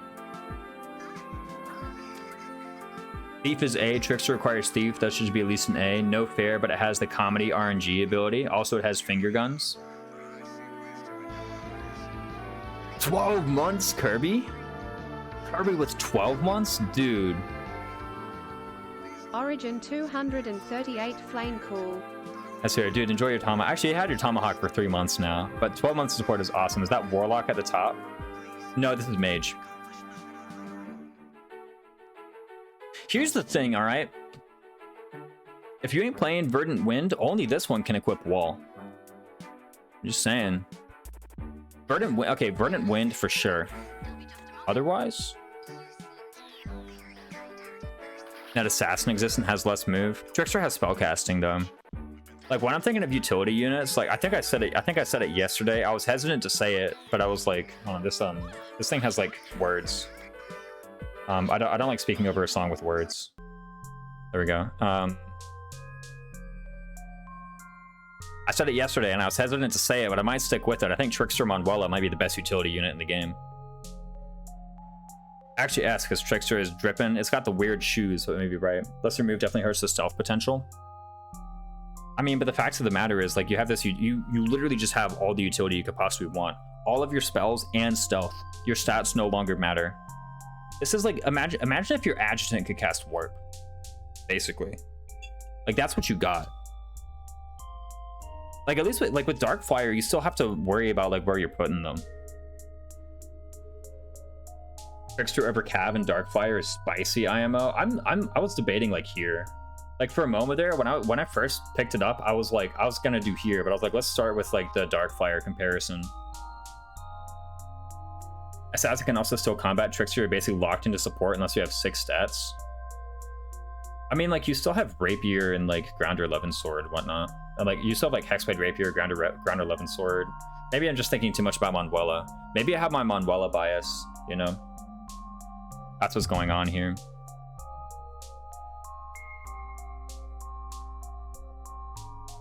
Like, stealth spellcasting, I honestly, I prefer stealth spellcasting over flying spellcasting. Locked into support, you mean 2/3 of my army? The fact that it has stealth spellcasting.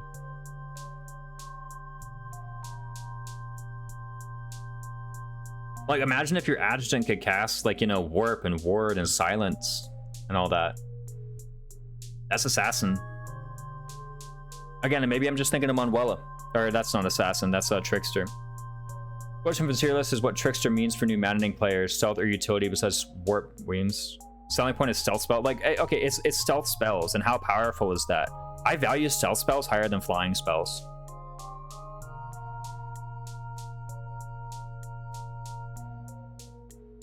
Because, like, You know, you're talking about move. I think if you're talking about move here, like your army needs to be... I think your army, it actually hinders your army more to protect like a dark flyer with bad stats. How do the stealth spells matter that much though? I mean, like, again, it's you have your army, and just among them is somebody who can cast whatever spell, whatever support spell you need them to cast. You need a heal, you got it. You need a physic, you got it. You need a silence, you got it. You need a ward, you need a warp, you need a rescue. Any of those things. But new Maddening players don't know how to use and abuse it. But this is the message of showing them like, hey, by the way, stealth spellcasting is pretty good. You know, like they might not know how important fire is, but I put it up here to show them, hey, fire is kind of good. Dark fire can almost always canto to a safe spot with like 3 squares. Like, I mean, they got like 7. I guess like with stride, maybe. But the thing is, if you're talking about cantoing to a safe spot, then you're talking about moving like at most 5 squares away. Like if you're talking about canto, you're moving at most 5 squares away. Because that move, if you have canto, you moved at most 6, and you're going to a safe square, then you're moving backwards. So that's 5. That's the same movement this guy has. Canto though, no. Okay, if you move 7 squares, you don't have canto. If you move 6, where are you cantoing to? Forward? You might as well not have canto. Backwards? Okay, you moved 5 squares away. That's how far this guy moved.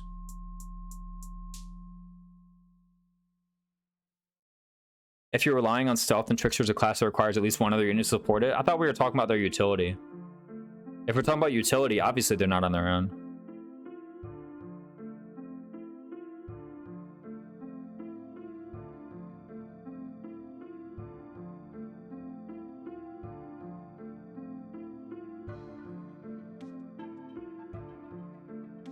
But you got there 2 turns faster with full move? Okay, fair enough. Yeah, you did. If combat was not a concern, like if keeping them safe was not a concern, you had your whole army and then you had dark flyer and then you get there.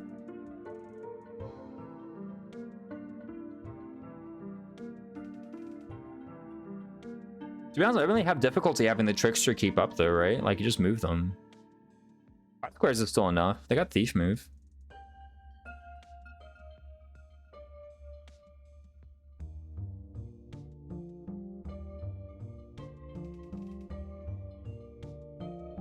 Like, I'm really trying to think of the place where I had a trickster and I was like, damn, my move is inadequate right now for what I'm trying to do.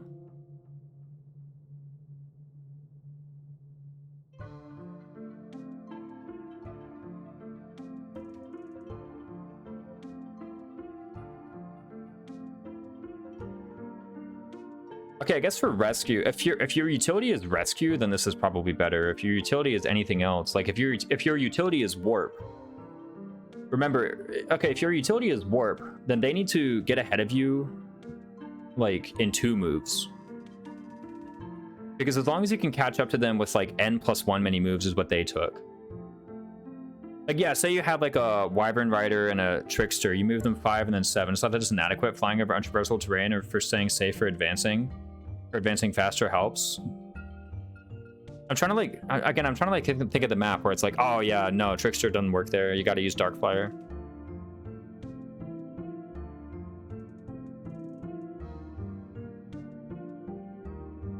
Okay, let's say it's like Trickster and Wyvern, right? So turn one, they start in the same position. So Trickster can definitely reach the Wyvern, and let's say the Wyvern Rider goes 7 and you go 5.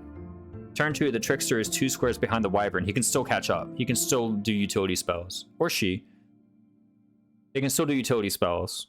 All right, so turn 2, we're still fine. We've still got utility.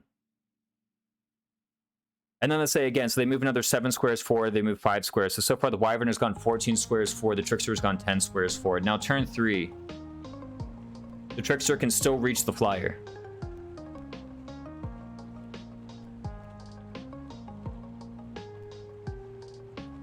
Like the fact that the Trickster does the support stuff first is like useful here. There's more situations where Dark Flyer performs better. I guess I don't know.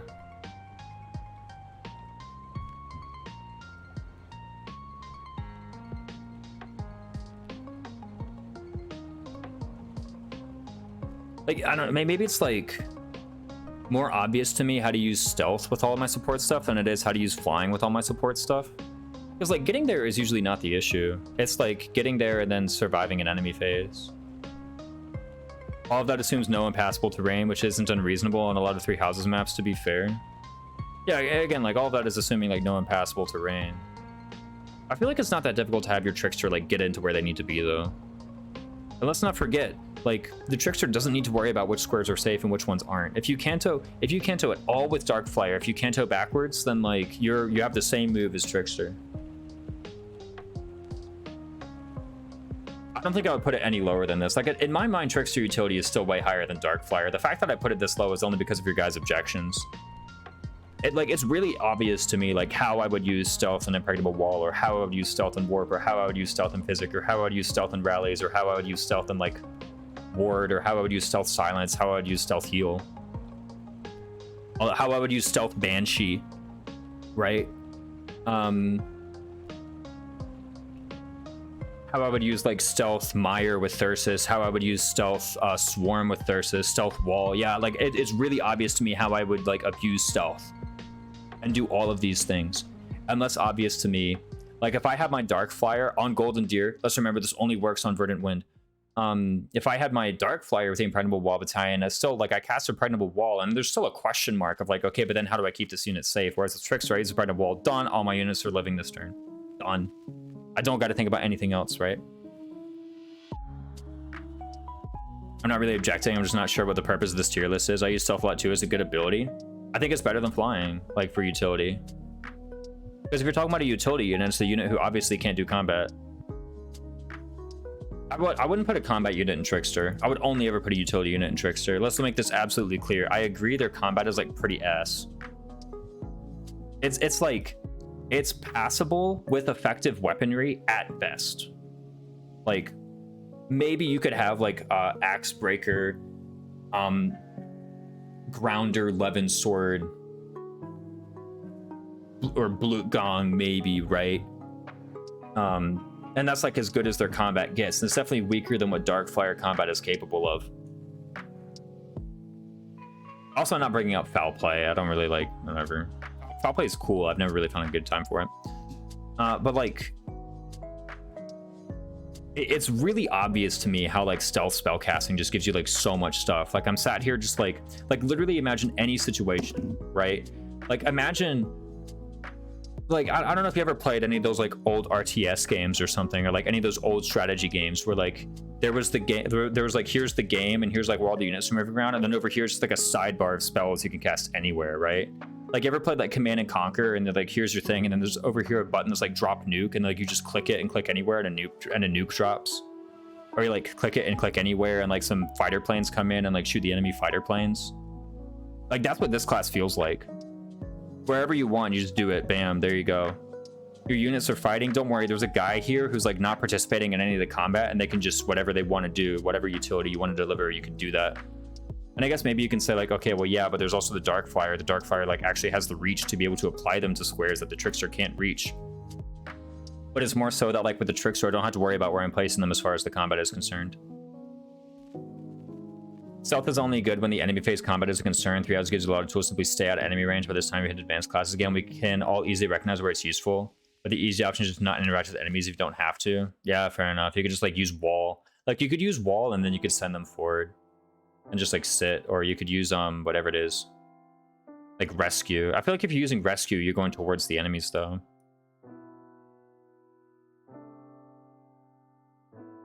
Or you attack with magic and then you canto away. Like actually Thyrsus makes this class even better because you can attack from really far away and then canto, and you just have like you're just completely kiting them actually with this. Maybe like the combat utility here is better. I'm done splitting hair. I think I'm just leaving it here. Like we can debate this all day or just leave it here.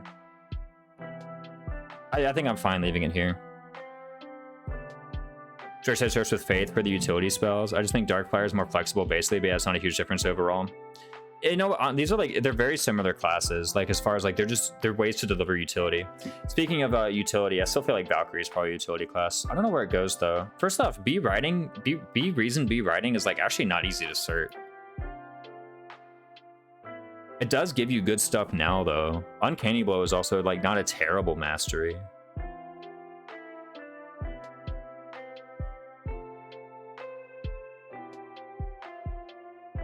God, it's all utility. Always has been. Or is it?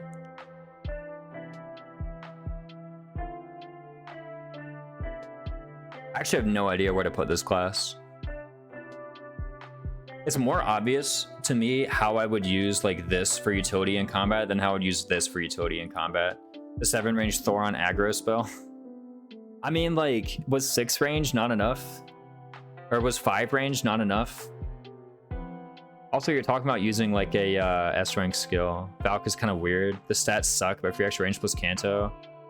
Like, it's utility but combat, right? It's not like utility but non-combat. It's like utility but combat.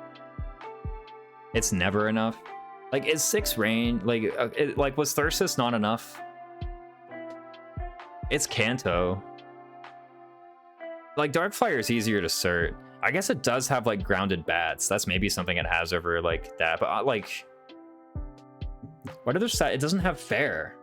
Yo, it doesn't have fair. I said this is one of the only classes with fair. This one doesn't have fair. Wait, does it have fair? No, it doesn't have fair. It has black magic and dark magic range, right? Below cav, I would do it. Yeah. Your debuffing spells work well with it. If I'm casting debuffing spells and like that's what I'm doing, I feel like I just do that. You know, like, why does it work well with debuffing spells? Is it because they can stay safe? So can these guys. Doc has magic range. Yeah, they have Kanto and then black magic and dark magic range. Those are their 3 abilities. Maybe below Hero Fortnite. I'm feeling it, honestly. How far can we? Okay, actually, hold up a sec. Wait, no, hold on. I grabbed the wrong guy. Actually, hold on. Compared to Warlock. No, they're so different classes, this one and Warlock. They're so different. Like, that's the thing. We're talking about, like, oh, they can do this and stay safe. So can Trickster. You don't want to consider class paths as probably one of the best qualities, to be honest. Oh, that it gives you, like, riding rank as a way to work for Dark Knight. Actually, I think that's worth considering. I actually think that's worth considering. It gives you enough. And like, you're a magic unit, so you're sitting in this for a long time. If you want Dark Knight later, this is like the best way to do it.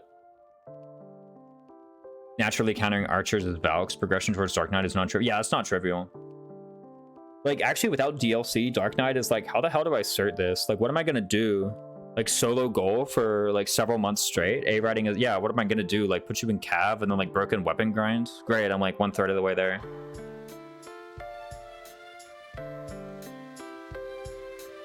You can pass the range staff to other mages. That's true. I feel like if I'm having a Valkyrie fight like a sniper though, 7 range enough to go to the central area of Shambhala without entering it. And deal with a Boar Mage on Verdant Wind Final with 0 risk.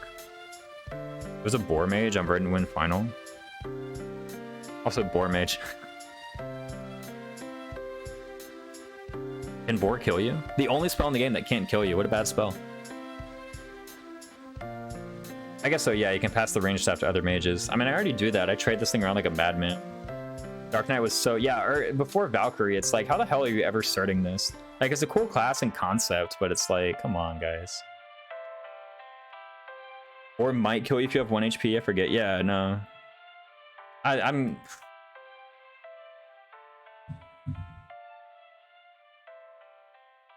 Like, okay, again, we're comparing it to other stuff. I think maybe above Warlock. But comparing it to other stuff that advance, actually, it might even be like down here. There is fine. I am Ferdinand von Eyre. Only a fool challenges. Next to 2 snipers, also guarded by Charon on a Wyvern. I don't know where he is on movement order. We could talk about it one day. As fun as this song is, I'm not going to do it because it has words.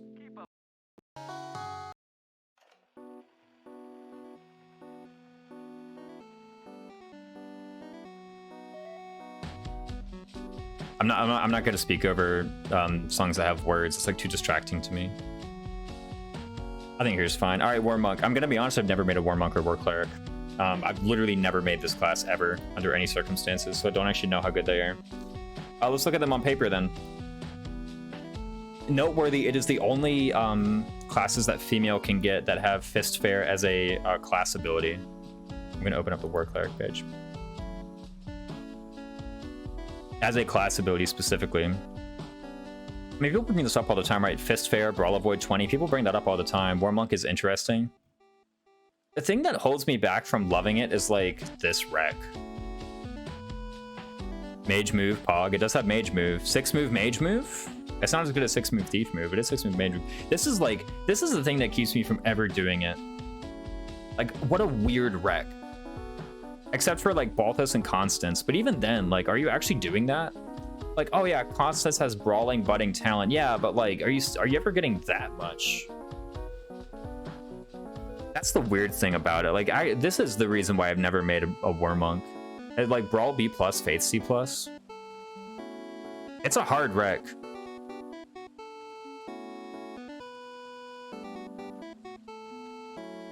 Brawl Avoid 20 is great for dedicated dodge tank builds. That's right. Like, Avoid plus 20, you only get Sword Avoid 20, Brawl Avoid 20, and White Magic Avoid 20, and only one of them is like really good on a combat unit. The 0% Byleth Solar use Brawl Avoid to do Petra Bernadetta Paralog. There you go. Something that could happen. And again, a female with Fist Fair.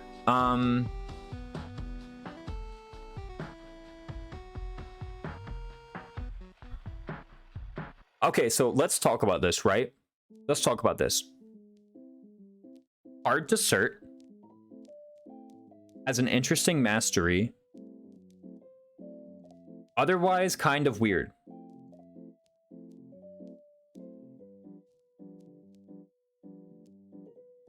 Any objections?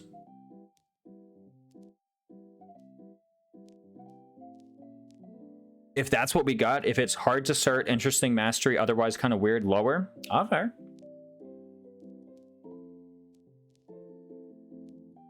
Is it on the same tier as like +1 warp range from Dark Bishop? What do you get from it now? Fist Fair. It's hard to cert. It's really hard to cert. It's harder to cert than Warrior. I see. It's a pirate class. It's in the high seas. All right. Only thing it has potential in is the mastery. I mean, like, you know, you could say that about Warrior. It's hard to cert is the thing, man. I think it has potential outside the mastery, right? Bad Desperation War Cleric Ingrid, though. I'd rather do Bad Desperation War Cleric Catherine. None of those guys have Faith Boon. Catherine might even have Faith Bane. I should look this up.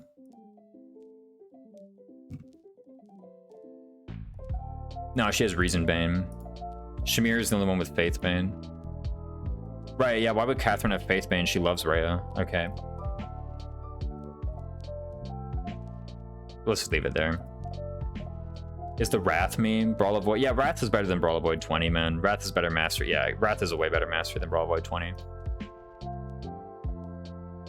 Master classes. Besides this tier list. No, I'm kidding. And it's still not reliable. I mean, like, Avoid stacking and like crit stacking are kind of the same, right? They're both ways to never get hit, basically. And it's not reliable. It's only not reliable if you're not doing it with like a bunch of other stuff.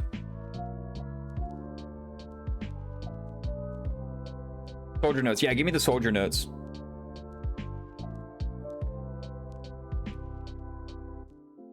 So I put it low because it doesn't give as good an effect urgently as like Monk or Fighter. Like, Monk giving you the one-time spellcast to the half spellcast is like actually useful in early chapters. Flying reposition enables terrain skips. And that's what I did say. I said, like, this is noteworthy. I did take note of that, but I said, like, when you're mastering soldier, it's like you randomly, it's like somewhere in like chapter 8 or chapter 9, you're like, oh, okay, well, I know who are my flunkies and I know who are my carries, so I'm gonna put a flunky in soldier and get that thing. And then you have that option. I guess, like, theoretically you could do flying reposition terrain skip in like chapter 6, but I think at that point it's too early. Like, if you're mastering a beginner class and so on by chapter 6, they probably have better things you could be doing than like repositioning someone over a wall. Raisin said just skip that part of the map. Like, no, I don't know. Well, here's the thing. Like, if you're literally going to be like, I'm going to master a beginner class by chapter 6, I think there's stronger things you can be doing than that. Than Pegasus Knight carrying someone over a wall in chapter 6. I think there's stronger things you can be doing. I'd rather honestly just like take the archer and like just give them strength plus 2. when they master soldier. I mean, if it's what you gotta do, it's what you gotta do. I think it exists, and I think it's like a neat move tech option. That's just like, when are you getting it? Probably later. Like, I don't,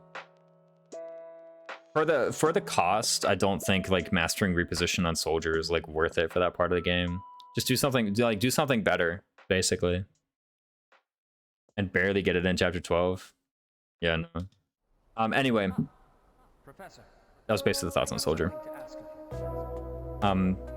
I did consider that, but it's like, considering the availability and whatnot, like what is, it's a random move tech option you get somewhere partway through the game. I wanted to put it lower because, like, yeah, that's still useful. It's still useful the same way second warp cast is useful.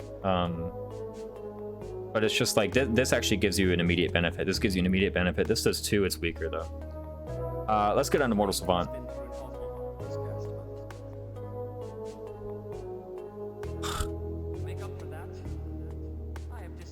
Might not be consistent with your goals anyway.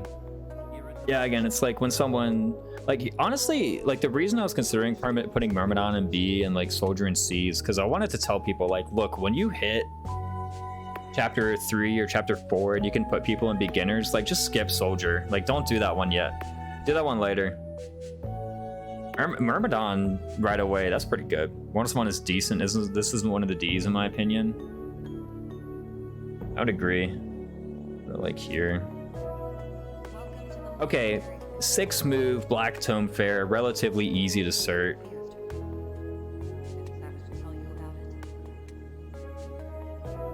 It's probably the easiest to cert advanced class, or master class rather. The easiest, it's probably the master class with the easiest cert.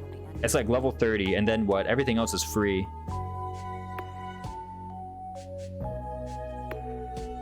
I don't think it's D tier, yeah.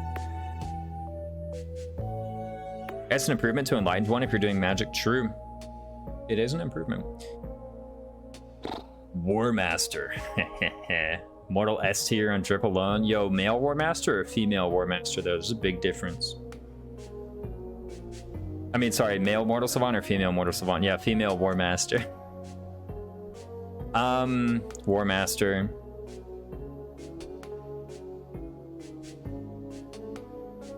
I'm gonna put it like here. I think it goes somewhere in A though. Like, okay, ground combat doesn't get better than this. Is the thing. War Master Unga Bunga. Like ground combat literally doesn't get better than this. If you want combat and like, actually just in general, combat doesn't get better than this. I think. Like the flying classes are better because they have move. That's it. Blue Lions, female War Master, spinning Seteth intensifies, yeah. Like combat, like it's literally, if you want combat, this is as good as it gets. Grounded bats, so you get things like Gunnar Valkyries and Lester Mercs, right? Crit plus 20, double fair, whatever kind of weapon you want, right? It's like axes for stronger enemy phase and like fist for stronger player phase, right? Oh no, no thief move.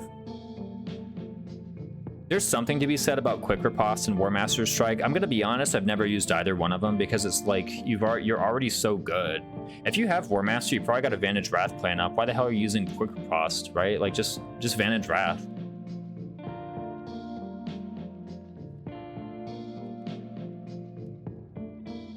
Yeah, I mean,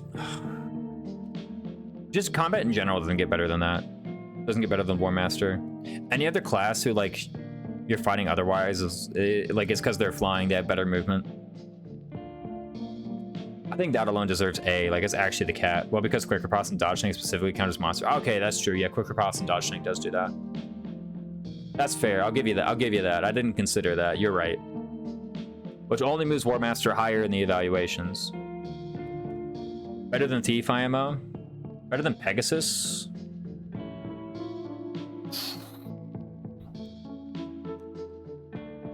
There's no way it's S tier, right? There's no way.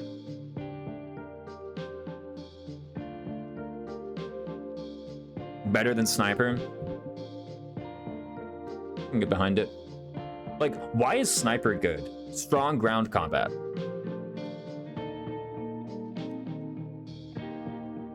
War Master's got that better. Like, is this early flight changes so many maps? Does it though? Like, which ones? Chapter 8. That's like the first map I can think of where like Pegasus early flight actually matters. Maybe chapter 7 if you're going through like the woods or one of the like rivers or like wasteland areas. I feel like that's the first map where Pegasus early flight matters. It's like chapter 8. Okay, maybe some paralog. Like, okay, yeah, sure. Ingrid Dorothea paralog, sure. You could theoretically do that one. Oh, and how could I forget Lauren's paralog? Yeah, sorry. Now that I think about paralogs, it's actually a bit better. To be honest. That's the where it's kind of like Bishop, where you just sort it for one map, and then for the other ones, it's like, it's still good, but you know, maybe you might go back to something else. So this paralog, yeah. So this paralog, yeah. So now that I think about paralogs, you know, things like Raphael Ignat's paralog or Lauren's paralog or Dorothea Ingrid paralog or Sothis paralog are made better. Oh yes, Pegbath was tried immediately in Acheron's face. Here you go. All right, yeah, and Thunderbrand, right? Here you go. Anyway, we picked up this cool new battalion called Gloucester Knights. I think it's better than Sniper, yeah. Like, okay, sure, it is higher cost, but it's so much better than Sniper. Like, Sniper is like kill one dude. Sniper is kill one dude on player phase. Warmaster is kill as many dudes as you want on either phase. And a paralog. True, and a paralog. There you go. I'm a big fan of just getting 20. Crit plus 20, yeah, no, like, I think it's, I don't know if it's better than Assassin. Like, when we talk about Warmaster versus Assassin, we actually do have to talk about, like, cost to cert. Like, at the very least, Sniper is hard to cert, right? This one's like, I don't know, man. We're kind of getting there. It's good. I mean, Warmaster is good. Is it better than Brigand, man? Nah, come on, I think Brigand's better than all this crap. Let's move on. Bow Knight. At least here, all right? Let's get it. At least here. We gotta correct the record. An Arctic Merit Assassin uses combat or higher tier utility. Yeah, but again, it's like, it's literally the best combat. And it kind of does unlock some good stuff. Bow Knight S, Retribution user Bow Knight. I was thinking S, to be honest. I was thinking Bow Knight S tier. It's like, it's the best Retribution user. It's true, best Retribution. Okay, this is assuming you don't have the stuff from under the bed, okay? I should have mentioned at the start, when I did like, this is my target audience thing, I'm also assuming you're not using the stat boosters under the bed. All right, if you are, you have Chalice of Beginnings, and basically nothing that we say here matters. It has strictly better combat than Sniper unless you Hunter's Volley. It has bow range +2. It has Canto. It has 8 move. It's just a worse Wyvern Rider. Not if you have point blank volley. Not if you want to attack from like 12 squares away. All right. What about Stride? Okay. Not if you want to attack from 17 squares away. Has 3 -2 speed. True. Its growths are bad. You're level 30. Who cares? I'm pretty comfortable putting in an S actually. Defiant speed. I don't know about that one. I don't even know what his mastery is. Is it Defiant speed really? I had no idea. I'm pretty confident putting in an S. Bow Knight Propaganda. I started. I said we got to correct the record. Okay, it's at least here, man. Better than Sniper. If you have a Sniper and they hit level 30 and they can start Bow Knight, you better. I'm just saying, you better. You can attack Macule from outside of his range and never let him recover his barrier with a longbow Bow Knight. Yo, true. The Wind Caller. I haven't done that paralog yet. Like, some masterclass has got to be high, right? I guess Wyvern Lord is going to go there. Okay, speaking of which, Wyvern Lord, it might as well. Unless it's like top of A. I might do top of A just to send a message. I might do Wyvern Lord top of A just to send a message. There's no way Bow Knight's better than Wyvern Lord, though. Okay, let's be real clear. Bow Knight is somewhere between Sniper and Wyvern Lord. Let's make that abundantly clear. Because also, let's not forget, Bow Knight is actually kind of hard to cert. Like, it is an expensive cert. That's maybe the only thing keeping it out of S, is it's an expensive cert. But range +2 to be casting the Retribution is good. Bow Knight beats Wyvern Lord. Yo, true. No. What if you get that funny shield? You just get the funny shield, though. Okay, let's get real here. Okay, here's the thing with Wyvern Lord. They could literally just remove Wyvern Lord from the game. Like, bam, just completely remove it from the game and, like, whatever, you know? Just be Wyvern Rider.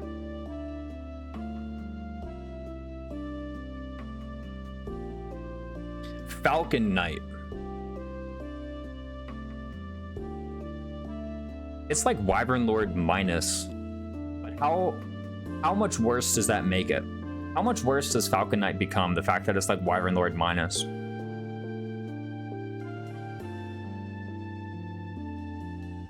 Like, we don't put it here. It's not like they're the same class. Let's not delude ourselves into thinking they're the same class. Falcon Knight is clearly weaker by a good bit, but by how much? The class path is a bit awkward. Doesn't Wyvern Rider give you plus Lance rank? Possibly the most overrated class in the game. I mean, this is one thing actually where I think it's going to be pretty important to communicate people. Like, if someone just beat hard and then they're coming into maddening, I think it's pretty important to communicate that Falcon Knight is like way worse than Wyvern Lord. It's not as good as War Master. I think it's as good as Bow Knight, man. Bow Knight's better. I think it's pretty important to communicate to someone pretty early, like, look, dude, Falcon Knight is just worse. You know what?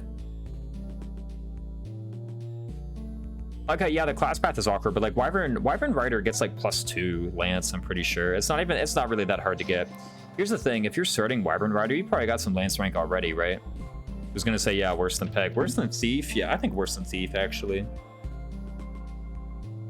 Thief helps out everyone. Like, okay, Thief, like, when I was talking about Thief Sword, I'm like, look, dude, plus Dex, plus Speed on everyone forever. This is like taking a unit and giving them some like weird champ top end ability. It's like, okay. Worse than Dark Flyer.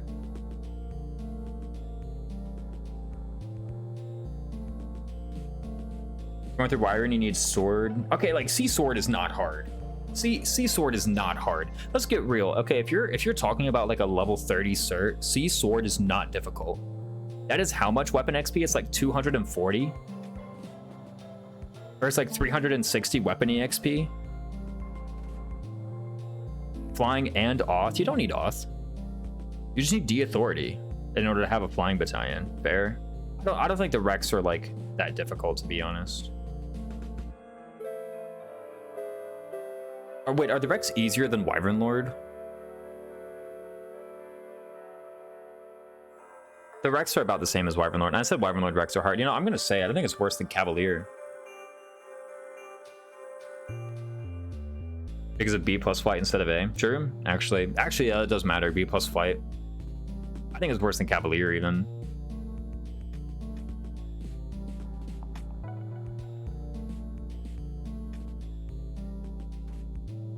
I did forget B plus flight. Yeah, it's easier to start than Wyvern Lord. But at the end of the day, like a girl at that point, I don't know.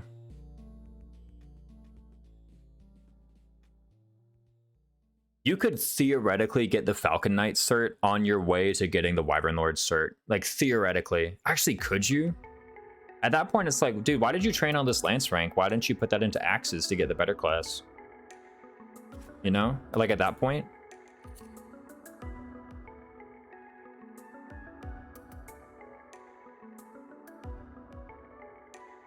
If you want to define a void. I guess so. If you're considering a masterclass mastery, though, it's like, seriously? Like, I know we kind of brought it up here, but like, everything I said about War Master is true, even if you never get War Master straight. Like, are we really going to consider define a void? I think worse than Cav is like actually kind of fair. Like, you get Cav and that gives you something brand new right now. You get Falcon Knight, it's like, why did you do this? At least quicker pause kills things, yeah. Like, you get Falcon Knight, it's like, why'd you do that? You know?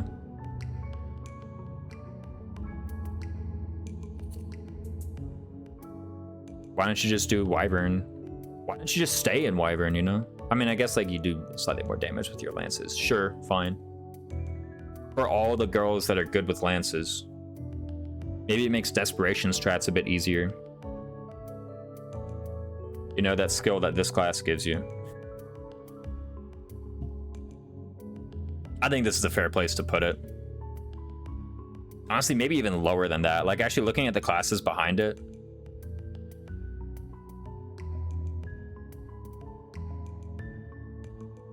Literally only one more speed than Wyvern Lord? Yeah, exactly.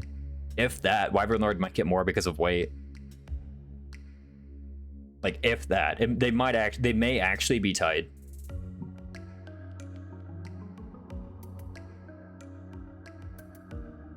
Not down to C, right? I mean, it can't be down to C. Or have I taken it too low already?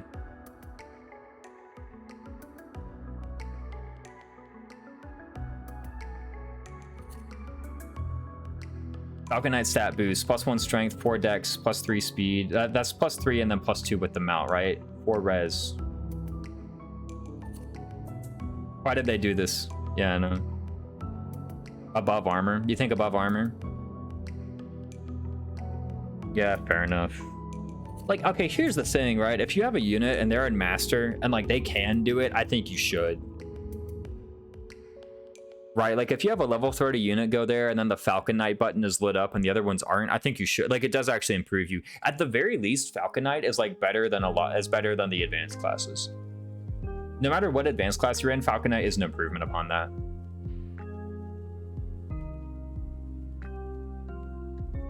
At the very least.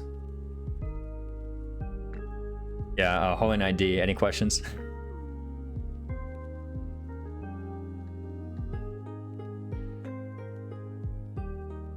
Nah, no questions. Holy Knight H. Like, I can hear Justin furiously typing at his keyboard. Like, what about Holy Knight Bernadetta? Yeah, is it worse than Priest? I like, Priest actually gives you something, right? It gives you heal +5. And if you're like, I'm gonna start it for heal +5, I'm like, all right, fine. Holy Knight's like, bro, really? Funny intermediate peg, then going Wyvern to keep flying in advanced. I mean, as far as the class paths go, it's like okay, here's my argument with Falcon Knight. Is like, if you're in an advanced class and you can cert Falcon, you should. Right? White Tome Fair, yeah. Like, okay, A class had to have White Tome Fair, all right? Like, somebody had to have it. Might as well. Like, don't get mad that it's this one, right? Holy Knight Dimitri, though. Like somebody had to have White Tome Fair. Don't get mad that it's this one. Hard to cert. White Tome Fair doesn't really do anything. I guess theoretically it could be easy to cert if you're going for a certain rescue pass build with Bernadetta, at which point you use this briefly and then you transition into Dark Knight, which is a better class, but like,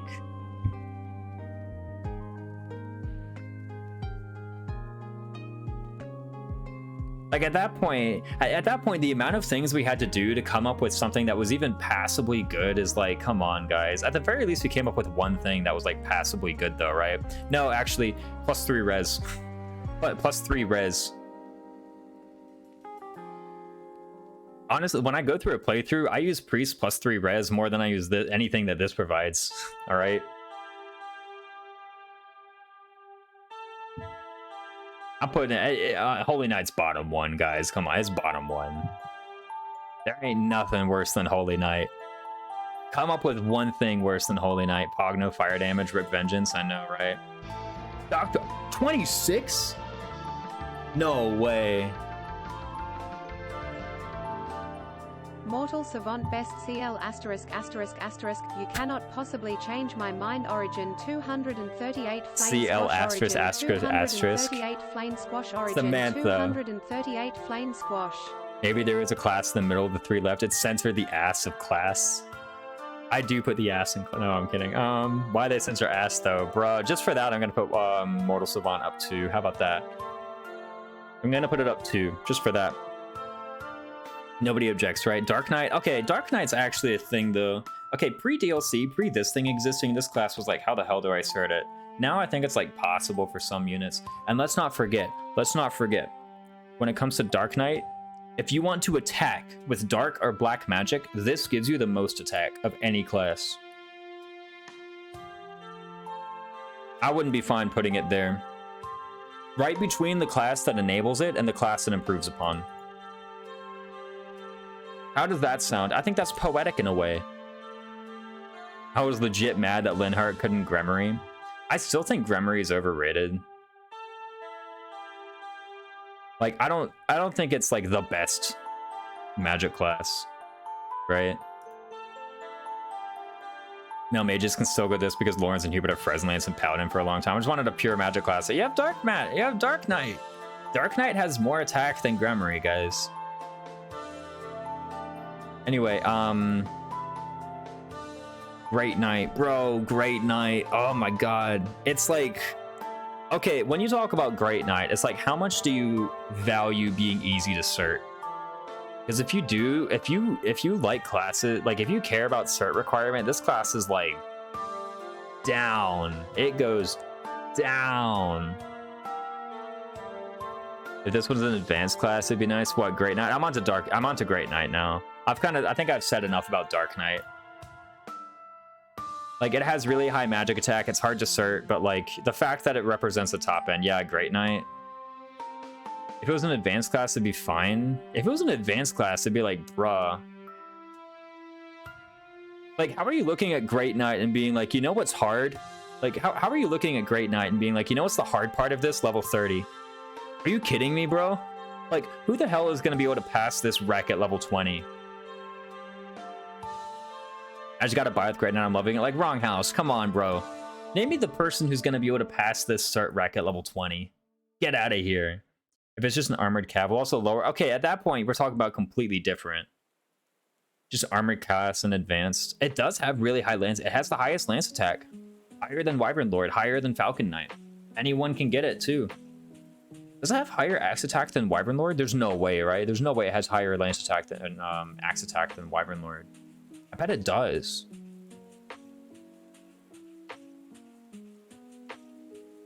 Wyvern Lord 2, Great Knight, oh, 1, no. Not even close. Paladin is higher. Oh, it has higher Vengeance, right? That's what I was thinking of Vengeance.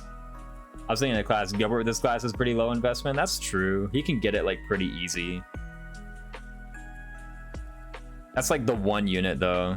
Hey, it has plus 8 D. Actually has plus 8 defense. Hold up, that's kind of good. 8 move, 8 defense. It's not bad. It's not bad, right? Oh god, minus 4 speed though.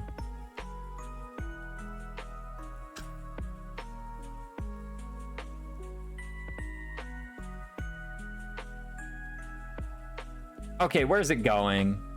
7. Wait, what? I thought it was. Oh, yeah, you're right. It's 7 move. I thought it was 8 move. Sorry, I misread the table. It's 7 move, yeah.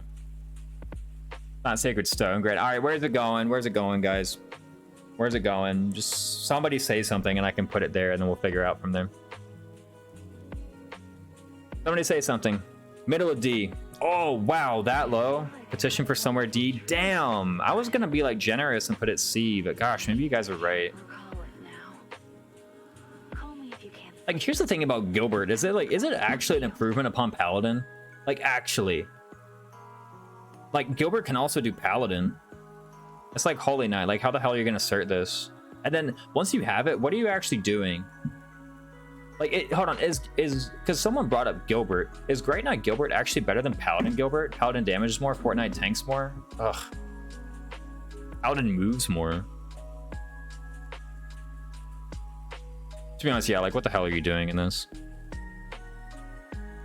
Middle of the road option. It's better than Mortal Savant and Lord. That's what I was saying. I'm like, this guy gets at least C, man. Okay, nah, dude, you could delete this class from the game and nobody would notice. Nobody would notice. Nobody would be out here being like, why didn't they have Great Knight in 3 houses? Nobody would. Okay, like somebody would. Some nerd out there would be like, males need a Lance Fair class. Some nerd out there would.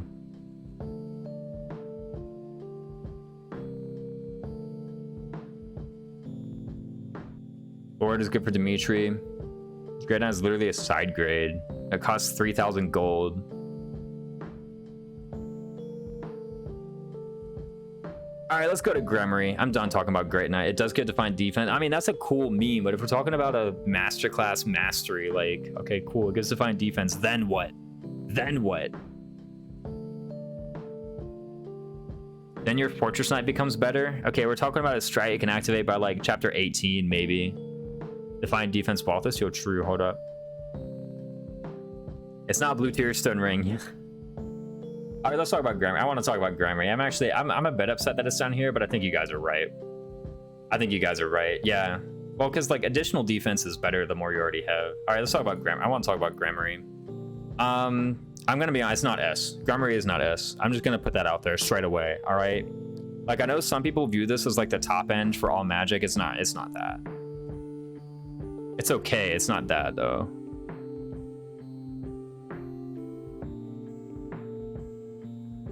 I don't think it's S. B, side grade to Warlock. At least high B. Here's the thing, right? Like, we were literally talking the best. Like, the best combat in the game, and it could do middle of A. Low A, high B. Someone's saying low. Someone said B, side grade to Warlock. Rykard said low B. A, low A. It doesn't really unlock anything new. Like, you gotta remember, this is what we valued +1 warp range at. A.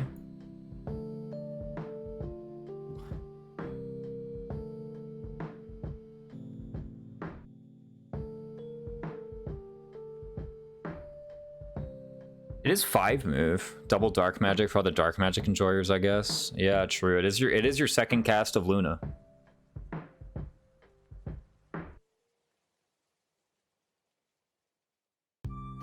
The best mages get to go Grem. I mean, like, sure, but what do you like? You're getting +1 move. That's the real benefit. Double dark spikes. You know how I feel about dark spikes, Justin. I don't think it's a good spell. It's like, okay, it's overrated. It's the most overrated spell in the game, dark spikes. Just dark spikes to Death Knight. Yeah, you know how much magic you need on Lysithea to not like evaporate without plan? Like, your Lysithea will be a different state of matter if you try that and have it been like completely RNG blessed. That +1 move though. Like, it's okay. Which chapter, DK? Like, people always bring it up in chapter 4. It memes on the Yuritsa. It's not good against chapter 4 Yuritsa, and then everyone after that, you got like Night Kneeler, Lance of Ruin, or like Windsweep Rapier.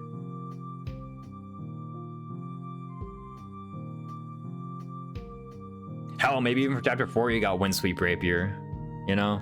I'm pretty sure, hold on a sec, I'm gonna look something up real quick.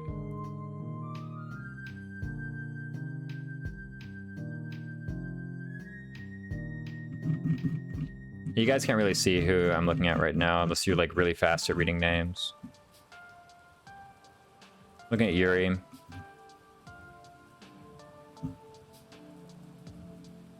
I guess you could theoretically not have it. I mean, just do full sword goal and then you have Windsweep Rapier. Yuri Windsweep Rapier. It is an accurate 13 might spell. You know what else is? Oh, okay, I was about to say, you know, it's an accurate 13 might spell, but I said one of those words is true. You know what else is an accurate spell?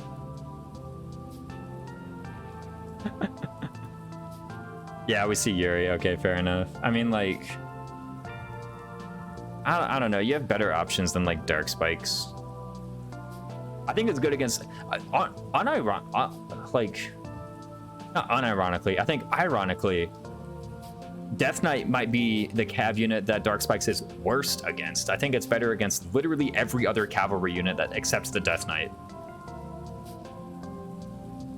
Anyway, Grammary, where did I put it? Here? Ugh. I'm loath to put it even that high, man. 25 remaining damage. Yeah, like, you're gonna find that. I think you can get a +3 magic bat by then, and you can get like magic +2. So like maybe 4 magic. I guess you could rally magic with constants. It could be done. She doesn't even have a +might support. Like, the more I say it, maybe like I'm literally like, oh, you need 16 magic. But honestly, even like 16 personal magic by chapter 4 is like, that's not easy. 16 personal magic by chapter 4 is like not trivial. She's probably not level 10. And that's with fully stacking everything. Run your house lord for charm. At that point, like, You have a level 10 House Lord. Like, just kill him. Like, just kill him, bro. Oh, and then you might miss, by the way. I'm kind of loath to put Gremory this high. Like, I really want to put it lower. Just to send a message. Use the chapter 4 Spirit Dust. Yeah, hold on. Let's go back. I guess I could see top of B. Like...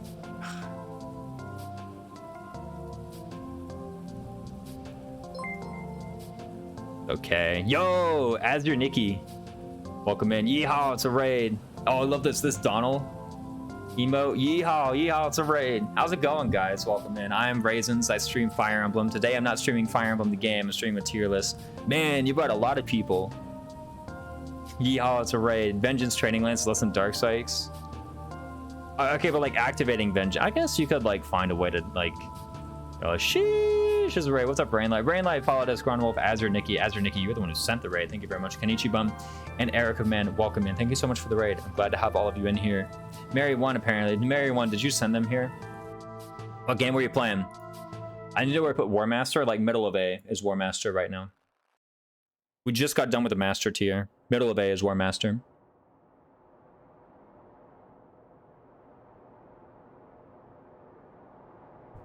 What is this? Asmongold? Asmonstare? Yeah, no. Well, guys, welcome in. What were you playing? What were you playing, Azure Nikki? Welcome in. Exclam tier. More realistically, should be like level 6. Yeah, with like 14 magic. I don't know how I got Asmongold. Maybe it got gifted to sub at some point. Maybe you subbed to Asmongold. Doing my first Radiant Dawn. Radiant Dawn, that's awesome. How have you been enjoying it so far? Radiant Dawn is one of my favorites. It's tied. It's tied for my favorite Fire Emblem game. Anyway, right now we're doing actually a Fire Emblem 3 Houses class tier list. That is the activity of the day. We've had a lot of fun, but let's go. This guy's a Radiant Dawn enjoy. Yeah, it's Radiant Dawn, 3 Houses, and FE6. Those are my 3 favorite. I love Radiant Dawn. Super fun. How far in are you? Just curious. Radiant Dawn's my favorite. Let's go, if you giggle waggle. Actually, let me give you a follow then. Whenever you're playing it next, let me actually give you a follow, Azure Nikki. I want to already follow you. You look. Your profile picture looks very familiar. Okay. I will follow you then. Let me know when next you're live. On 4-4? Whoa, okay, that's really far in. Okay, I'm curious. I'm gonna be curious to see your endgame team. Who is Radiant Dawn? Ground here also loves Radiant Dawn. You're in good company. Yeah, no, all these people like, oh, look at these Radiant Dawn emotes. The drool. I only got one Radiant Dawn emote. Hold on. Where is it? That's the one. That's the one I got. Grandwolf, thanks so much for the follow. Glad to have you in here. About to finish these up unless there's an objection with where I put any of the master classes. So she has 14 magic. She needs rally magic, +3 magic bat, +2 magic bow. She's missing 2. Yeah, that's why I said 16. You schmucks left. What's up, big juicy? No. Ilyana. I know. I love the Ilyana emote. She's hungry. She ate part of the heart. She wanted to show you how much she loves you, but she was also hungry. I've heard Path of Radiance for Radiant Dawn top 5. There we go. And Big Juicy Nut, thank you so much for the follow. Glad to have all of you in here. Glad to know you're enjoying the tier list content. She ate a heart. That's right. I know, right? That's how evil she is.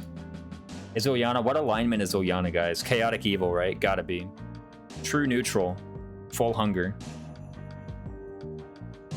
Anyway, unless there's any like major objections where I place any like master classes, I feel like Great Knight should be higher, but honestly, your guys' logic is true. Chaotic hungry. hungry. Double hungry. I feel like Great Knight should be higher, but honestly, you guys got me convinced it's like actually pretty trash. I was like, oh, but you could do this, you could do that, but you could do that. You could do, like, here's the thing. I was like with Great Knight, it's like you could do this and you could do that, but you could do this with like Paladin and you could do that with Fortress Knight, right? So like, whatever. Gremory here.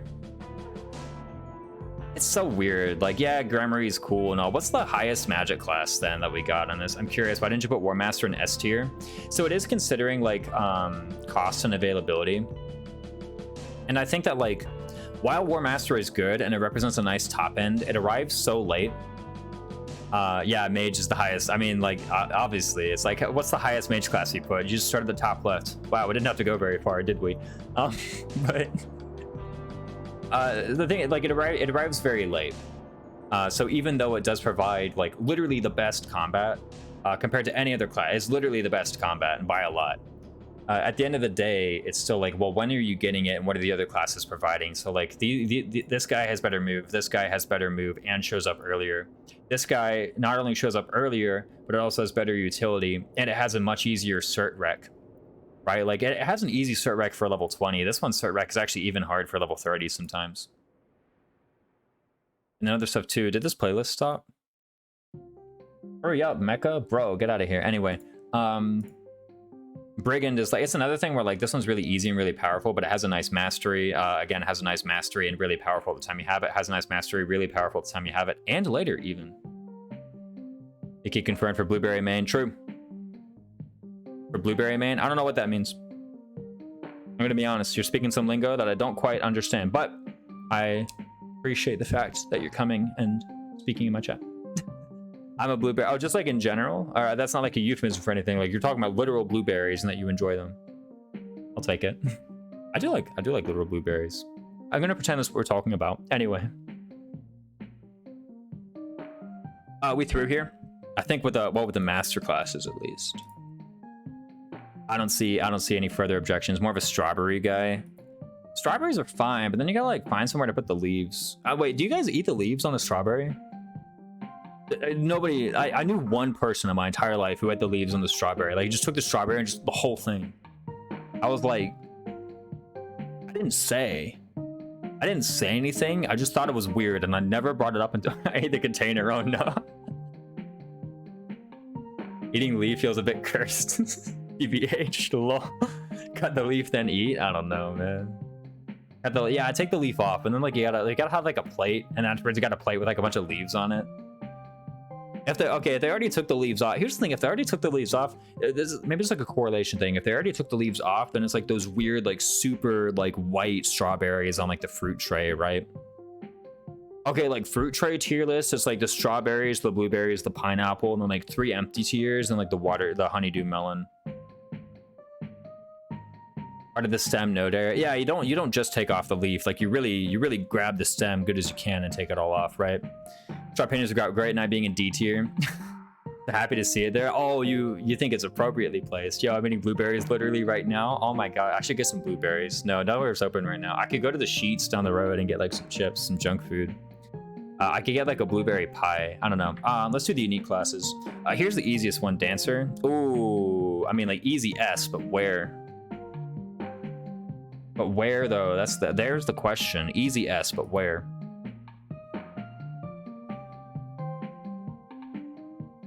Low S. Have you done a Teleus class tier list? I haven't. It's kind of hard for me to do like a class tier list in a game that doesn't have like very free class changing. Or is that harder? What's your S tier choice of fruit? Plums. Plums are my favorite fruit. Actually, plums are my favorite food. Plums. I said that once and they're like, dude, I'm not 80. Like, what are you talking about? Like, bro, you ever tried a plum? That shit's good. Just saying. If you haven't, you got to.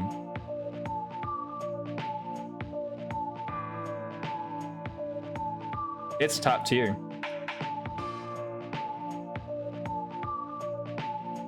I'm trying to Pokemon now. Update. Have fun with the Shields, guys, for sure, dude. Good luck, Grom. Yeah, good luck, good luck.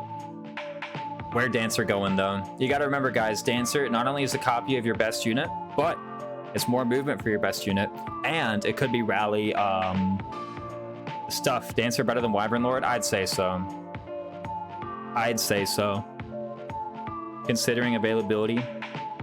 Dancer for level 99? Yeah, I ain't doing that shit. We're assuming you're not doing that. We're also assuming like you're not month looping and you're not broken weapon grinding, you know? So many of them are either hard. That's the thing though, man. I went to Walmart like a couple weeks ago and I was like, you know what? It's time for it. And I went and boy, man, their plums were bad. I was like, man, I literally picked up a few of them. And here's the thing, like I picked up a few of them and they were pretty bad. And if I'd stayed, I probably could have got like a bag of maybe 6 or 7 good ones. But the first ones I picked up were like so bad that it just turned me off with the whole idea of buying plums that day. I was like, that's ain't good. Dancer has an incredibly low cost. Literally, okay, well, not literally free. You need to have 9 charm, but like, I mean, still. I think pretty much any recruit at that point could do it.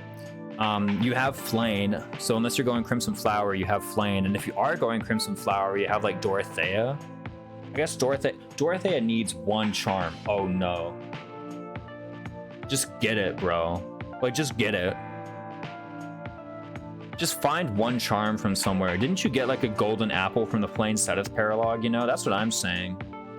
Freshen season plums from farmers markets are incredible. That's what I'm saying. It's good stuff. Red plum, black plum, doesn't matter. That's my favorite food. That's top tier fruit right there. Top tier food. Food tier list is like plums, tacos, jambalaya, like pasta, fried rice, and then I don't know, Raisin Bran. Yeah, anyway, Dancer, better or worse than Archer? I gotta be, right? Gotta be. I think Linhart can't make it a base if you're creative in Chapter 9. Fair enough. Oh no. Oh no, we can't have Linhart Chapter 9 Dancer. Brittle Empress, what's up, Brittle Empress? Gotta be better than Archer, right? Better than Mage.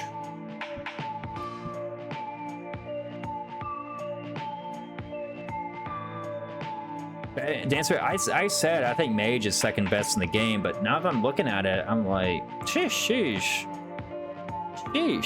Like, man. I mean, like, you know, number 1 Wyvern Rider, number 2 Dancer, that just sums up 3 houses, isn't it?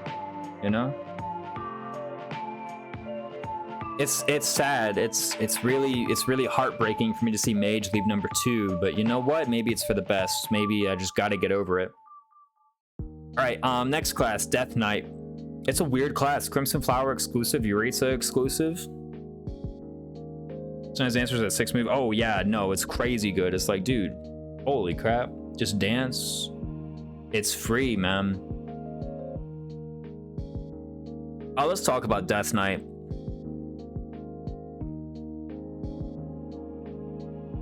Here's the problem with Death Knight. I'm gonna give you guys the problem with Death Knight.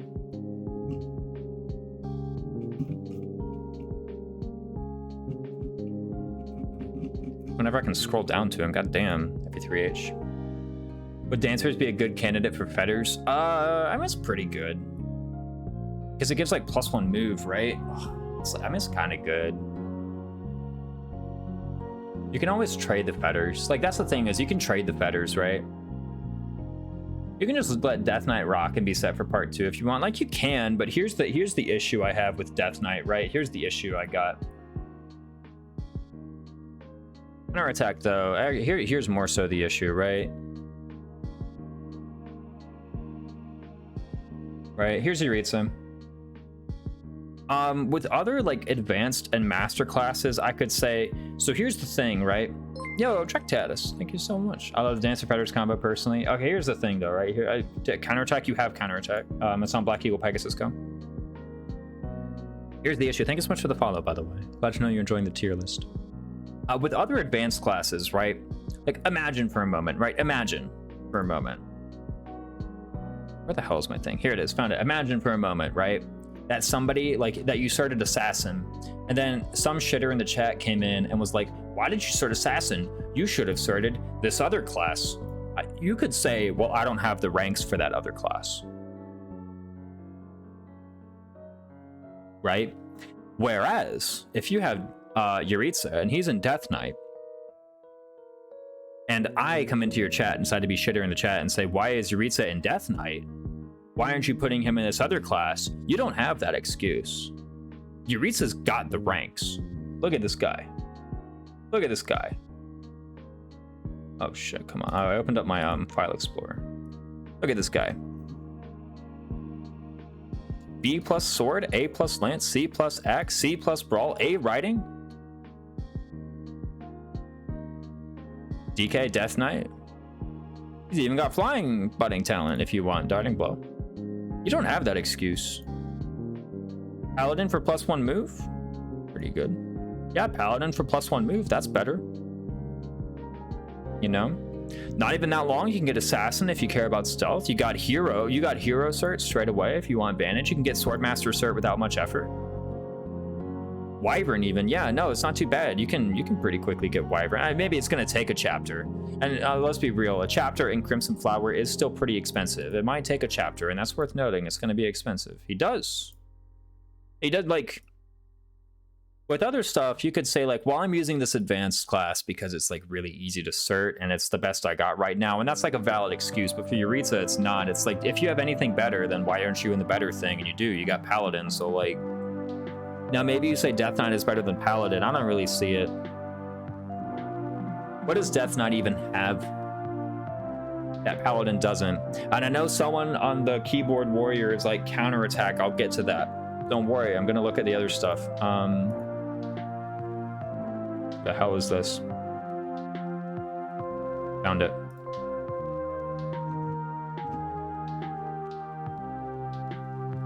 Okay, this is kind of cool. I'll admit this is kind of cool. Exclusive class, the Death Knight can use magic. All right, what's it actually got? +3 strength, +2 speed. That's like kind of cool, actually. Wait, you don't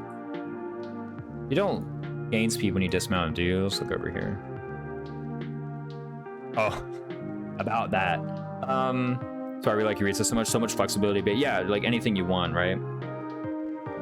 Yeah, like so about that. Also 7 move. Not amazing. Where the hell is Death Knight? Here it is.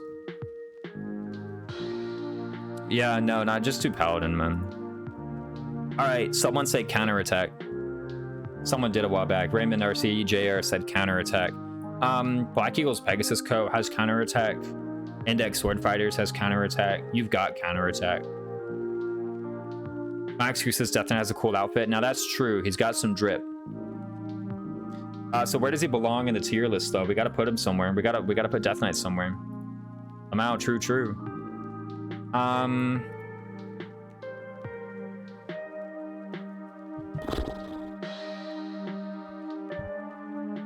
many combats to master Death Knight? That's a good question, actually. I have no idea. Falco tier, maybe. You are crazy, Flashing Fire. I was seriously considering somewhere in like C. You're putting them up there on like Falcon Knight tier? Why? I'm just curious why. Like, I'm not saying this is like a challenge. Like you're so dumb, like Flashing Fire. You need to explain yourself. Like maybe there's some, like I think there's something I can learn from this.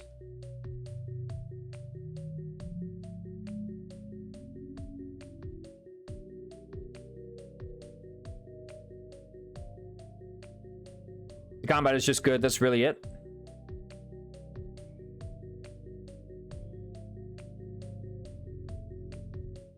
Is it not also good in Paladin though? Let's actually look at it between this and Paladin. We could sit around and like debate all day, or I could actually bring it up. Oh wow, you like can't see this table at all.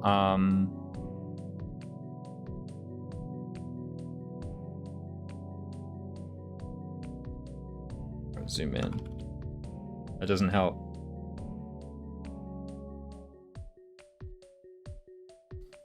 All right, here's Paladin. 2, 2, 2, -1. Actually, yeah, this combat kind of sucks. Okay, but +1 move. Let's not forget. Whereas 4, that's a bit better, right? That's not too bad. That's a bit better. Hold up. 1 compared to -1. Oh no, he might be onto something here. 3 defense compared to 2 defense. And then 3 res, and all that at a cost of -1 move. And do darting blow, bat desp stuff. I feel like if I'm gonna do that though, to be honest, if I'm gonna do that, I'm gonna go hold on, how much speed does Death Knight have? I gotta, so 1 speed? I'm gonna do that, then like why not just go like, I don't know, hero, like Swordmaster. Or Assassin maybe. I'd be a little bit better than Dark Knight. Oh, well, Dark Knight's got a Tome Fair. This one doesn't, right? I don't think Death Knight has. Yeah, it's got Canto and Lance Fair. Now it can use Thyrsus. If I were to say anything, is like, hey, by the way, Death Knight's got this, I'd say Thyrsus. Kanto? Oh, true, but Fetters though. No, I'm kidding.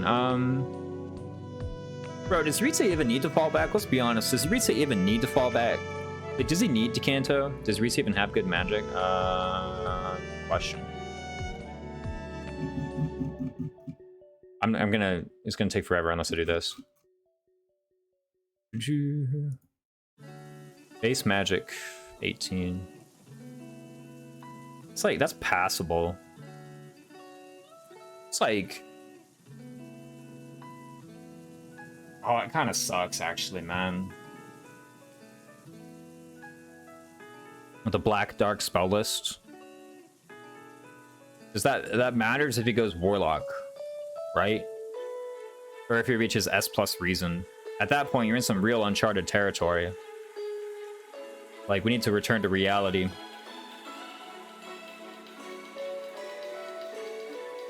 You know what, man? It's free. I think it. Let's do that. Oh, let's do that.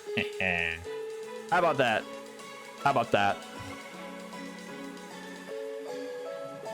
I don't think it's Falcon Knight. I don't even think it's Fortress Knight. I don't even think it's Hero. Like, here's the thing, man. When I get Yuritsa, I turn him into Paladin or Hero. So, like, why would I put Death Knight above Hero? That's what I think. I may one day turn him into a Dark Knight, but that's like a whole different thing. That's if I'm memeing, man. Like, it doesn't make any sense to put him above Hero if when I get Yuritsa, I immediately reclass him to Hero. Anyway, what's next? Oh, Enlightened One. Oh, crap. Hold on. Here we go. Enlightened One. Hey, let's go. I want to do it. I want to do it. I can see Justin be like, no, don't even think about it. Justin already knows. I'm about to do something crazy. I'm going to put it like here. I think it's pretty good. Genuine question, why are Cavaliers and Paladins so good? Their speed is so bad. Cavalier is 7 move at level 10. No other class can do that. And you might be like, oh, well, it's not flying. That doesn't matter for chapter 6. That doesn't matter for chapter 5. That doesn't matter for chapter 4. It matters on like 3 tiles of chapter 4. The fact that you're mounted instead of flying. And even then, you're only losing out in total like 1 speed. I was hovering, lol. Whoa, what, is Enlightened One place too high? Is counterattack truly great? Retribution's wide area of effect. When I placed it here, I wasn't even thinking of counterattack. I was just like, is it here? That's a good perspective on that. Yeah, and it delivers gambits. It has Kanto. Cab's good. Why am I putting Enlightened One so high? A few reasons of putting Enlightened One so high. For one, Byleth gets a class with Fair completely for free at chapter 11. I think Enlightened One is underrated. Why is that noteworthy? It can actually be kind of hard, especially if you're like recruiting a lot of people. It can be kind of hard for Byleth to have that by then. There's a decent chance that like Byleth just doesn't have the ranks. Let's not forget, Byleth doesn't have goals. Byleth doesn't have tutoring. They have faculty training, but that's expensive and doesn't actually get you up to like advanced ranks. It's free. It's 6 move. It has Fair. Like there have been a lot of maddening runs I've done, or even a lot of other runs where I've gotten Byleth to level 20 and like couldn't cert anything in advanced. And I don't even mean like I could cert it at a low chance. I mean I couldn't cert just anything because my ranks were too spread out from all the people I was trying to recruit. You know, I'm sitting around with like D plus Reason, D plus Heavy Armor, D plus Faiths, D plus Bows. It's a top class. That's Wyvern Rider. Top 1 is Wyvern Rider. Wyvern Lord is the bottom of S. Yeah, the top 1 is Wyvern Rider. Best class in the game. If you remove Wyvern Rider, the game becomes way harder. Frustration 3000 recruitment requirement. Yeah, you could realistically get to chapter 11 and like have not gotten an advanced cert on Byleth yet. And here's the thing, with Enlightened One, you don't actually mind that, you know? You can get by. You can get by. You can get by. Oh, and then chapter 11 comes around, you get this class. First off, its bonuses are actually pretty freaking good. Oh no, but swords are weak, bro. Chill out. Let's look up his bonuses, man. Enlightened One, list of classes. Bro, I better just control F at this point. Let's pull this up. Sword Fair, EOS, because it's the best outfit in the game. Nah, bro. If anything, if we're bringing up drip, we're gonna bring it lower. I had the same thought. Wyvern Lord is very good, but later class, yeah, it's not that much better. Like Wyvern Rider is better at its time than Wyvern Lord is better in its. Let's bring this up. Anyway, so Sword Fair, like I said, free Sword Fair. Am I still in low Fire Emblem? I am. I don't even recognize the soundtrack. Oh, Kurth Naga, I see. I didn't realize Kurth had a soundtrack. Anyway, like I said, you get a free class with Fair, and you get for free a class with 6 move. That's kind of good. You're like, oh, swords suck, dude. Swords are great. You don't even know, man. That is not That not, yeah, oh, sorry. You're like, you're sending something else. And then, man, look at this. This ain't half bad. Look at that. +2 strength, +2 defense. This ain't bad. 6 move is 1 more than Swordmaster's 5. That's right. Now they don't get crit, they don't get sword crit 10. Right? These ain't bad. +2 strength, +2 defense, +2 res, +1 speed. That ain't bad. That ain't bad. Yeah, no sword crit. Whatever, man. Super Byleth strats exist. I think if we're talking about Super Byleth strats, we're like so far removed from reality. Like, I gotta tell people, man, just use Byleth. Here's the thing, man. Like, that ain't bad. And then here's a real story, actually. Here's a real story. You know, I haven't finished the story of this class yet. Here it comes.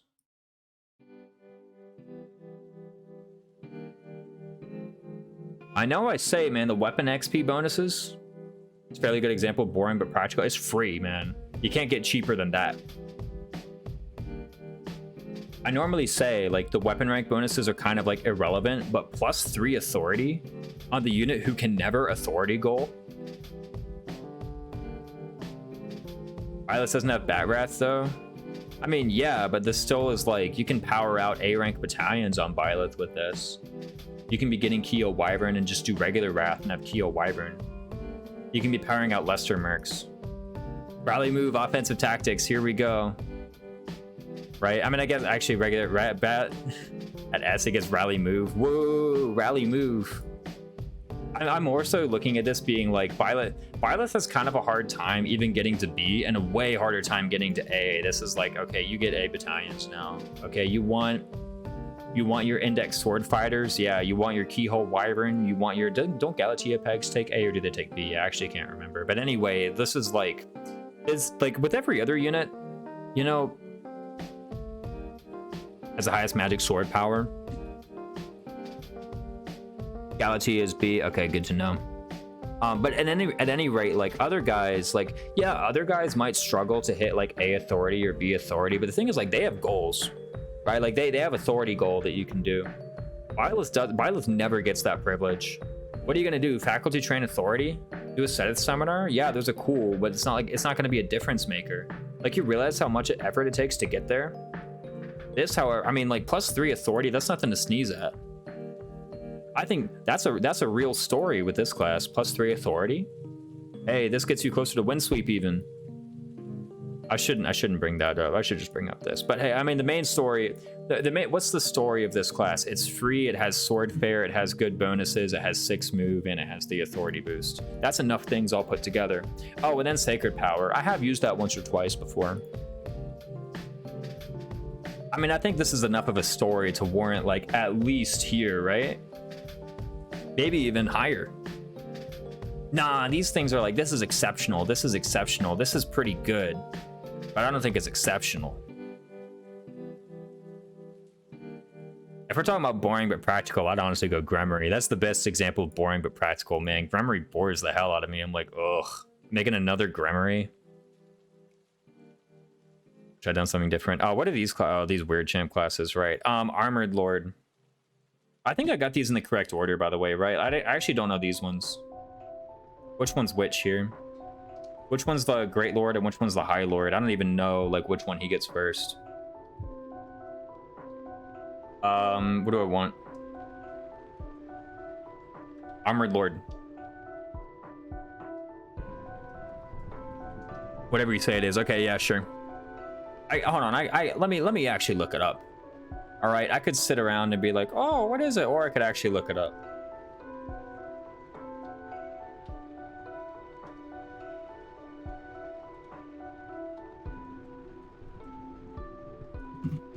Yo, I don't like how in freaking fandom wiki, if you type into the search bar in any fandom wiki, you guys have noticed this, if in any fandom wiki you type the exact name of a page article into the search bar, you won't get it. I think it's reversed. Hold on a sec, let me...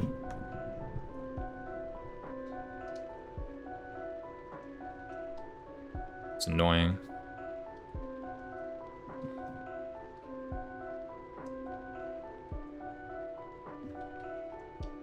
What the hell are they? Bro.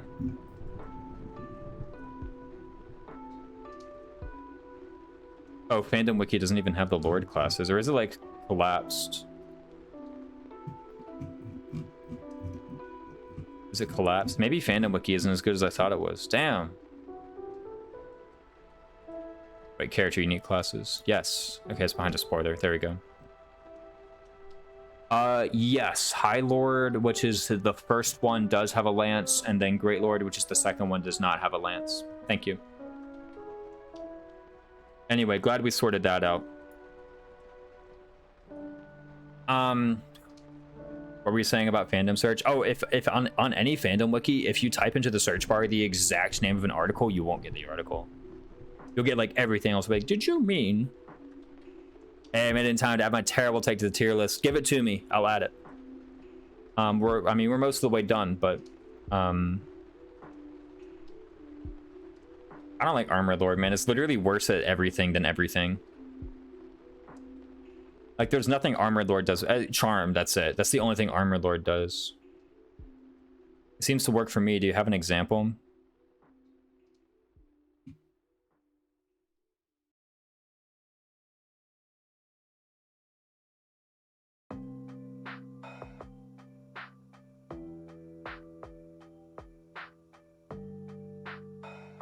Ah, there we go. Maybe they fixed it. Never used Armored Lord. Yeah, I just start right out of it. Maybe that was some time ago. That used to be true. Anyway, Copium. Forget I said it. Let's move on. Armored Lord.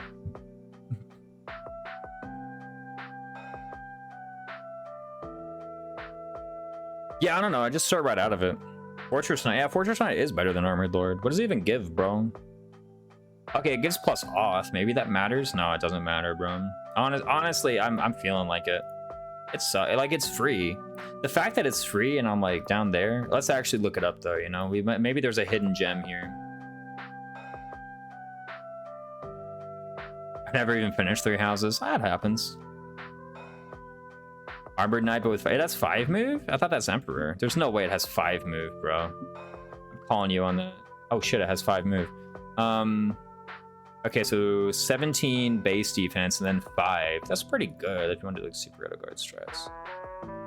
Bro, what? 5 HP, 5 defense, 2 charm, minus 3 speed? Bro, get out of here. This is rubbish. Axe Fair?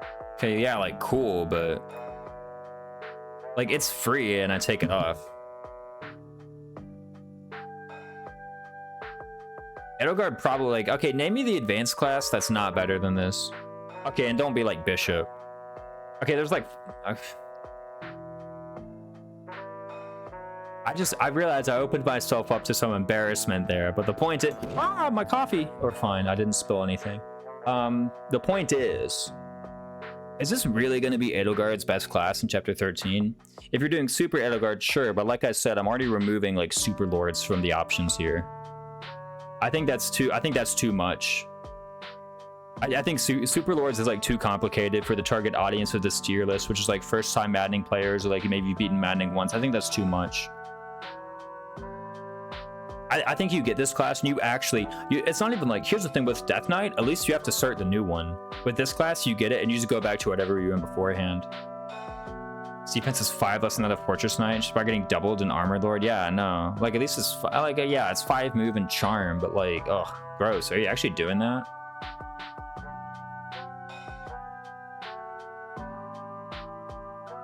Like here, like at least with Death Knight, you have to like, you can at least pretend that you're suffering a cost because you have to buy the advanced seal. I want the skull helmet. That's the thing, man. Can we get the hats on any of these classes? They want to show it's like in all those movies when like you could have a super badass like costume with a cool helmet, but you know you paid a lot for this actor and for their face, so you can't have a helmet on the costume. It's the same thing here, man. I want the Swordmaster hat. I want the Death Knight helmet. I want the what other class? Oh, I want the mage hat, the graduation cap.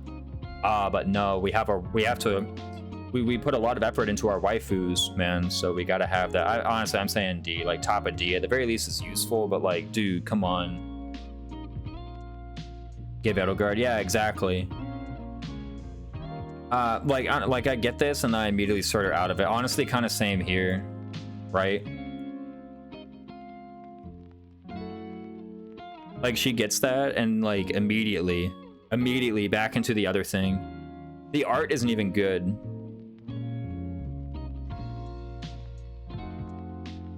Don't let Brad hear about this. Yeah, I don't plan on it. Cool outfit, but I don't even like the outfit. Looks kind of weird, champ, gonna be honest. It's like this big gold armor. It doesn't even resemble anything else in the entire game. I'm like, okay, that's kind of cool, but like get back in the warrior outfit, you know?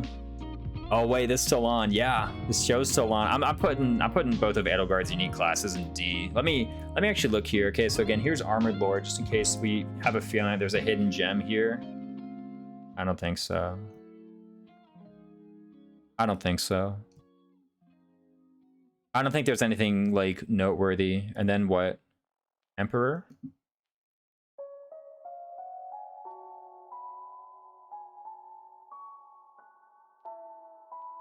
Flickering flower? No, what the hell is this art? I've never seen it before.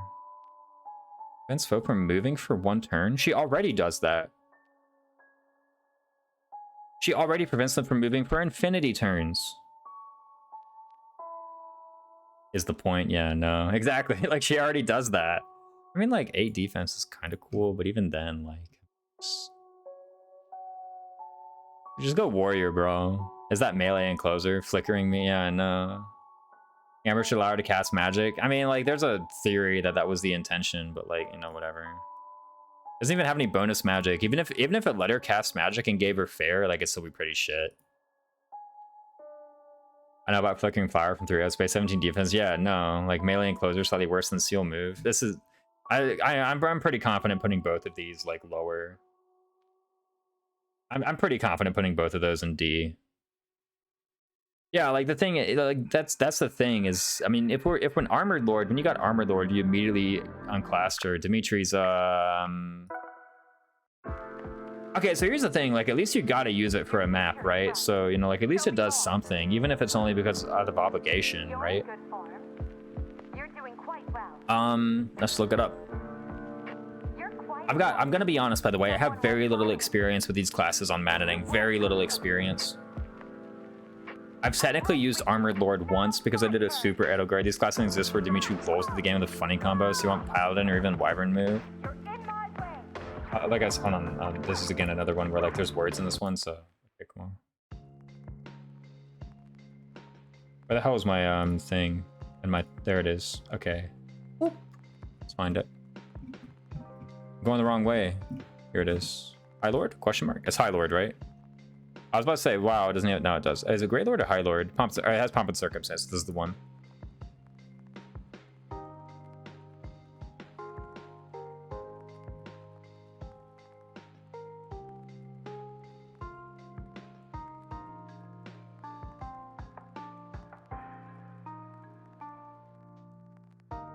All right, Great Lord.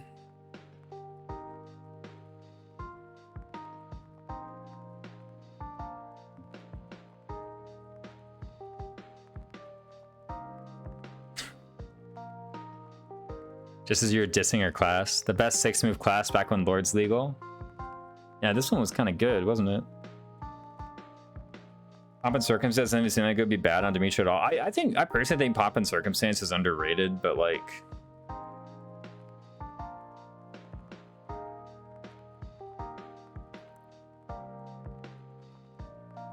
Dude.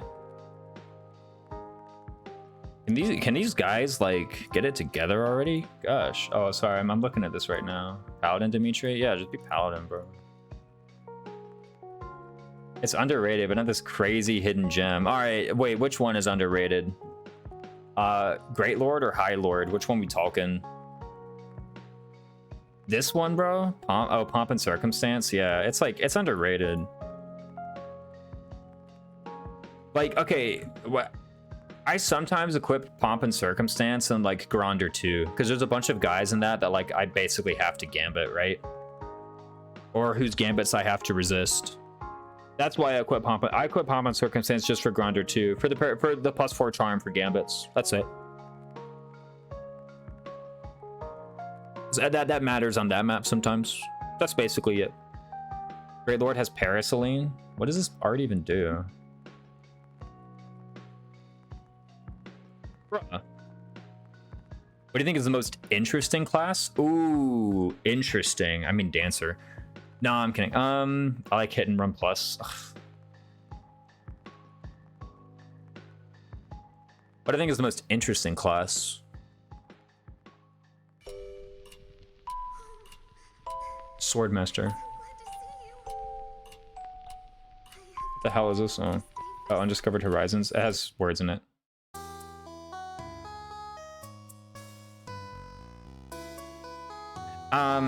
Yeah, this class ain't good. Sorry, guys.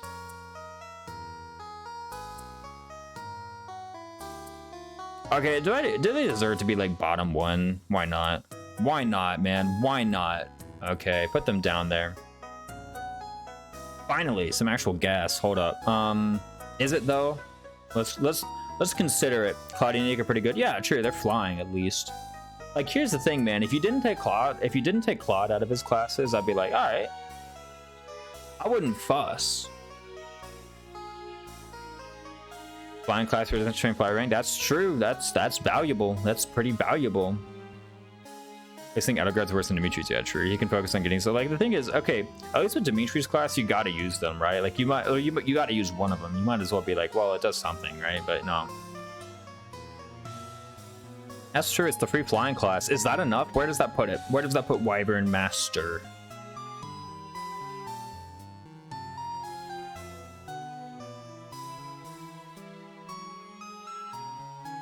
At least B. Or even somewhere A. Damn, that high? I mean, like, so then what? Is he staying in Wyvern Master, and for how long? That's my question.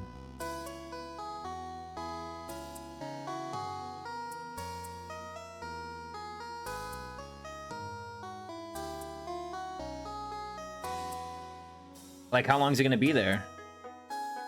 Compare Wyvern Master to Wyvern Lord. Cringe weapon. Because we got range weapon with we got range penalty with retribution. Gets Barbarossa in chapter scene. Is Barbarossa a direct upgrade? I mean, like, being good for 3 chapters still counts.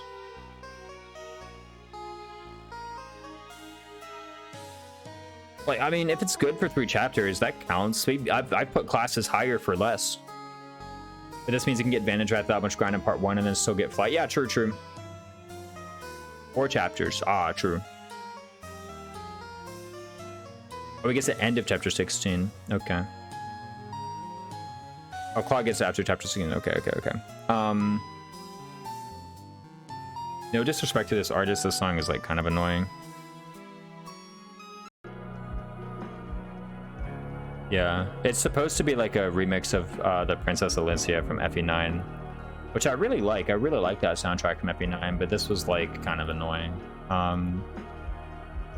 It was not fitting. I thought Claude's classes were different. How long until he has enough to just go Wyvern Lord and not be suffering minus 30 hit? Why is Assassin an A? Easy to cert, great utility. Great combat for like chapter 8 or 9 when you pick it up. Stealth always great. Delivers gambits excellently. Useful all through the game. End game ready. That's why Assassin is NA. It's got good utility. The support unit. He can fly and hunting by daybreak. True. So can set it though. Just saying. I mean, I've already put Wyvern Rider in S+. Top of A. There are maps where Wyvern Lord is worse.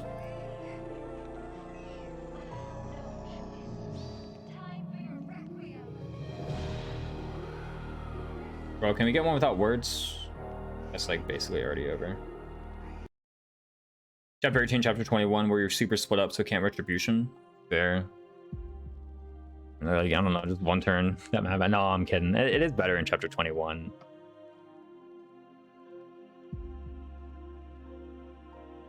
Probably better than actually.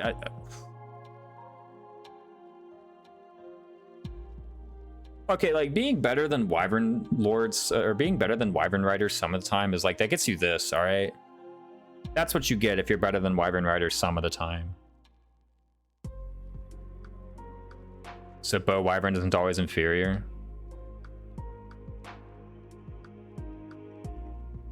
You know, if you're like, oh, but there's a world where you're sometimes better than Wyvern Rider, the same can be said of Falcon Knight.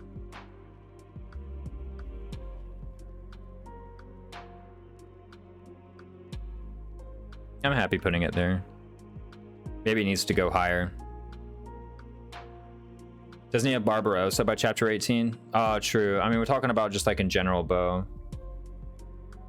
Yeah, if we're talking about chapter 18 and chapter 21, shouldn't we be talking about Barbarossa? Honestly, okay, what's different between Barbarossa and this class?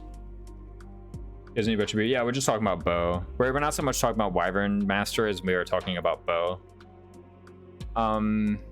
What's different between this and like Barbarossa? What's actually the difference? Here's Wyvern Master, here's Barbarossa.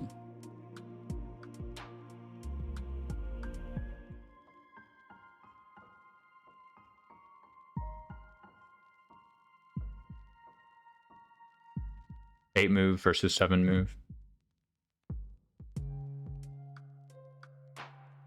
Oh, and Wind God. Is this a good art? Doesn't this have something? Doesn't this have some other text? Like you dodge the next attack that comes your way? Yeah, this has some extra text, doesn't it? That like FP3H is not capturing. It's leagues better than Falcon. Come on, that's Fallen Star. Okay, never mind. What is this even? This isn't even that good. This is not good, guys. Is this Claude's only ranged bow art? Herb shot? I guess like if you're talking 2 to 5 range.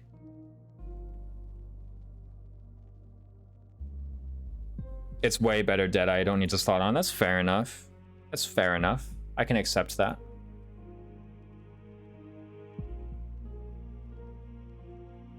If we're talking about a quality of it being like, if we're talking about free being a quality, I think it's like worth at least that.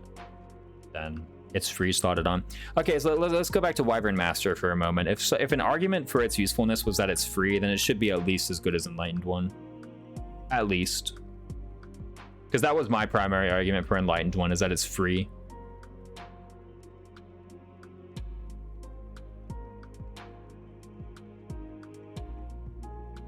If I'm being honest, it's better than this crap too. Like I'm looking at these 3 guys and I'm like, is this actually better than Claude's unique? Here's the thing, it's kind of hard to separate the class from Claude. Do I even need to though? Also, like, why am I, oh, I guess we could talk about like, should you start away from this class? I guess that could be the question. Like, should you start out? Maybe that could be useful here. Axe Flying Claude is one of the most done better, but it has some slumps in the team of split. While Bow Flying Claude decent overall in part 2, true. I'm kind of happy with Wyvern Master being there. You know, it's better than all those other junkies. That was a bad word to say. I was gonna say flunkies, and I thought they were junk, and I was like, junkies, I don't know. Maybe that's bad. Because like flunkies isn't exactly the most appropriate word for these guys. Like these guys are known for their like combat. Maybe they are flunkies. I don't know, let's just do that. Let's put him there. Where's Barbarossa go? It's like basically the same class. Except it has Wind God. Like it's basically the same class. I don't really, does Barbarossa deserve to be any higher than Wyvern Master? Does it? Or is it basically the same class but a little bit better? I would say tie Wyvern Lord or worse. Damn, that good? So, okay, first off, like, first off, Wronghouse, do you disagree with this? Do you feel like this should be higher too? Because really, frankly, I don't see much distinction between this and this. You might only have it for 2 maps. I mean, like, you could knowledge gem it out, right? Like, that's 4. That's 50 combats. It's not too bad.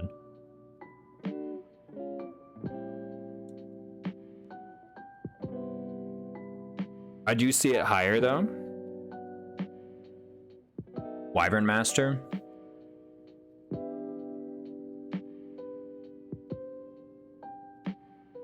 Okay, is there any need to like separate Wyvern Master from the fact that it's on Claude?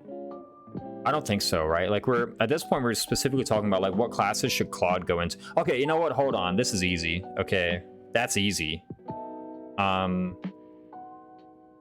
It's at least better than Sniper. Like, get out of here. What does the utility assassin bring? Stealth? Yes. Stealth is good. 6 move, thief move is good. I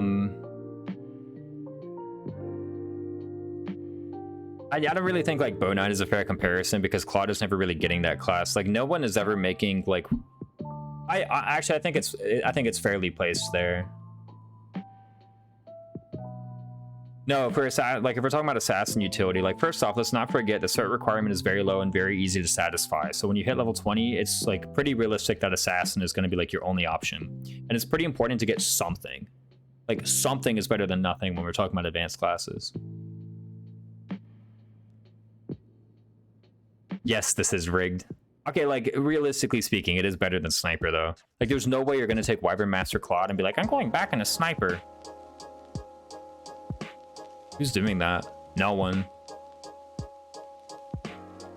Get that Krung Knight's rank to B. But we've done worse. Or to C. Yeah, we've done worse. We've done worse. I'm just saying it's an unfair comparison because it's a class that he's like am I also going to say that it should be above Dancer because I've never put a Claude in Dancer, you know? Like I should just recognize that there's reasons he's not going into this class. Like, oh, this is an annoying song as well.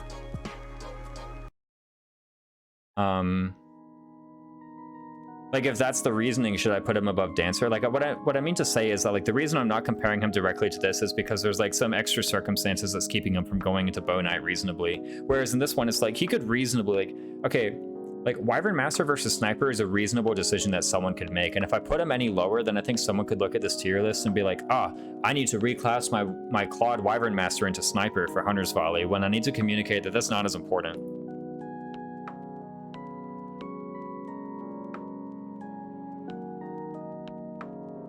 What is Bow Knight? Okay, I guess like, yeah, sure, fine. But like, hold on, where? No, hold on. That was almost, whoa, we almost put them on the wrong side. Fine.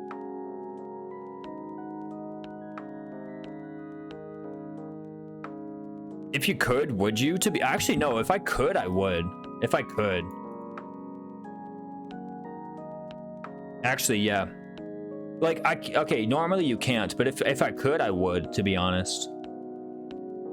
If you do support House Lord. Yeah, no. If I could, I would. Gonna be completely honest with you. Let's not forget, this doesn't even have bow range. Like, normally I can't, but like... If I could, I would, just saying. We're about to train a Claude to be a Black Knight, a Bow Knight.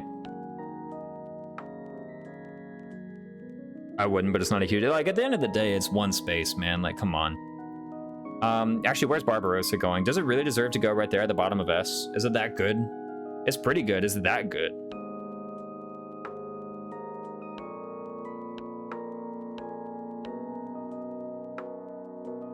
In my mind, it's hard to separate Barbarossa from Wyvern Master. Like, they're the same. What's different?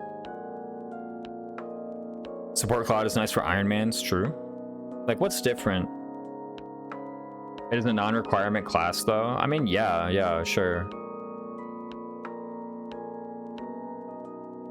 The only thing is the opportunity cost that you could have been in Wyvern Lord or Wyvern. Yeah, that you could have been in Wyvern Lord. And I guess maybe it is there. Like, hey, if you have it, then just go Wyvern Lord. You know, maybe that's the appropriate way to communicate.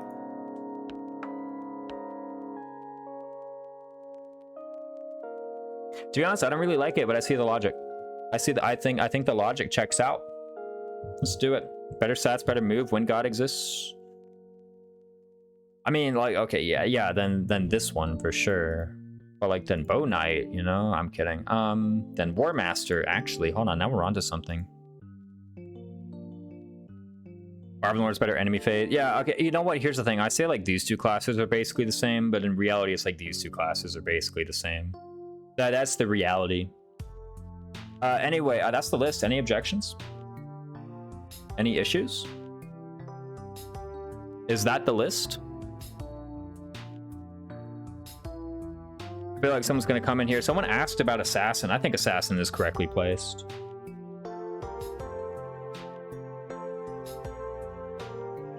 It's free. Stealth is really good. I will say stealth is like non-obvious. Wyvern Rider Lord has 4 less bow attack, but my question is like, why are you using a bow? We should write the grading criteria instead of the lettering. I'd probably do that in like a document below. Okay, so like, I mean, so the grading criteria is like, I know that this is all being done retroactively, so whatever logic I come up with is just going to be whatever logic I can come up with to make myself look correct. Like your jet on Warrior is to spam Wrath Vantage because that's the easiest way to win.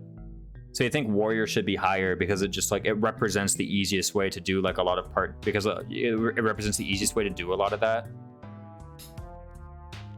I guess so, but at that point, maybe I could bring up like, maybe, and this is just speaking to you. Now, here's the thing, maybe your logic is actually speaking better to my target audience because my objection is kind of more directed at you and your playstyle is like, why aren't you just killing the boss? Why are you even proccing Wrath in the first place? Like Battalion Wrath I can get. Plain old Wrath, that comes in way too late. But no, you're right. Maybe for the target audience, showing them like, hey, Wrath is pretty good. Because the map is a route map. Which one's that? Chapter 9? Is there a paralogue that's route? Oh, Catherine Ash paralogue could theoretically be done after chapter 9 and is a route map. Theoretically. But again, like actually speaking to the target audience, like how much do I want to emphasize how good Wrath is? Because you're right, it's a great mastery.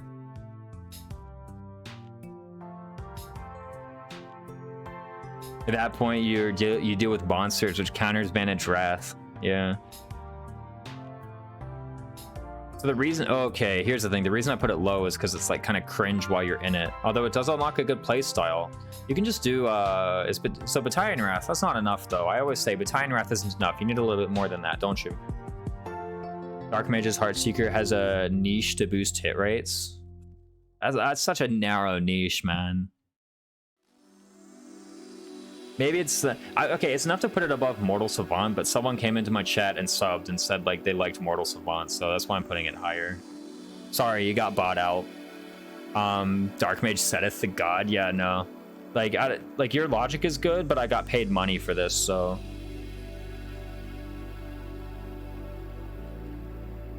you need a forged killer axe bow or wrath, or you need double wrath basically.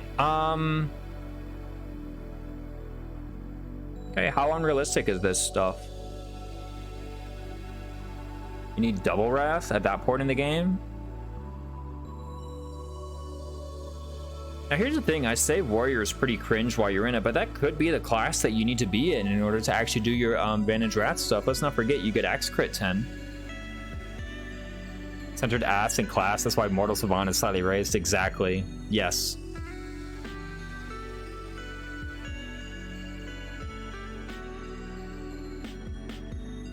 I think Dark Mage is well placed. Mortal Savant isn't terrible in theory. It's a viable option for Soul Blade users. Honestly, the thing is, like, when I think of Mortal Savant, I don't even think of Soul Blade. I'm thinking like 6 move and Black Tome Fair and easy start.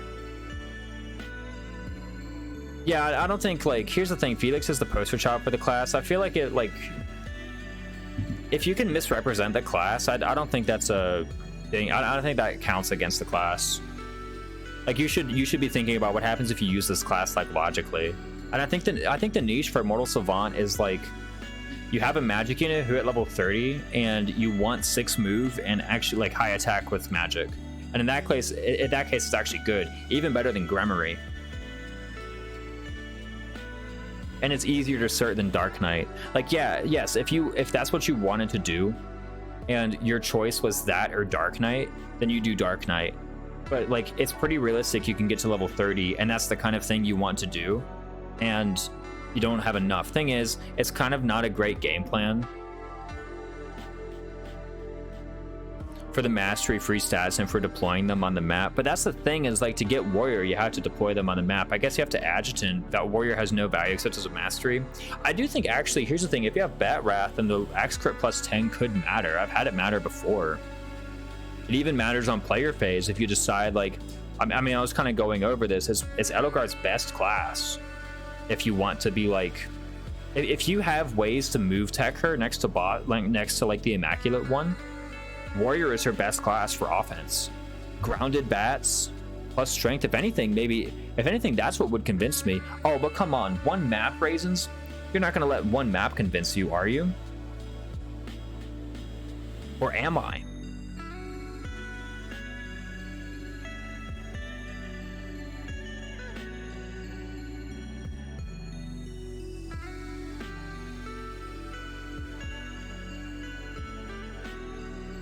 Like, to be clear, this isn't a mastery tier list, but at the end of the day, like, it's still hard to cert. If I put it higher, is that like, hey, like, value axe rank on your guys? Okay, so let's say it goes higher. Where do you want it? Suppose you do. One map as a whole, 10% of the maps the class exists in. By the fact, grounded bats, axe crit 10, that matters. That matters for female users. It's the best axe combat for females. That's why I think it gets memed on a lot. Definitely below hero. Okay, now you're speaking my like. I thought for a moment there, the way you were talking, Gordon, I thought you were advocating to put it in like A or something. I'm like, hold on, I got to hear some logic, but only that far. You got me speaking, especially, okay guys, hold on. Look at all these cringe classes. Here we go. Whoa. I'm actually pretty fine with Warrior skipping over all that junk. Actually, I don't know. In the grand scheme of things.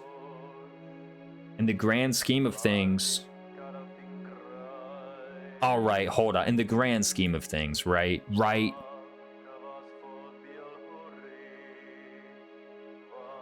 You're kind of not using crit bets.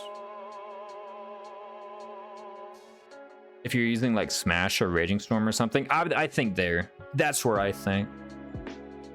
Or Unforged Killer. Oh, dude, just forge the killer, bro. That's where I think. How about there? Like, I think it's better than all these cringe magic classes, right?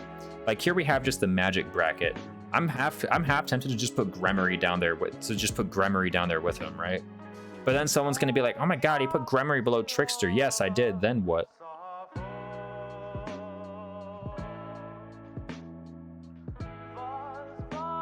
Okay, fair enough. Any other objections? Any last minute changes? I kind of agree with the last minute change to Warrior. I think, like, here's the thing. I was like, oh, this is hard to cert. So's this. Well, kinda, not really, but like, you know, there's other stuff going on here. One marathon to 15 crit bat is usually enough for 100 crit unless your Dex and Luck are mega cringe. Okay, fair enough. Any others? Any other changes?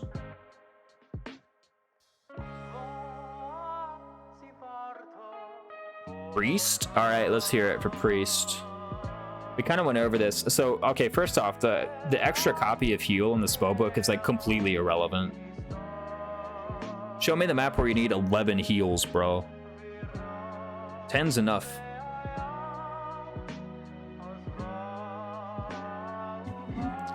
But no, I shouldn't launch into so much of this yet. I haven't given you a chance to explain yourself. White magic heal plus 5. Okay, so that's like kind of good, like a little bit. Sometimes. I used to value it higher. Here's the thing though, man. I haven't had white magic heal plus 5 for a while. I haven't been missing it. It's like, it's okay. I just healed him again. I just healed him a second time later. I just use a Vuln. I just don't take as much damage in the first place. I heal proactively. I just keep people topped off. I keep track of how much it is that they're gonna take. Like heal touch is like.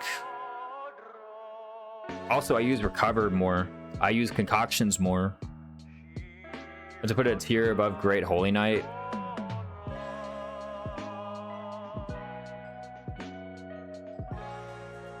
You know what else gives you 5 HP? Yeah, that's a good point. You know what else gives you 5 HP? Oh, but you remove it later. Yeah, you also remove this later.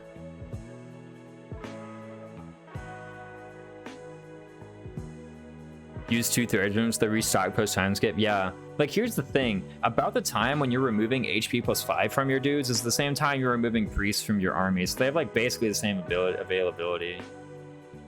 Plus 5 HP at that stage will rarely put you above a threshold. Is that an argument for or against priest?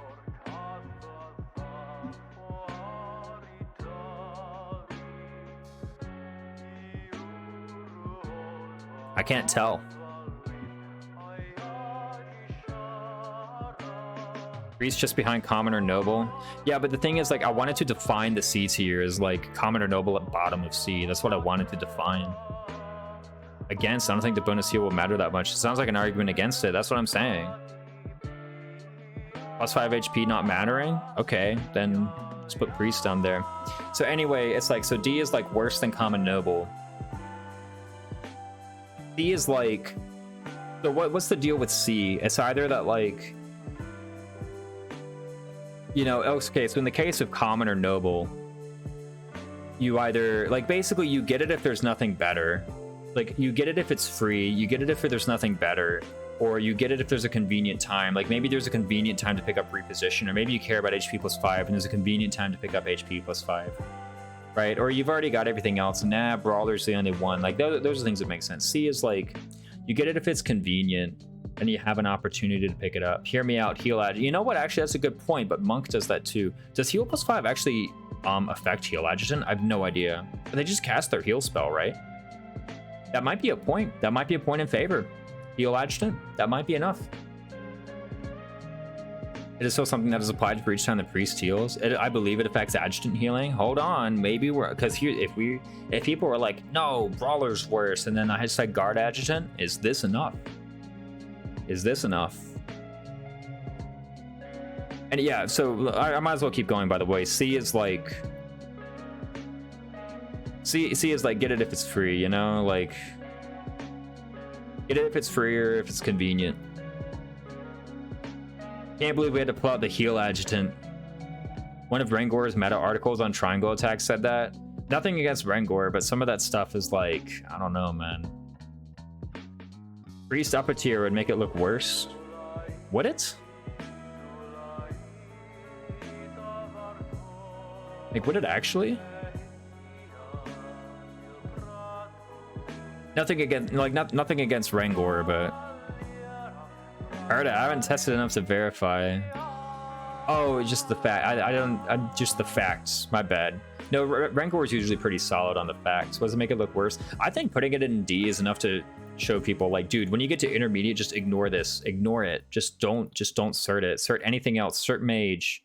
Cert archer. Cert, well, not cert archer. You need spark. Cert mage. All right, just cert mage. Like, I think this actually sends the message. Like, mage is so much better that even the people who, like, you would think would want priest. Welcome back to Tier List Review. My name is Mecca, and we're gonna... Welcome back to Tier List Review. Thank you, Mecca. Yeah, no, we're doing the Tier List Review now, Mecca. Thank you. Well, Matt. Yeah, no, that just came up. Hey, look at that. We go all the way back. All the way back. I think this sends the correct message. Considering the target audience of this list, I think this sends the correct message. Not me for the Echoes one. Ah, fair enough. I cry. Okay, then, so what's C? C is like, get it if it's convenient, basically, and then like it has marginal utility and get it if it's convenient, but I don't think like basically for all of these, like integrating them into some part of your plan is like highly dubious, I feel like. Someone chant Pitfall in front of a mirror 3 times. Maybe Lord is the exception to that, but again, like the kind of game plan that Lord represents is in and of itself kind of dubious, with the exception of Dimitri. In fact, maybe that actually launches Lord all the way up here. But why is Great Knight below Priest? If only for the one unit who somewhat makes Great Knight work? Okay, but like what does make Great Knight work mean, and who is this one unit? It's expensive to cert. Until she catches up to Mage certs. Is Manuela Bishop? Yeah, that's Bishop. Bishop is right above Lord. Gilbert.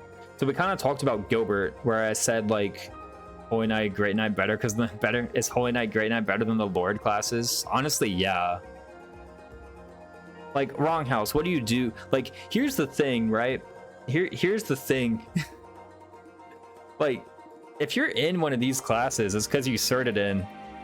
If you're in one of these classes, it's because you're about to cert out, right? Like, Gilbert is pretty close to the ranks, makes him more mobile support while keeping him tanky. So here's the thing, it's like, Paladin and Fortress Knight just do all of the things that this does, but better. Like, pick one or the other, and you don't really lose out on much. Wait, I missed that part. You know, I consciously decided to go in them, then yes. Yeah. At least if you're in this, it's because you decided you want to be there. These ones, it's because you're about to leave them. You know?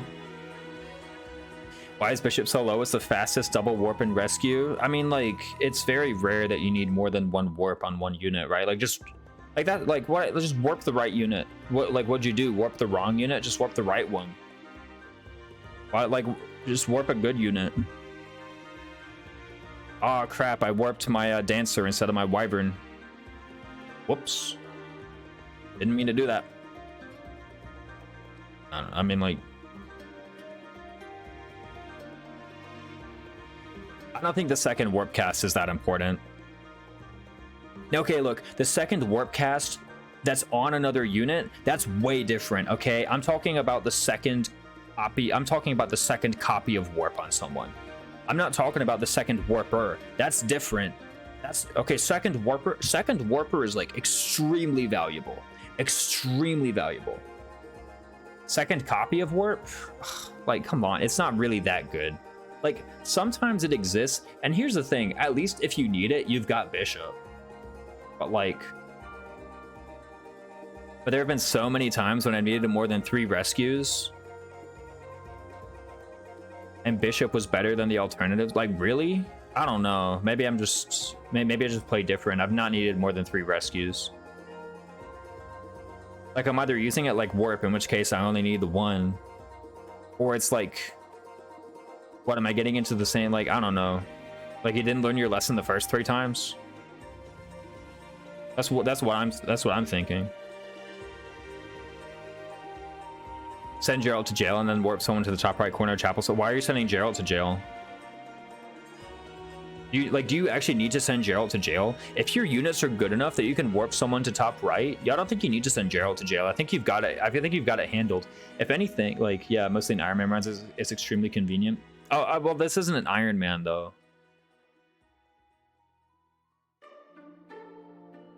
Because Gerald kills himself and says, this isn't Iron Man. At no point did I say this list was evaluated for Iron Man. Also, like, no, he doesn't. If you're in like a super duper like corner cuttery type challenge run, then yeah, sure. But otherwise, like, he's like, if anything, I want Gerald to fight. Like, I want Gerald to fight on that map.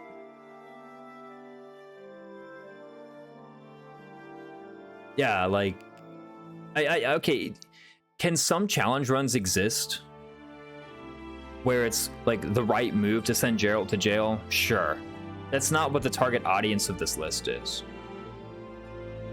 For multiple warp cases on one unit. Okay, yeah, but this is like first time manning. Like, I'd say at this point, like, don't make a bishop, recruit a second warper. That's what I'd say. That's more valuable.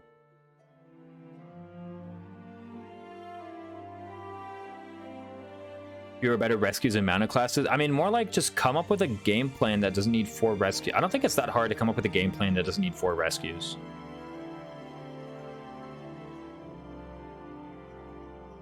Stuck a strided flyer there? Yeah, I know. A strode flyer, perhaps? Like, I don't know. Maybe I just don't...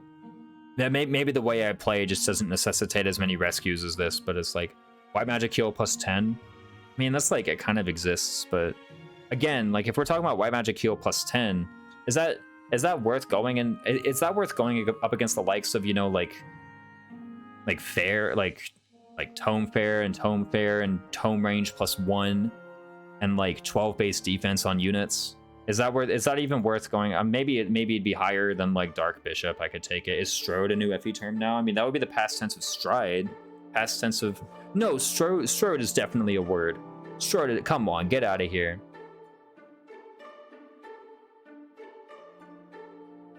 Strode is a word.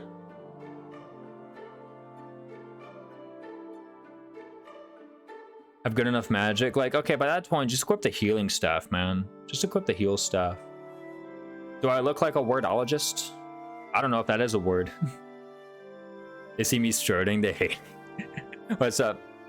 How's it going, dude? Mr. Troops, welcome in. I mean, I think it's pretty. I don't really see, like, people object to bishop being low, but I think it's well placed. People are wrong. Roads are to blame, but the people are wrong. Straddle. Straddle's a word, but it's not the same as stride. I kind of like it. It's not a word exactly. Yo, my god, that was like a top tier pun. I just didn't even realize. I was comparing to advanced classes. Warlock is unremarkable to a fair number of units, and there are other options. I think, okay, I think saying like Warlock, I think putting Warlock there. Here's the thing, like at the very least, on units who like it, it does what it's supposed to be doing, like, and the thing that it does is really good. Right? Strode is the past tense of stride. Like, the reason I put Warlock in B is because at the very least, right, at the very least, okay, if you go into advanced class and you cert Warlock, I'm gonna say good enough, right? Lysithia, Linhart? Yes, Linhart. Lysithia, not so much. I say take her out of Warlock and put her back in Mage. I've been taking Bishop Pill for such a long time because of Lysithia. Then I actually use Warlock once on Black Mage. It's actually, yeah, it's actually great. Like, here's the thing. At least, like, the game plan that Warlock represents is a good one. This one's like, yo, what kind of crack-ass shit are you in that you need 4 rescues? Like, just make the first, like, just do the right thing with the first 3 ones, bro. Like, what are you rescuing? A Wyvern? How'd they get in that trouble? They got Kanto, you know? Like, I don't know, I think it's cool, but no, Warlock, like, at the very least, Warlock. So here's the thing, if you take a unit who's like, I'm having them do Warlock things, I think Warlock helps them more than, like, I'm having them do, like, white magic support things. I think that helps them more than Bishop does. And have extra use. It ain't rocket science. There we go. Yeah, no, Lysithia's best classes. Mage is better than Bishop for Lysithia, that's for sure. Gotta give her that. Mage is better than Bishop for Lysithia. Easy. Easy. Like, at the very least, this represents, like, a sizable improvement to a game plan that's not bad. This is like, yeah, the game plan isn't bad, but this doesn't really improve upon it. If anything, this improves upon it more. If anything, this improves upon it more. I'd rather have my Warper be a Dark Bishop. And Dark Bishop does not deserve B. I'd rather have my Warper be a Warlock. Mage helps inaccurate mages, but unironically, Winter Fire mages might like Priest after mastering Mage. I can see that. I can see that. If they've already got Wind or Fire, this might be correct. Might be. At that point, is it good enough to be like, if it's free, then do it? I mean, maybe. By that logic, yes.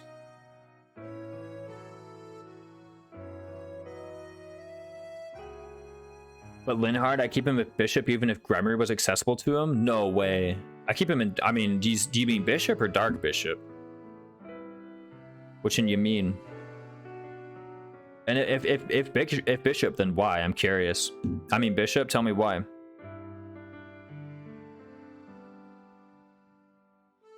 Everything else is lower? Yeah, but Warlock is easier. Tell me why. I'm curious, I might learn something here.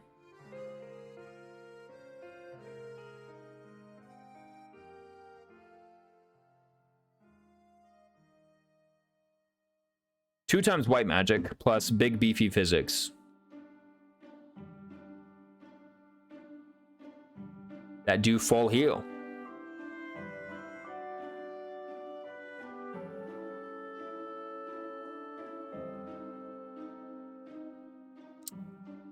Can't argue with that. I agree. Gremory bad.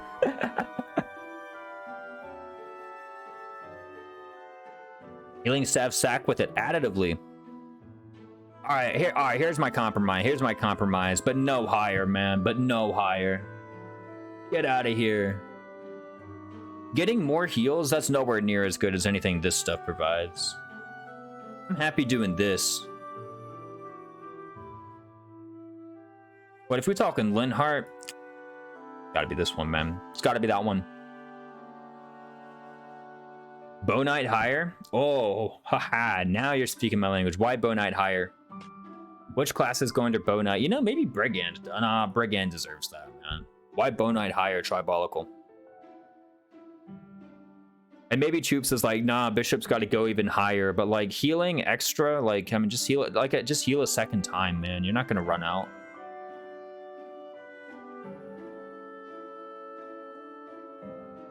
I can agree, but I'm fine with it here. I mean, if someone was like, all these classes are better than Bow Knight, I'm not gonna argue. The only good mages are support mages.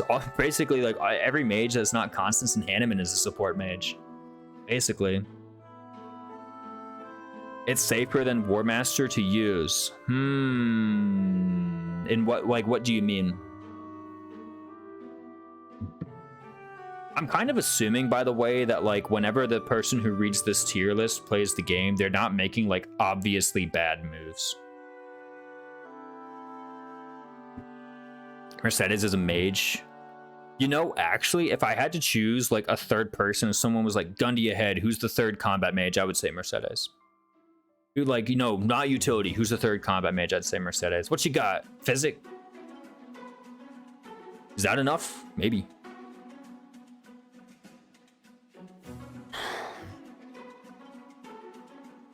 Got no warp, got no rescue. Even Constance has rescue. And I say she's a combat mage. Maybe Mercedes is the third combat mage. Attack and retreat is very simple for a maddening newbie to understand. Okay, but how about you're level 30? Go fucking kill them. You know?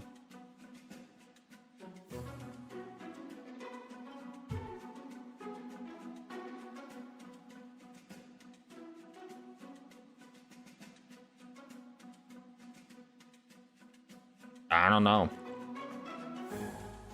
Dorothea literally only has physic. Yeah, but she's got rally charm. You know, like if I say Annette's a support mage because she's got rally, strength, speed. Why is War Master so high? Is it so much of an upgrade compared to Grappler? It's the best combat in the game. It's the best combat in the game. I consider rally charm to be like, oh gosh, is it the best rally? Oof. It's not the best rally, is it? Is the Edelgard and Byleth beat the hell out of him? Yeah, no. It's a good rally, Dom. It's a good rally. It's enough to make me say support mage. Strength, that's the one I was debating. Rally strength is weird, suffering from support case. Yeah, no, like I say she's a support unit, and I don't mean, here's the thing, if I say support unit, let me make this absolutely clear to the first time Maddening player who is the target audience of this video. Let me make this absolutely clear to you, okay? When I say Dorothea is the support unit, you click the authority button, don't click the faith button, leave it, just leave it, let it be, don't give her heal, don't give her white magic avoid 20, just do rally charm, that's the one. Trust me, you'll thank me 6 times after that. Chapter 2, Faith Talent, Chapter 3. Boy, finally more than 4 casts in Chapter 4. Yeah, how the hell are you going to call her a combat mage when she's got 4 casts? How heavily are you factoring quick riposte? Barely at all. Barely at all. Just attack and crit. Attack, crit, and the fact that it's grounded.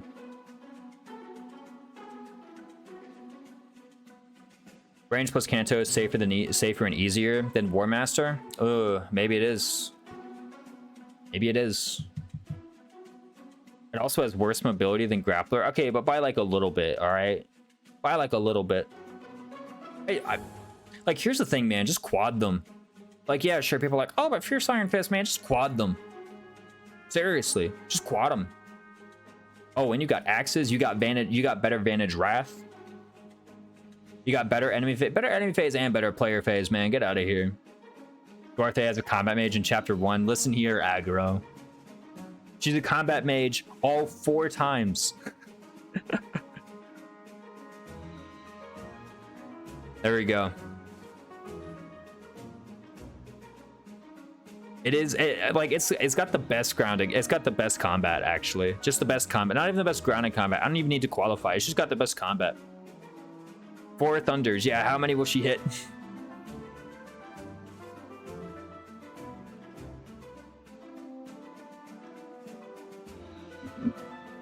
Where's oh, Hedgeman Husk? Yeah, about that. I don't have those. Anyway, yeah, I would imagine running both Dorothea and Hubert in chapter 1. Oh god. Dude, you're gonna have the best turn 1. I'm not saying War Master's going places. Yeah, no, like that's the thing, is like combat doesn't get better than War Master. It needs to be known. It doesn't get better than War Master. It doesn't.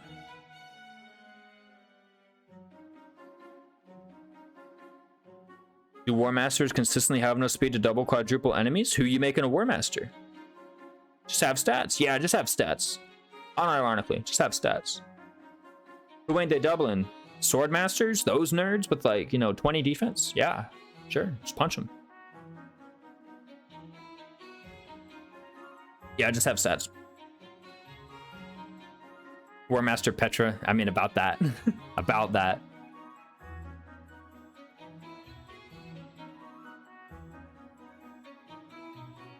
They can hit them with War Master. I don't know, what does War Master Strike even do? It's like effective against all, right? Crit Knuckle. Yeah, that's right. I'm just saying, hey, if you crit, you basically quadded. Just saying. Just saying. If you crit once, that's times 3 and times 1. What's that add to? Times 4. Where's the lie? Where's the lie? Felix? Oh, no, that's an option. War Master Strike effective everything. Well, like combat art effective, so times 2 might, but like. Does it consider accessibility? Yes, it does. It does consider accessibility. Hence why classes like Brigand and Archer and whatnot are higher up.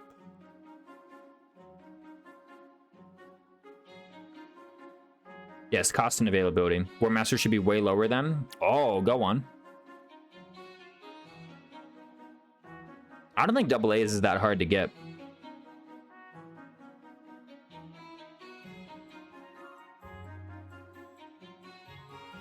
Is the cost that severe?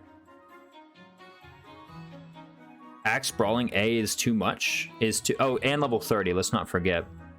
It's got the minus 20 cert rec, right? So the minus 20 per missing rank. Especially when Grappler is right there. You can pass it with C+. You can pass it with less than that. So if you have 3 missing ranks, you have 40%. You can rig that cert easy. Does this list assume we're rigging certs or no? And then Wyverns if you go into axes.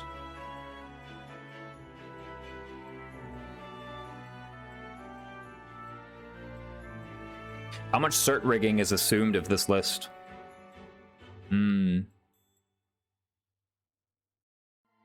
Like at what point am I like, okay, you can pass above 60? Above 65? Not rigging? Yeah, if we ain't rigging, hold up, pull these guys down. Hold Sniper down. I think like, okay, 60 plus. When the specialized classes are just as good, if not better. Nah, the Grappler ain't better. Grappler's harder to cert, if anything. You need B+. You need B+ to even have 60. If you have B+ in War Master, you got like 80 at least. Grappler's better? Nah, bro. Crit plus 20 is too good. Crit plus 20, strength plus 4. It's better. War Master got it. Okay, like, oh, if this is Crimson Flower, then like get rid of this, get rid of this, like get rid of most of the master classes if it's Crimson Flower. This maybe needs to be a sticky note on it. If you're doing Crimson Flower, just forget that master classes exist, all right? Except maybe Wyvern Lord. You could possibly get that one. Yeah, every skill master lower and grapple. You could literally, okay, like.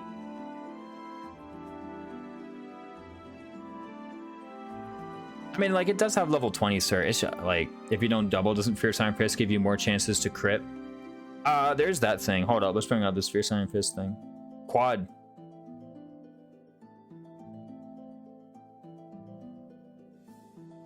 Looting skip maps, I can see it being hard to cert. You got 2 double rescue, yes. 20 plus luck over 2. What? Oh, right, what? I don't know about this. Next, oh, are you talking about the crit rate? Rescue Bishop, haha, hoomst. We don't got Flame. Where Flame? I guess, yo, Holy Knight Bernadetta. No, I'm kidding. I'm kidding, guys, I'm kidding. Bernadetta. Yeah, no, I mean, Constance, maybe Constance. I don't know. Just get Warp, bro. Just recruit Manuela and get Warp. It's her canon ending anyway. I'm not convinced by any of this War Master slander. Is he kidding though? They see me stroding, they hating. Ah, oof.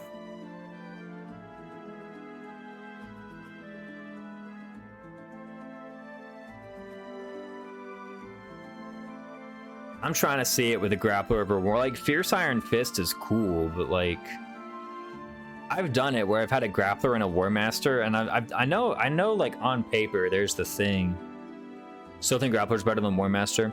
Like, okay, so I know on paper there's the thing with like, oh, grappler has better player phase and War Master has better enemy phase. But to be honest, whenever I have someone who has both grappler and War Master sorted, I never go back to grappler. I'm just like, oh crap, this War Master just kills everything. Today I was stroding, I know, right? Like, this War Master is just killing it all. Damn. Who needs Fierce Iron Fist? Ah, I dropped my remote. I just punch him, bro. Killer Knuckle War Master dunks on everything but Fortnites. Yo, if only we had fair and a weapon type with armor effectiveness. Maybe we could get past Fortnites that way, dude. Do we have such a thing? Just super hammer Lamau. Okay, I guess like, well, there's the argument about availability. Like, grappler's still hard to cert though. It's not like, here's the thing, you're like, War Master is hard to cert. Yeah, so's grappler though. Grappler is not trivial. I might as well have a level 25 wreck. Or Knuckles War Master. Yeah, like, it's not like grappler is the easiest thing to cert. Mastery skills are not trivial. Yeah, they're not trivial. I'm not using War Master Strike. Or are you saying that about Fierce Iron Fist? I'm not using Quick Riposte either. Unless it doesn't support my argument, Fire Emblem, man. There are some games, there are some games in some formats where availability unironically doesn't matter. I wouldn't consider it to be this one, but I think grappler is still like, I like certing grappler at level 20. It ain't happening. You might like level 23, level 25, maybe. I mean, even like Fierce Iron Fist.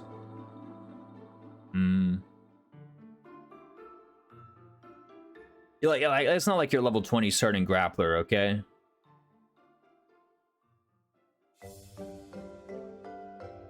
And then I got all that time. Yeah, you'll have grappler for a bit, and then War Master, and then what?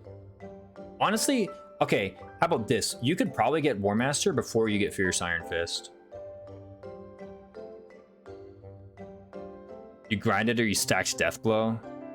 I mean, you could have just been like using gauntlets the entire time and you have no other ranks. If you, okay, yeah, let me say, if you cert grappler at 20, then there's no way you're certing War Master at 30. Your axe strength must be cringe, bro. How did you get there? How did you get there without cutting some major corners? I can see that. I can see that argument. Maybe it's just because I'm not the kind of guy to like main just one weapon type the whole time through. I'm like, I gotta have like at least two, you know? I like them prowess skills. I like having more than one combat art. If you have Deathblow and Grappler, you have a good War Master chance. Ooh, hold on, there's a point to be made here.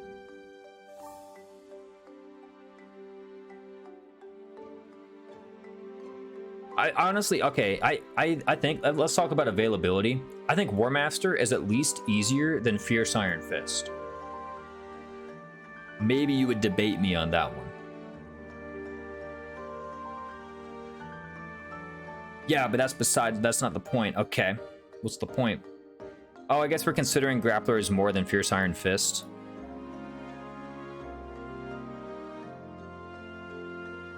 It generally takes 75 to 50 rounds of combat to master advanced classes. Yeah, depending on knowledge. I'm saying Grapplers having bad War Master sword is ingenious. What? Unless you don't have Deathblow, which what? I mean, Grappler with no Deathblow? It could happen. You could have Grappler with no Deathblow. That could be a thing. Maybe Fist Fair is enough? It's enough for you. Yeah, sure, you had a cringe time in the teens, but hey, you're level 20 now and you got fist fair. This is broken weapon grinding Balthus. He's got double fair even.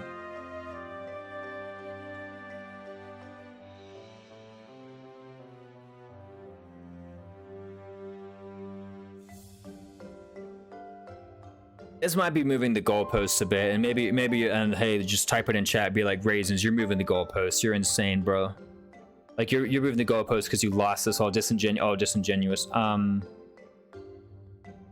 But like the set of things that Grappler does is so narrow, whereas the set of things that War Master does is just so broad. Like once you're in it, like okay, yes, I'll give you this. All right, availability is the thing, but I'm not sorting by availability. Okay, if I wanted to do like the tier, if I want to do class tiers and sort by availability, I would just post the UI and put like the beginner classes at the top. That's a misrepresentation of your point, I know, but I'm talking about like what are the things that Grappler can do and what are the things that War Master can do. Skipping Grappler ain't even that bad, to be honest. You can do something like Hero in the meantime. You can do something like Assassin. Well, that's Trickster. Hold on. You can do something like Assassin in the meantime, and then like you can do something like Wyvern in the meantime, and then just get to, you know, level 30. And War Master is like a decent option for you. Let's not forget, Grappler is up against War Master. What? They have completely different cert recs, dude. Just don't like if you're willing to get A+, you're willing to get B and C, man. How much is Shamir contributing to Sniper's rank? To be honest, if Shamir didn't exist, Sniper might be down a tier. It's the same way where if Thunderbrand didn't exist, I think Swordmaster would maybe be down a tier. All right, if Thunderbrand didn't exist, Swordmaster would go to like the bottom of B. Like 80%. Shamir is what's putting Sniper in A tier. Specifically like Chapter 6, Shamir is putting Sniper in A tier.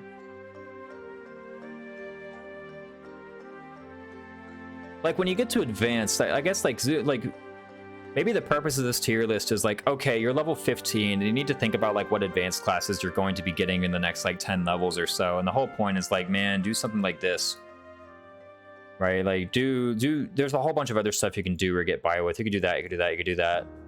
Where the heck is the other one? This is even like worse actually. Wait, hold on a sec. What if though? Like think about it. Nah, you don't get a free Grappler. Ugh.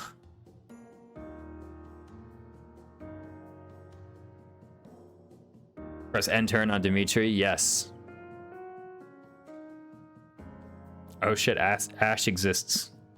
Either have stats or is Bernadetta. Does the already get Hunter's Follow user? I was gonna say Ash, lol. Yeah, no.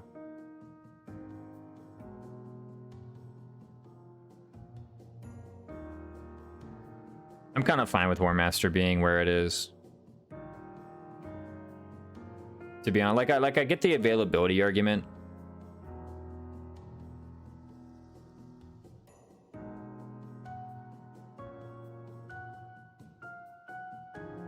So like I get the availability argument, but if I favor that too much, then what's gonna happen is like the classes are just gonna get like you wild. And what class are you training fists? I've done it in Wyvern even to get War Master. So like every week with goals. I do it in Brigand. I do it with goals. Like you're like level 30 is a long time to get that. Do those classes have fist fair? No, like, but like they have death blow. I dismount Claude and I have Claude Wyvern. I dismount him. Nothing has fist fair in intermediate. The weapon rank bonuses are like, okay, whoa, hold on a sec. If you're like, how are you training Fist to get War Master? Or how are you training Fist to get Grappler? It's the same thing. If not harder. Because you lose 40 every rank you miss. I lose 20. The threshold is much lower. It's the same threshold. Every missing rank you lose 40. Every missing rank I lose 20.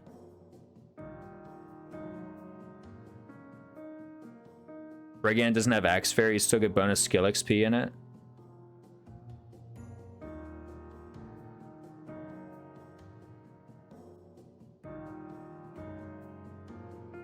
Maybe I just undervalue Grappler. Maybe the lesson is Grappler up, but I don't know. That's why Brawler moves up. No, Grappler has Fist Fair.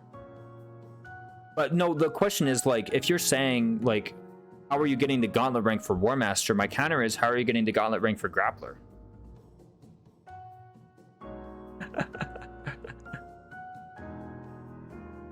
No, I didn't put Grappler up. Hold on. If I wait, hold on. That's an excuse to put it above Grammary. Here we go. Yes, let's send a message.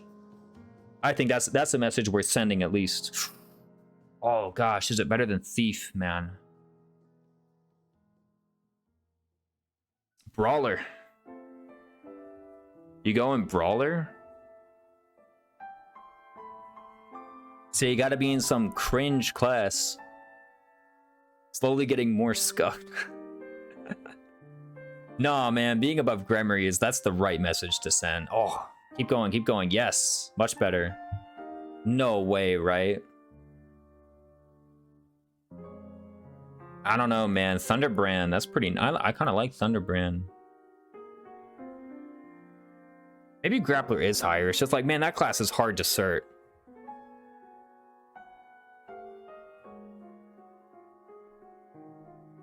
There's a side of this where I wonder if War Master is considered to be strong because of War Master, because it's Master class accessible at level 30. Besides the Bishop and Grappler, I agree with all this. Alois comes with B Brawling. He's your closest to free Grappler. Okay, so even how much is left? Let's talk about Grappler Alois. And here's the thing: if this ends up being like a complete like non-thing, I'm not gonna count this against Grappler. I'm not gonna be like, oh, this one example that someone brought up is incorrect. I'm not gonna count that against Grappler. I'm just gonna count that against Alois.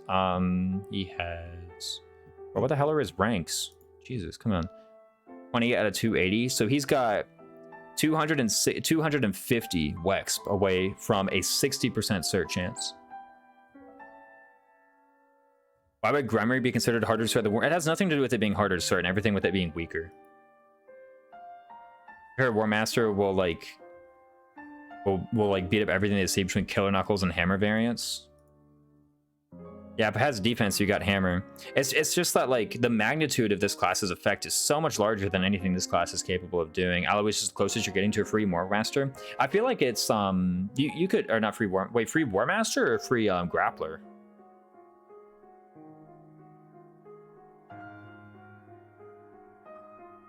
The issue with War Master Alois is you got to get like 6 levels on Alois. That's the issue. You could maybe do that.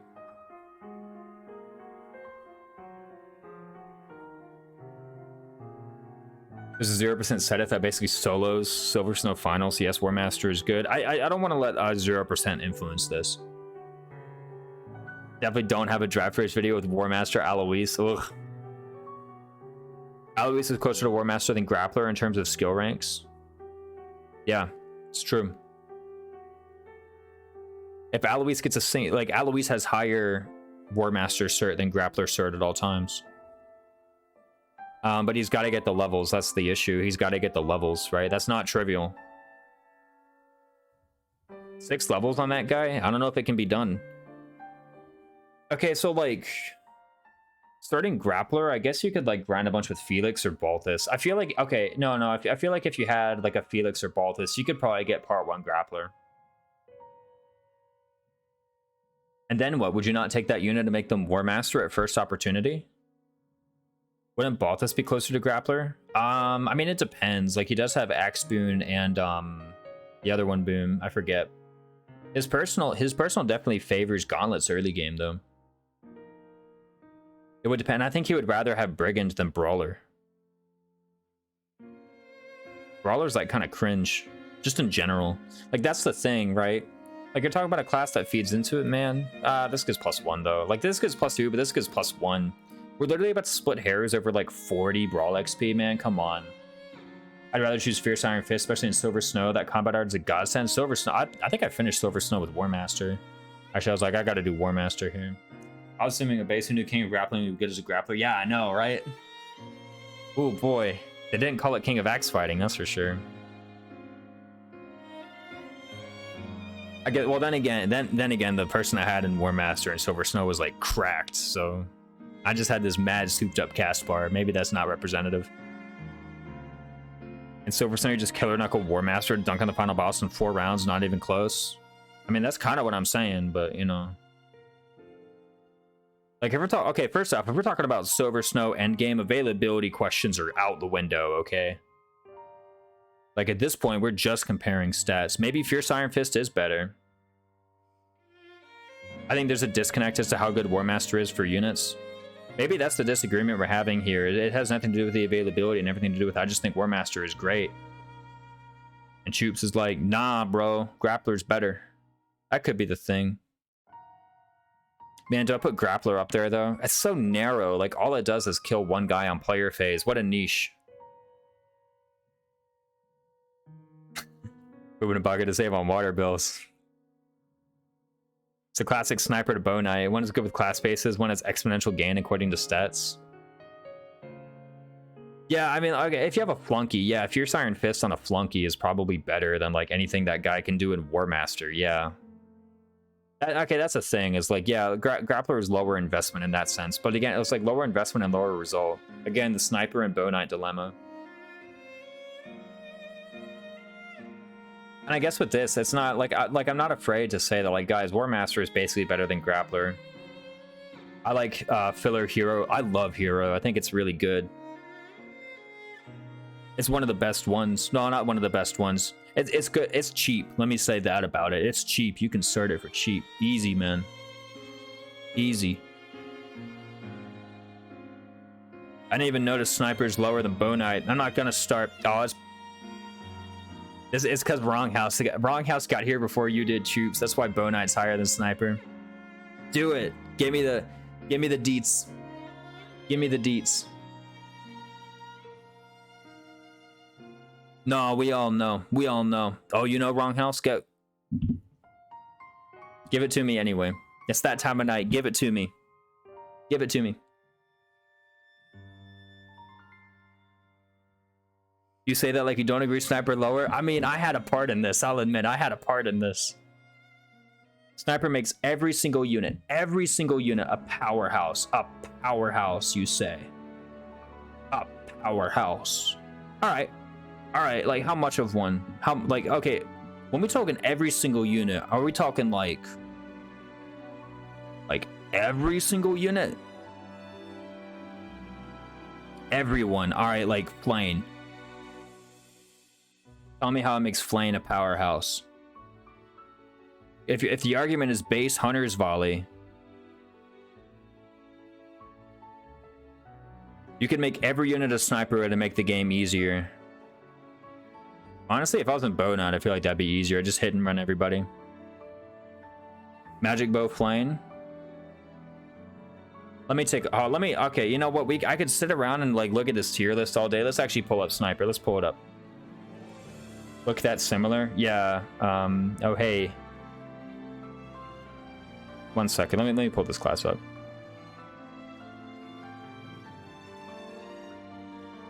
Let me close out all these. I have like 1,000,003 houses tabs open. Hold on, let's pull this up. Hold on a sec. Yeah, Wyvern Lord is in S tier. Wyvern Master, the Claude personal class is in A tier. All right, let me pull up Sniper. So here's the thing: are we talking like base Sniper Hunter's Volley? Hold on, let me pull this up. Where's the... Found it. Okay, cool. Are we talking like base Sniper Hunter's Volley? I feel like that's what the claim is making, but I don't want to misrepresent your claim. Just by going down one weapon main focus. Like, a bow cert is not trivial. It's not trivial. Oh, because it's lame? I don't even say it's because it's lame. Like, that is not a trivial investment. Getting to like B+ bows on an arbitrary unit, they might not be able to do that. That's a long way from now. So let's talk about this, right? So like, I'm assuming at least Hunter's Volley. So first off, we started a class that has an A bow requirement, and then we mastered it. I'm assuming you've gone at least that far, right? Or are you saying it makes them into a powerhouse earlier than that even?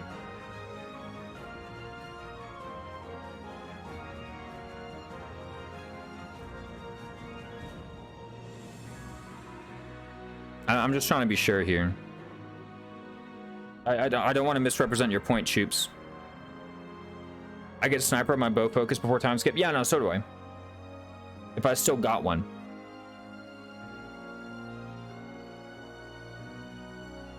Better unit and Hunter's Volley.exe is lame. I wanna know exactly like what your sniper looks like. Troops, I gotta know what does your sniper look like? Do they just get sniper? Do they have sniper and Hunter's Volley? Do they have sniper and Hunter's Volley and like a little bit more? I really want to know. I don't want to. I want your point to be represented as accurately as possible here.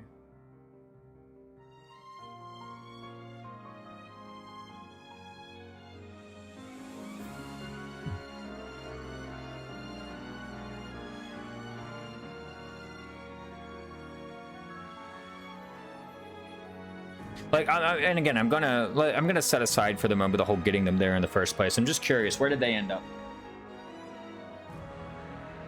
My point is far-fetched. Yeah. Part of the reason why I say this is to kind of like give you an opportunity to dial back on your statement if you feel like your statement was made in exaggeration. Okay, but yeah, sure. Let's take units on whom it's reasonable to get snipers, right? So like Felix, Shamir, Catherine. Well, even Catherine was dubious.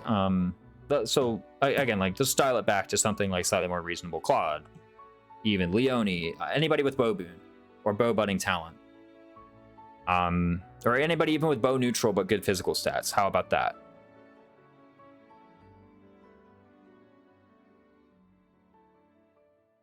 Those are bad. Okay, give me good examples.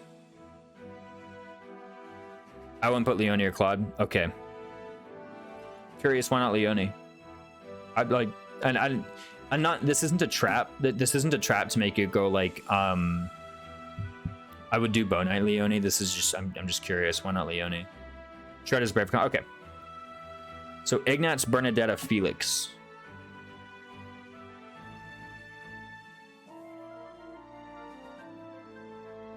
Let's do Ignatz. Ignatz, Bernadetta, Felix. I think Felix is good.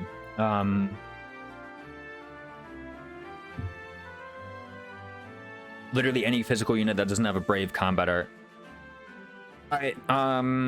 I'll take Felix. So let's assume like we're not just base sniper, right? We're like sniper, and then we've mastered it, and then let's see exactly what we're getting. Felix has Authority Bane. Let's not forget. That's it. Now, I mean, here's the thing. Maybe it's because I just bench Ignatz and Felix after a certain point. Because I got my war mat. No, I'm kidding. Wrath. Yeah, no.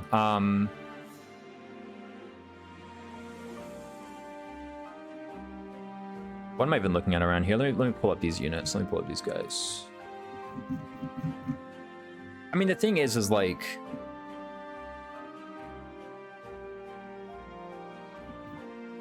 Where Felix? Oh, Felix is up. Right. I was in the Golden Deer, and I'm like... These guys list Eagles. So, let's see. This unit. Hunter's Volley. He's also got rallies. He's actually got Authority Boon, right? Like, if I'm gonna be like, Felix has Authority Bane, I should recognize this guy's Authority Boon. Make confused with argument because isn't Bow Knight also a high bar, higher than Sniper even? That's trying Bow, Lance Riding, and Authority, possibly Axes for Death Blow. Okay, like first, if we're talking about Death Blow is like way more important to Sniper than it is to Bow Knight. Is Monotone a bad thing, honestly? That's essentially what accessibility is. If we're talking about accessibilities, you have to consider ranks. Okay, yeah, no. So I'll give you that one. Bow Knight is harder to cert. Bow Knight's harder to cert than Sniper. I think here's the main thing about Sniper is like at the end of the day, what are you getting with Sniper? I'll grant you this. Hunter's Volley is a brave combat art. That's pretty good. It can make you powerful. Absolutely, that's pretty good. It can even, let's go so far as to say that with Sniper, you can one-shot basically anybody. A brave bow combat art. Yeah, 4 range. Let's make it absolutely clear what we're getting here. A brave bow combat art. Let's make it absolutely clear with fair. At the end of the day, you're just killing one guy per turn. If that. In a game that heavily favors player phase. But like, I mean, with Bow Knight, you don't have to. Like, Bow Knight, you can cast Retribution on people. Like, you can get, like, you can cast Retribution on people and still have 4 range for counterattack. Boosted, yeah, 15 hit and 10 credit. That's nothing to scoff at. Like I'll admit this, art is nothing to scoff at whatsoever. Isn't Retribution on Bow Knight's kind of bad? No. Bow Knight is the one using the Retribution Gambit. And now Bow Knight's the one carrying the Index Sword Fighters. And they're casting the Retribution on other people. That's the point, right?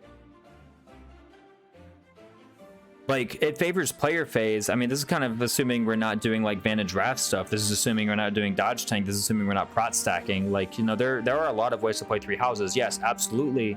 Like, where is it? Hold on, let's pull this away. Lillian Lion, welcome in for the raid. Yo, Lillian's Moogle merch, Kaboot. Raisins, how's it going? Thanks for following Teaching Gamers so much. Glad to have you in here. And the 3 houses class tier list stream. We're currently arguing Sniper Bow Knight. Raiders, yes, welcome in. Glad to have you in here. Dude, thanks so much for the raid. What were you streaming? Tell me about it.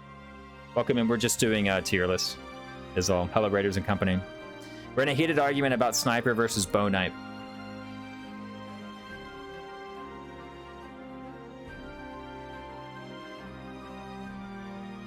Hello, how's ranking going? Going great. Been well so far. Like, that's the thing. You say it's player phase favorite, and to be honest, you know what? Actually, to be honest, here's the thing. Maybe that's actually, like, considering the target audience, maybe that is the right thing to do. I won't lie. The first time I played Madden, I just beat every 3H for the 8th time, but still nice. You can weigh in here, right? I think Civil War, bases versus growths. I don't know if I'd, like, even characterize it as that. Like, I don't know. Maybe you've got a point. Like, considering the target audience, right? Like, here's the thing about the target audience is, like, I know, like, I've assumed I've taught them some of the ways of getting stats, right? I've taught them some of the ways. I haven't taught them all of the ways. I know all the ways to just stack out stats to the point where, like, Bow Knight's just way better than Sniper, right? Wrath Vantage and its consequence, not even Wrath Vantage, even like just Wrath, honestly. Like, even if you lose your bat in 3 hits, man, you got another couple guys down the road, right?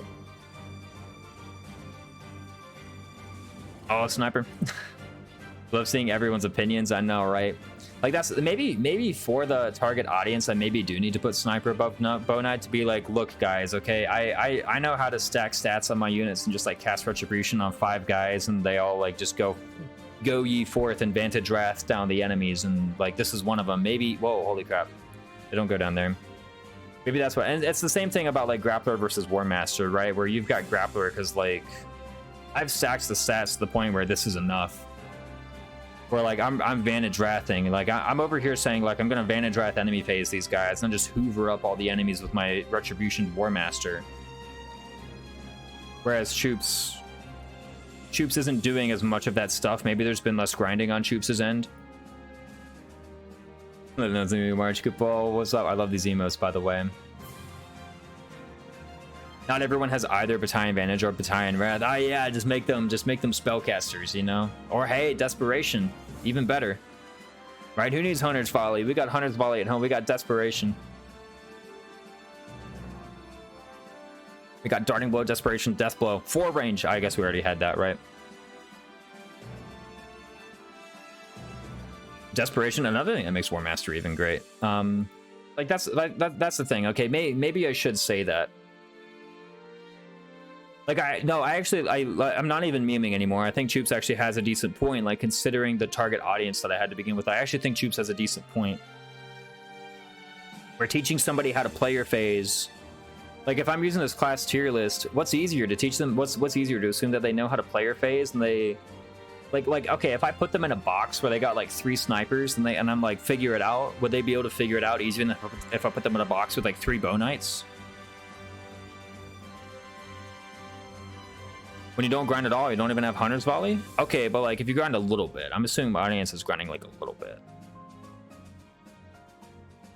Is the most turn brain off strat? Yeah, like if I grab any old idiot off the street, not to say my audience are idiots, but no, I think Choops has got a point. If I grab any old guy off the street, I can literally be like, make them a sniper, master Hunter's Volley, and you're good. You're set.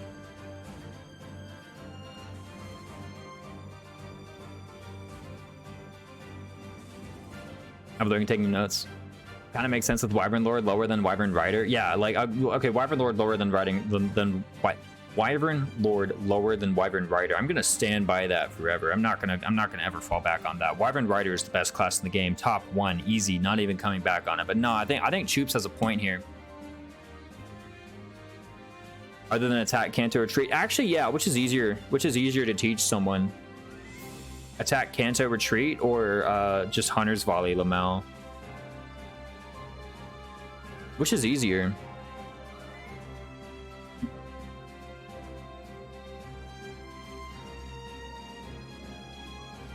I don't know, man. Bone Knight's just so good.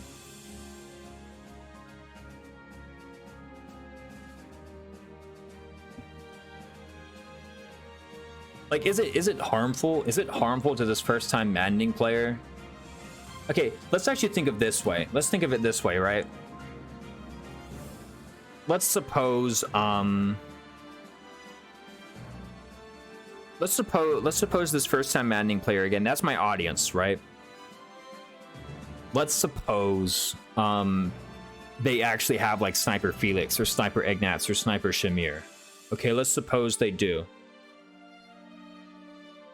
You can make that argument a lot. If you make Bone Knight lower than Sniper and the Lord lower than Rider logic, that means Bone Knight is better. This is some what?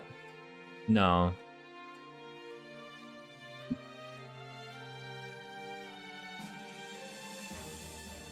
I mean, no, there's some logic there.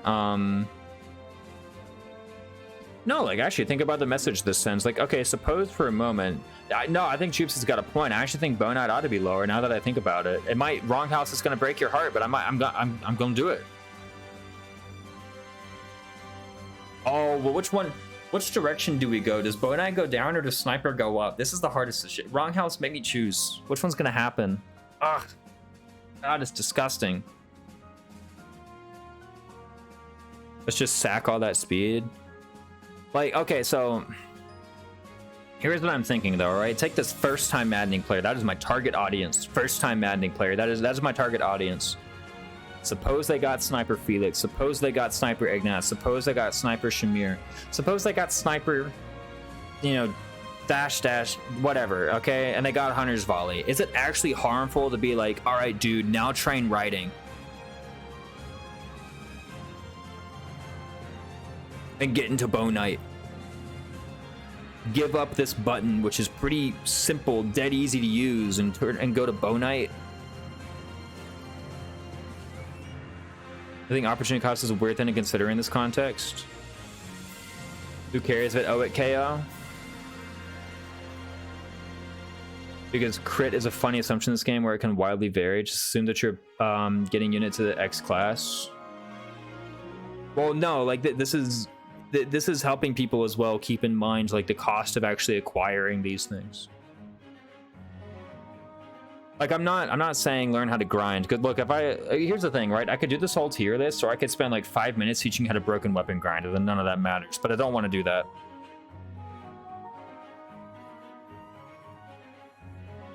Like let's be honest, okay?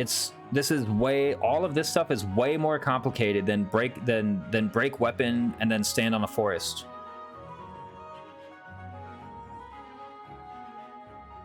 That's why Thief and Brigand is up so high, no?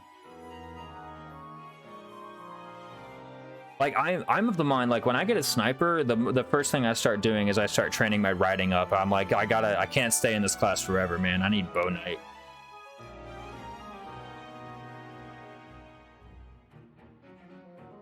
Five minutes teach you the month loop and broken weapon. Yeah, no.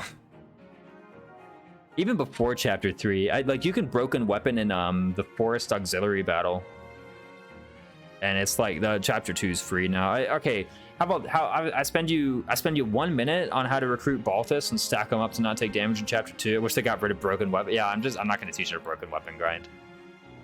That's the forbidden knowledge. That's the forbidden fruit.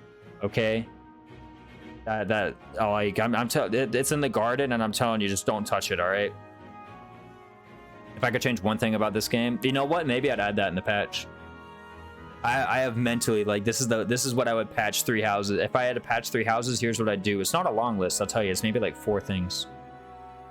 When you say remove broken weapons, you mean like they're gone entirely, like can't even repair them or forge them? You can't use them, or can you not? Or like, are they gone? Are they gone? Like gone? Maybe not Sword of the Creator. No, okay, repair and reuse is fine. But yeah, no, for sure not be able to use them.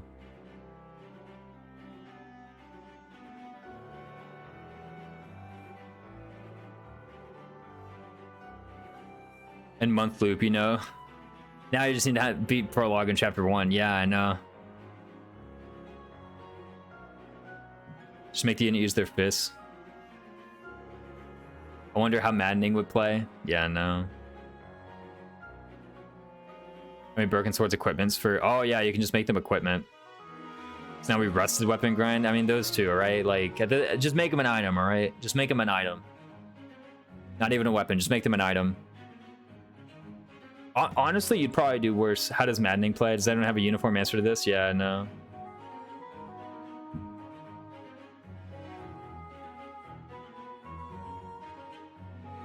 Like, I don't know. I'm of a mind, like, when I play, I'm like, staying in sniper is cringe, man. Just get to Bone Knight already. Get to an actual class. Like, you can actually do things in this class. But no, maybe for my target audience, it is correct to say sniper over Bone Knight.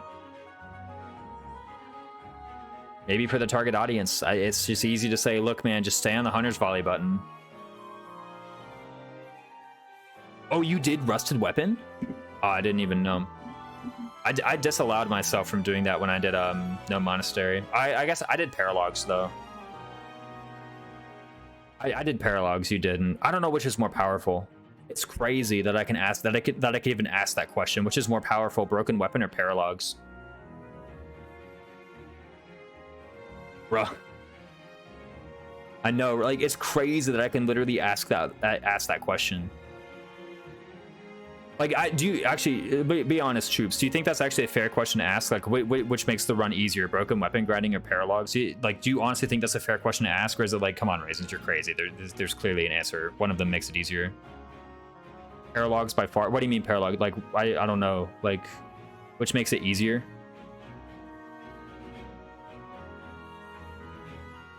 War and Wyvern Master should be about... That's the question, is should Sniper go up or should Bow Knight go down?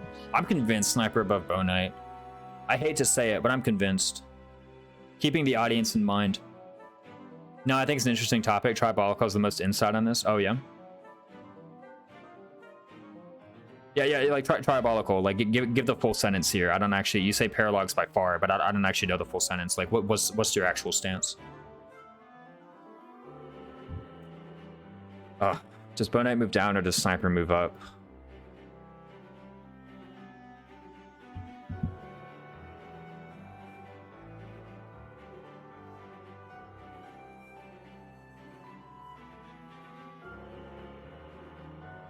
Trying to argue about this for an entire day one time. Okay, look, if I Broken Weapon...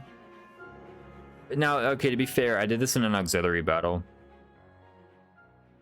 It's your tier list, do you? Wrong house, where are you? Which one is Sniper going up or is Bow Knight going down? You have as much you have as much in this game, you have as much skin in this game as I do. I strode in and ruined everything. I made the hard decision that we're doing it. You make the hard decision of which way we're going, Wrong house.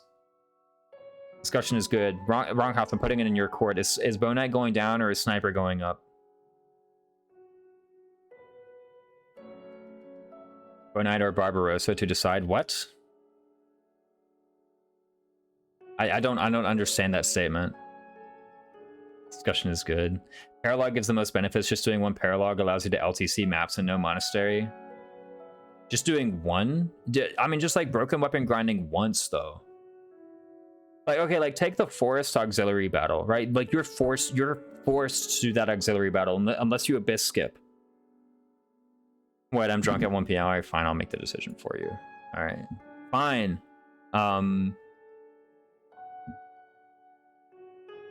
Like, okay, you go into Forest Auxiliary battle. Oh, Bow Knight down, too late. You're already too slow. I couldn't bring it in my heart to bring Bow Knight down. Anyway, like, okay, Forest Auxiliary battle. Okay, you can easily get... If someone has a boon in the weapon type that you Broken Weapon grind, You can easily get A. I blame ping. It's hard to kill Death Knight without Spear of a Shawl and Keel. Horse's Lair plus sucks. Okay, like, but you can get like Fist Fair in like chapter 3. Well, maybe not chapter 3. It's so hard to set up. So what, broken weapon grinding? No, just break the weapon.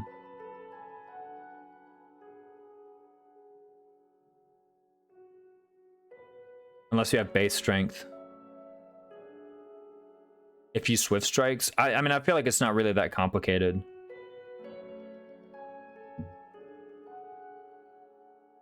Maybe I'm overcomplicating it though. Okay, like, how about this? Like, pick someone with Lance rank, because that's the easiest thing to break, right? And then just like go into the forest and like Tempest Lance a bunch. Even if you hit all 6 of them, which isn't likely, but even if you hit all 6 of them, that's the Iron Lance is gone. You know? And now you got what? Like A+ lances? You have a 99 turn limit? Yeah, so like 99 times... Okay, let's say like 93 times 4, right? Say like 93, you're gonna use the you're gonna use the back 6 turns or whatever to actually kill the enemies, and maybe it's gonna take like 2 or 3 turns to get there. The results dissipate over time. All right, but okay, so let's say 90 turns. Let's say you do 90 turns. 90 turns times how much lance rank do you get? I have no experience multiplying times. Okay, how much do you get? You get like 3. All right, so 90 times 3, 270. Now that I say it, that's actually not that much. How did I get it? I've definitely gotten on the first. I've definitely on the Forest Auxiliary. I've gotten like B. I've gotten B. But now I'm doing the math, and it's no wait, times 4, dude, 360. But even that's like not enough. What the hell? How did I get it?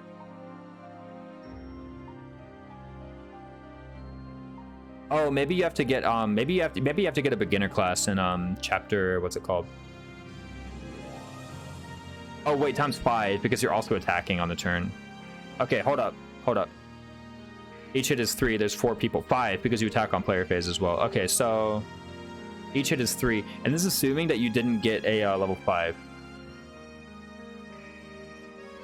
So 15 times, let's just say 90. All right, I feel like that's pretty fair. Wait a sec, hold on. Yeah, what the hell? Oh, I forgot to multiply. Yeah, 15 times 90. What the hell is that? 1,350? No, if you have a boon. No, okay, if you have a boon, you're getting 3 per attack, right? And then there's 4 attacks. No, there's 5 attacks per turn because you're surrounded on 4 sides and you do a player phase attack. So it's 5 attacks times 3 is 15 per turn. Let's just say you do 90. Let's say you do 90 turns. 15 times 90, 1,350 XP. How high does that get you?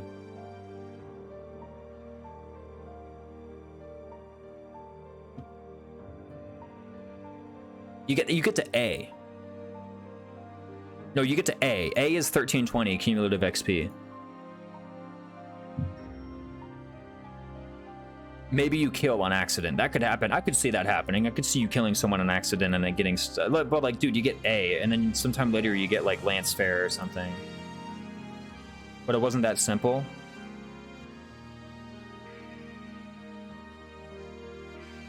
Oh, if you have Authority Boon, you could... Wait, dude, you could literally have Bat Wrath, Bat Bandage Chapter 1.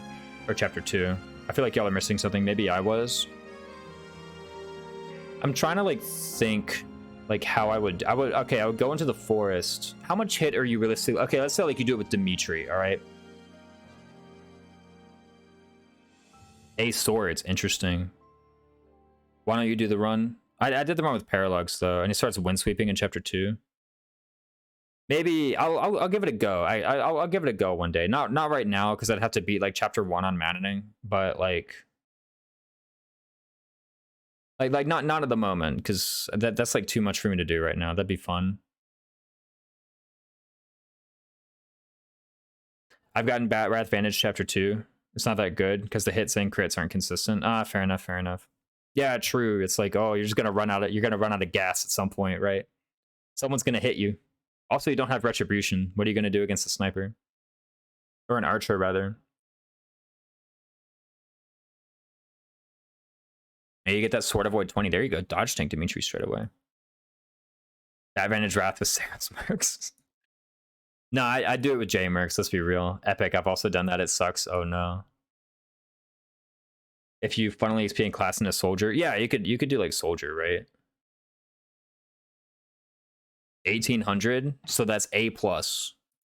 It's not S, but it is A plus. And then that's assuming you're not doing Lance Fair. That, remember, you can insert anything you want now. You have any battalion you want. Although I guess, like, what are the battalions you're getting? You're getting them from the shop. Ew, maybe maybe it's not as good as I thought. Let's not forget you're not doing paralogs.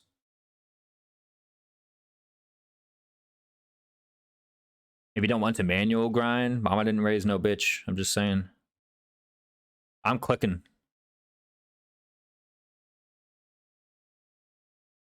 No, I mean, I'll admit, maybe there is something I'm missing. You were right about the bow knight and sniper. Maybe you're right about this. Arrows give experience. Broken weapon gives weapon experience. So pick whichever is worse. I mean, if I could get like... So A plus prowess is already pretty good. Right? Like that's A plus prowess early on. Like maybe this is like just thinking about early game too much and not thinking enough about late game, but A plus prowess gives you basically like some stats from like... That's basically the stats you get from a good battalion.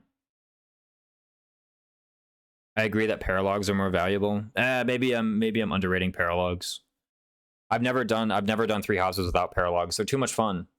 I enjoy them too much. Anyway, I've been through the video pause. What the hell? Why does video pause? They're the best chapters for sure. I mean, only some of the paralogs give XP though, right? Lauren's paralog ain't giving you shit. Right? I mean, I guess now you could do it.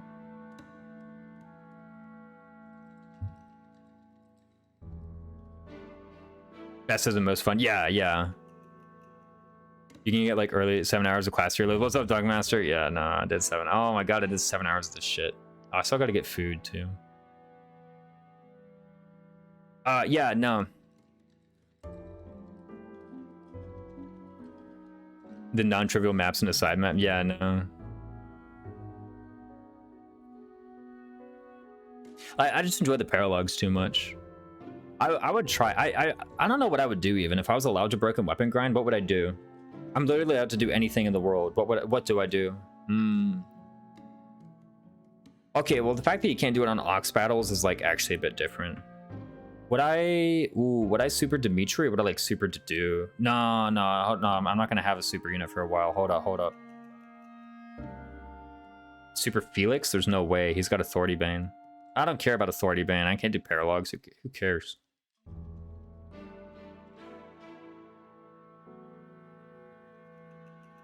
Maybe it is to do. He can prot stack. That's how he can stay alive. Oh, right. You also have to not die. Oh, I forgot that part.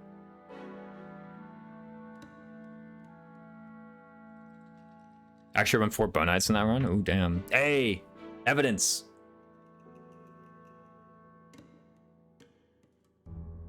Means after one map, he never worries about his auth rank. Yeah, he's got enough. He's got King of Lions, right? Hey, I actually gotta go. Like, this was a cool discussion, guys, but I think I actually gotta go. I'm fine shipping this. I didn't even write down, like, what B, A, and S means. I wrote what D and C means. I didn't write what B, A, and S means. Fun, thank you all. Yeah, no, I gotta go, though. This has gone on long enough. I'm gonna go Twitch. Oh my god, dude. Oh, dude, streaming Radiant Dawn. Let's go mute. She is streaming speedrun. I don't know if she's at the very end. Sniper lower than assassin. Yeah, I know. We can't have it all. That's right, mute. She's speedrunning Fire Emblem Radiant Dawn normal mode. Don't know what else to say. I liked having all you guys in here. It was very cool. Probably tomorrow I'm going to be playing actual 3 houses as opposed to just talking about it. I kind of like this tier list. Thank you for streaming. Thank you. Oh, it's good to have all of you in here. I don't know what else to say. Oh, she's on 3-P. Yes, the Discord is the other one.